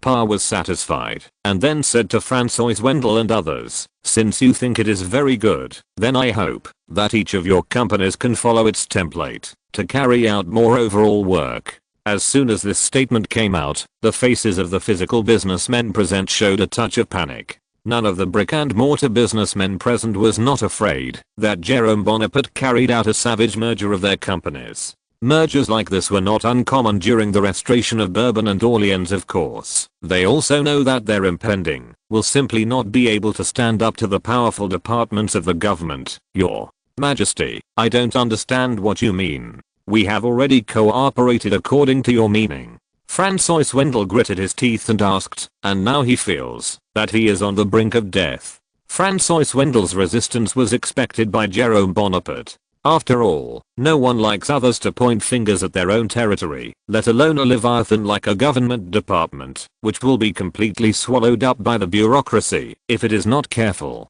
Although Jerome Bonaparte had repeatedly demanded industrial mobilization long before the official start of the war, judging from the current situation, the current mobilization efforts are as strong as the one expected by Jerome Bonaparte. Large-scale industrial mobilization is far from complete. That's why Jerome Bonaparte chose to go further. Don't worry that the government doesn't want to annex you, nor does it want to point fingers at you too much.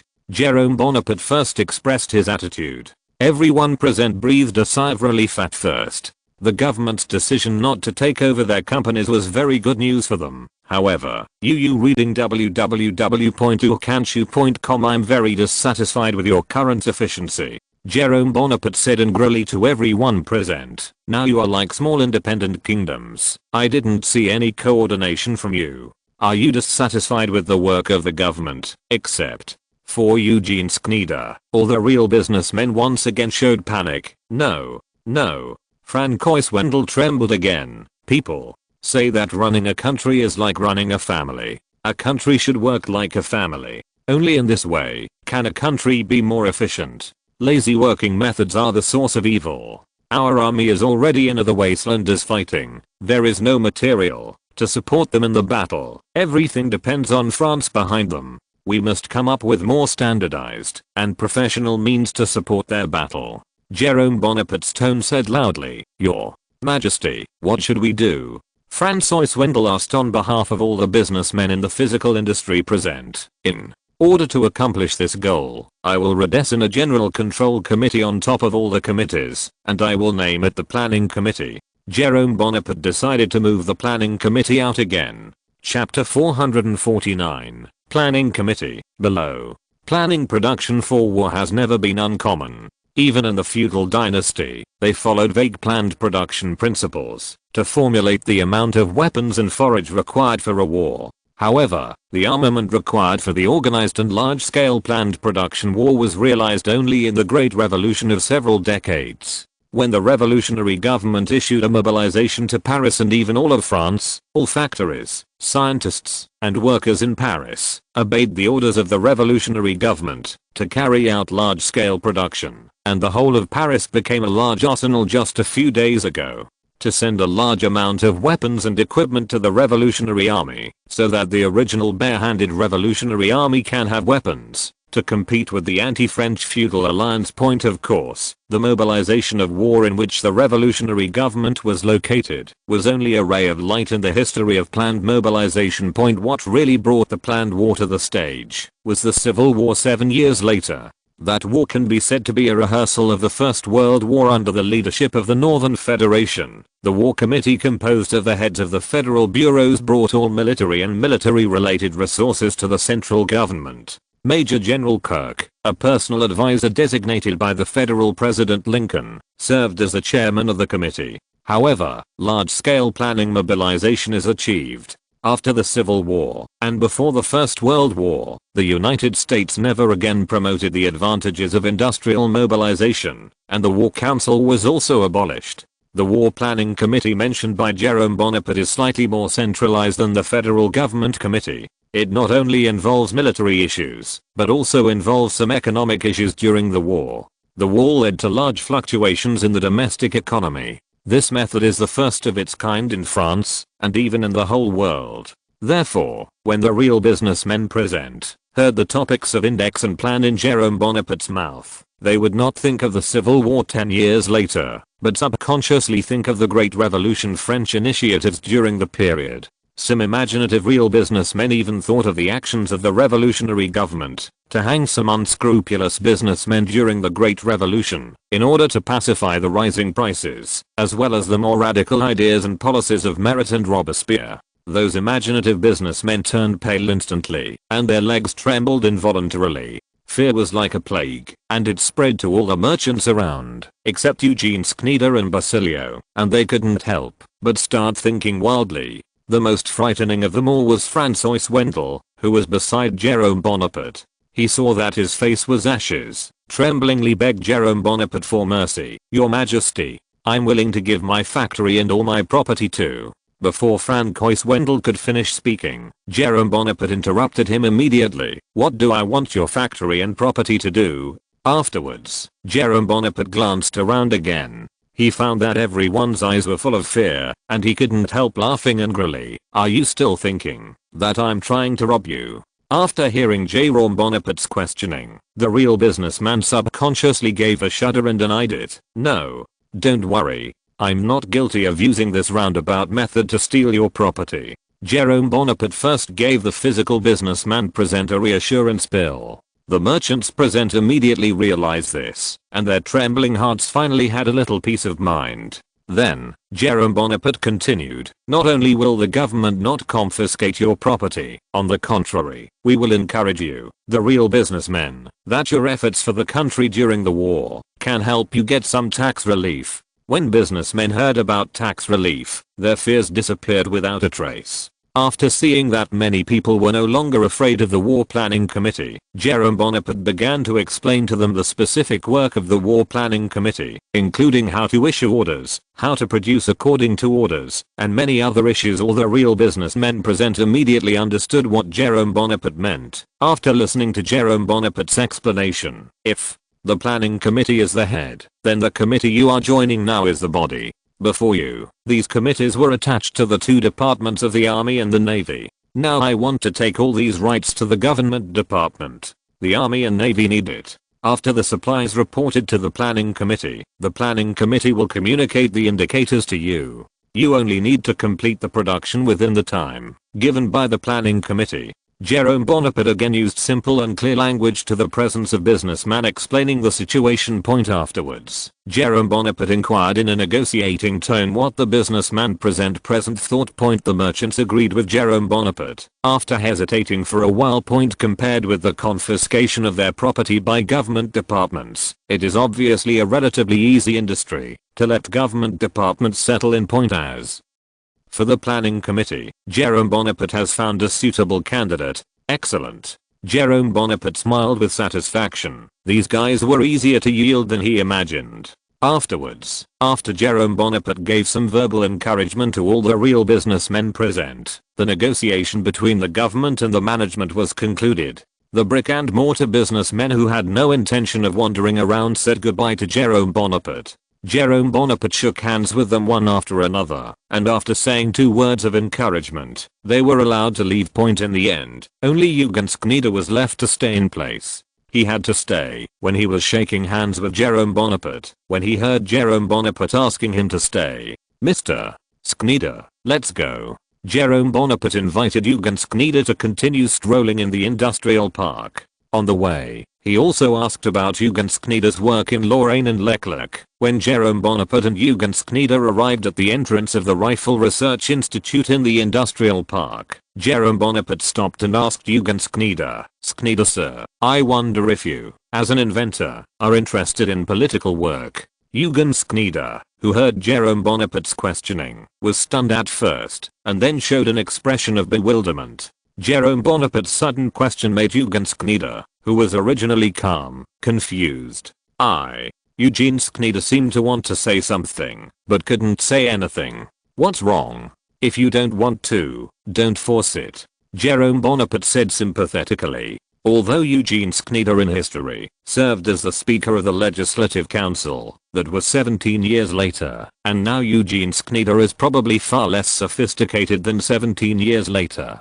Of course, Jerome Bonaparte does not need a particularly sophisticated politician. The role of an inventor of science and technology in that position is more practical than that of a pure politician. Your Majesty, please forgive me. Eugene Schneider first apologized to Jerome Bonaparte, and then asked, if I agree to your request, what position will I hold? If you are willing to engage in political work, I'm ready to give you the position of chairman of the planning committee. Jerome Bonaparte said bluntly to Eugen Schneider, as long as this department will be directly under my leadership, and the person who leads this committee will be acquainted with the ministers of various departments at the executive level. Hearing Jerome Bonaparte's answer, Eugen Schneider couldn't help but feel a little moved. He asked again, Your Majesty, why did you choose me? For me, the person in this position only needs a guy who is more sensitive to numbers. No matter how bad it is, he only needs to not be overridden by the academic bureaucrats under him. Jerome Bonaparte's tone was indifferent, responding to Eugene Schneider in such a way as to state a trivial matter. This made Eugene Schneider, who thought he had some political potential to be discovered by the emperor, a little frustrated. However, Jerome Bonaparte's next sentence gave Eugen Schneider a little comfort. Eugen Schneider .riad1.com You are a person with a strong grasp of numbers. Sensitive people are also a group of people who have been with me for a long time, so I prefer to hand this position to someone I trust. I don't know what you think. I am willing to try to hold this position. Eugene Schneider immediately responded to Jerome Bonaparte. Very good. Jerome Bonaparte nodded slightly, then patted Eugen Schneider on the shoulder and said solemnly, I only give you 1 week. You need to use this week. In 4 days, you only have 4 days to hand over all the work you are doing now, and then devote yourself to the formation of the planning committee. Our war with Russia has begun. You must hurry. Have you understood?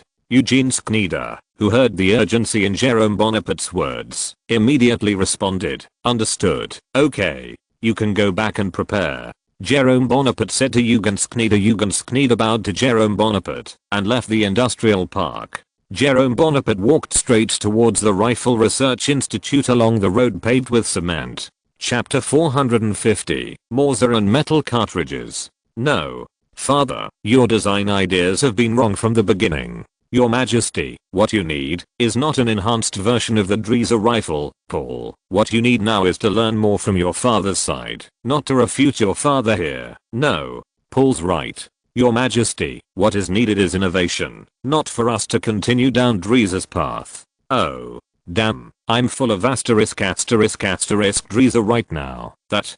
Team Leader Anderson, I think Dreza's design ideas are worthy of our reference, especially the design of the bolt and the pull. Mr. Sabo, I think Dreza's needle gun is defeated precisely because of the pull of the bolt. Maybe we should change the reference target. This was a quarrel in the Rifle Research Institute, and the quarrel grew louder as Jerome Bonaparte approached point. When Jerome Bonaparte stepped over the threshold and entered the Rifle Research Institute into the house, the people in the house seemed to have not noticed Jerome Bonaparte's arrival because of the heated argument point until Jerome Bonaparte cleared his throat and coughed twice. Only then did present everyone realize that someone was coming. And they all looked at the entrance of the institute. At the entrance of the institute, the figure of Jerome Bonaparte was printed in their eyes. An inexplicable embarrassment filled the entire institute, and all the firearms engineers in the institute were a little overwhelmed. Fortunately, the awkward atmosphere didn't last long. Jerome Bonaparte first broke the silence and greeted them. Good afternoon, everyone. What are you talking about? It's so lively. Your Majesty. The people who reacted quickly curtly bowed to Jerome Bonaparte to show their respect. Jerome Bonaparte looked at all the members of the institute in turn, from the senior engineer in his 50s, Anderson Morser, to the 15-year-old apprentice engineer, William Morser. Among these people, Jerome Bonaparte is most optimistic about Paul Mauser and Alfonso Chassip.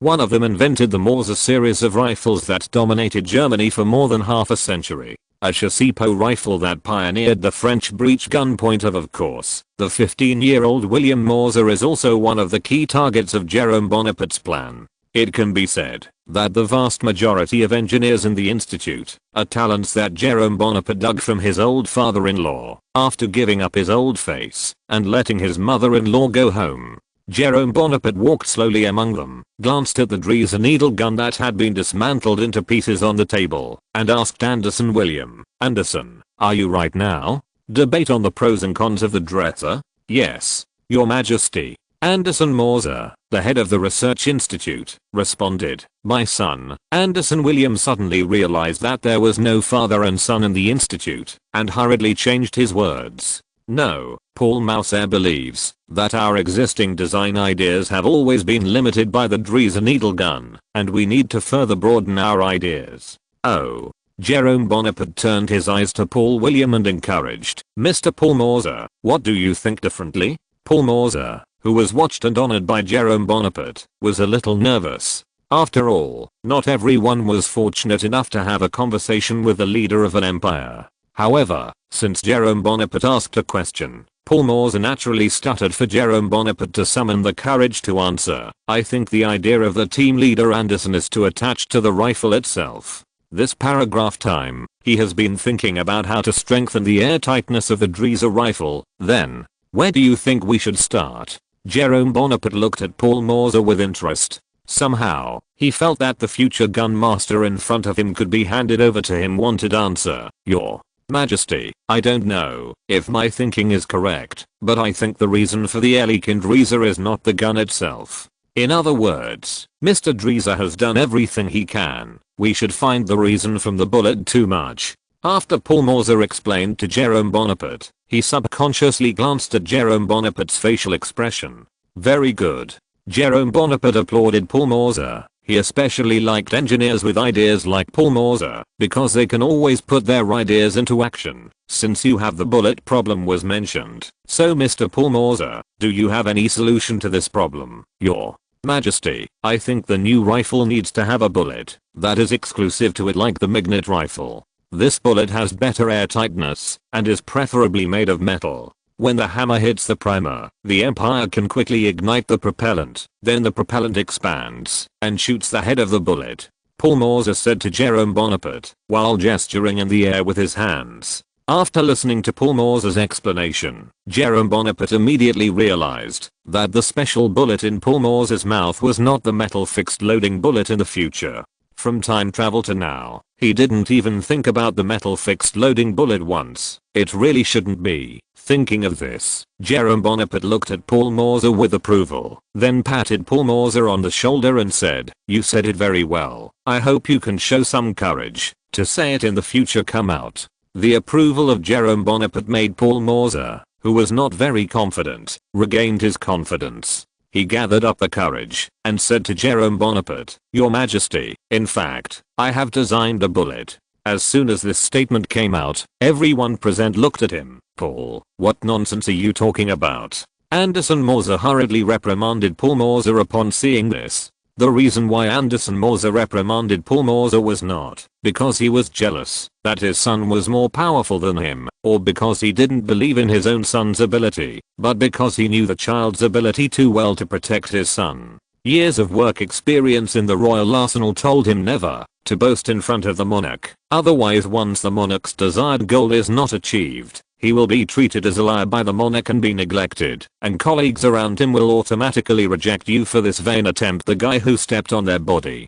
It's true. Paul Mauser obviously did not understand his father's good intentions. He responded hoarsely to Anderson Mauser, and then pleaded with Jerome Bonaparte, "Your Majesty, please allow me to leave for a moment." Of course. Jerome Bonaparte nodded and replied to Paul Mauser with a smile, "Thank you for your kindness." After protecting Mauser bowed to Jerome Bonaparte. Zioran left the institute. After about 5 minutes, Paul Mauser reappeared at the entrance of the institute. With one hand drooping on the door frame, he paused for a while at the door, gasping for breath. After he recovered, Paul Mauser straightening up again. He came to Jerome Bonaparte. Your Majesty. Paul Mauser handed a slightly wrinkled piece of scratch paper to Jerome Bonaparte. Jerome Bonaparte took the scratch paper and unfolded it. There was only one bullet drawn with a pencil on the scratch paper. The material, length, radius, diameter of the bullet, as well as the primer, propellant, and warhead inside the bullets are all marked on the year from the perspective of length and radius. The metal bullets hand painted by Paul Mauser and those bullets that Jerome Bonaparte saw on TV in later generations will grow a bit longer, and the circles of threads on the surface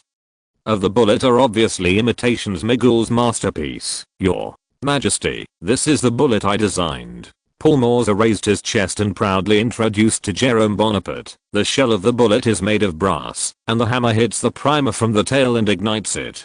Propellant. After the propellant gives energy to the warhead launches. It looks pretty good. Jerome Bonaparte nodded to Paul Mauser, and then turned to ask, but how do you take out the cartridge case stuck inside the rifle? This. Paul Mauser immediately fell into contemplation. He didn't seem to realize that the cartridge case was taken out. I haven't thought about this yet. It's very good that you can think of this step. Jerome Bonaparte once again encouraged Paul Mauser. How to make the bullet you designed to be successfully shelled is your next goal. Your Majesty. Riyadh1.com. Can I continue to follow this line of thinking? Paul Mauser asked in a trembling voice. Of course. Jerome Bonaparte responded decisively to Paul Mauser. Afterwards, Jerome Bonaparte glanced at the surrounding researchers and said loudly, you all listen to me. I can tolerate your failures countless times, because scientific research is originally accompanied by countless failures before it can be achieved. To achieve the ultimate success, but each of you must conduct a deep analysis of each failure, so as to find the reason for the failure. You can't blindly conduct experiments. Blind experiments will only waste time for no reason. As for you, Jerome, Bonaparte pointed at Paul Mauser and said, your design ideas are worth learning, so I decided to reward you with 5,000 francs as an encouragement. Ah. Paul Mauser, who heard the reward, showed a surprised expression. He never thought that he would receive such a generous reward. You know, 5,000 francs is equivalent to 2.5 years' wages when he was at the Royal Arsenal in Abendon. The current annual salary of Paul Mauser is about 3,500 francs, including food and lodging. End of this chapter. Thank you very much for reaching the end. Don't forget to like. Looking for more exclusive content and immediate access? Subscribe to our Patreon. Remember, every like, subscription, or donation encourages us to continue. Thanks to everyone. See you in the next video.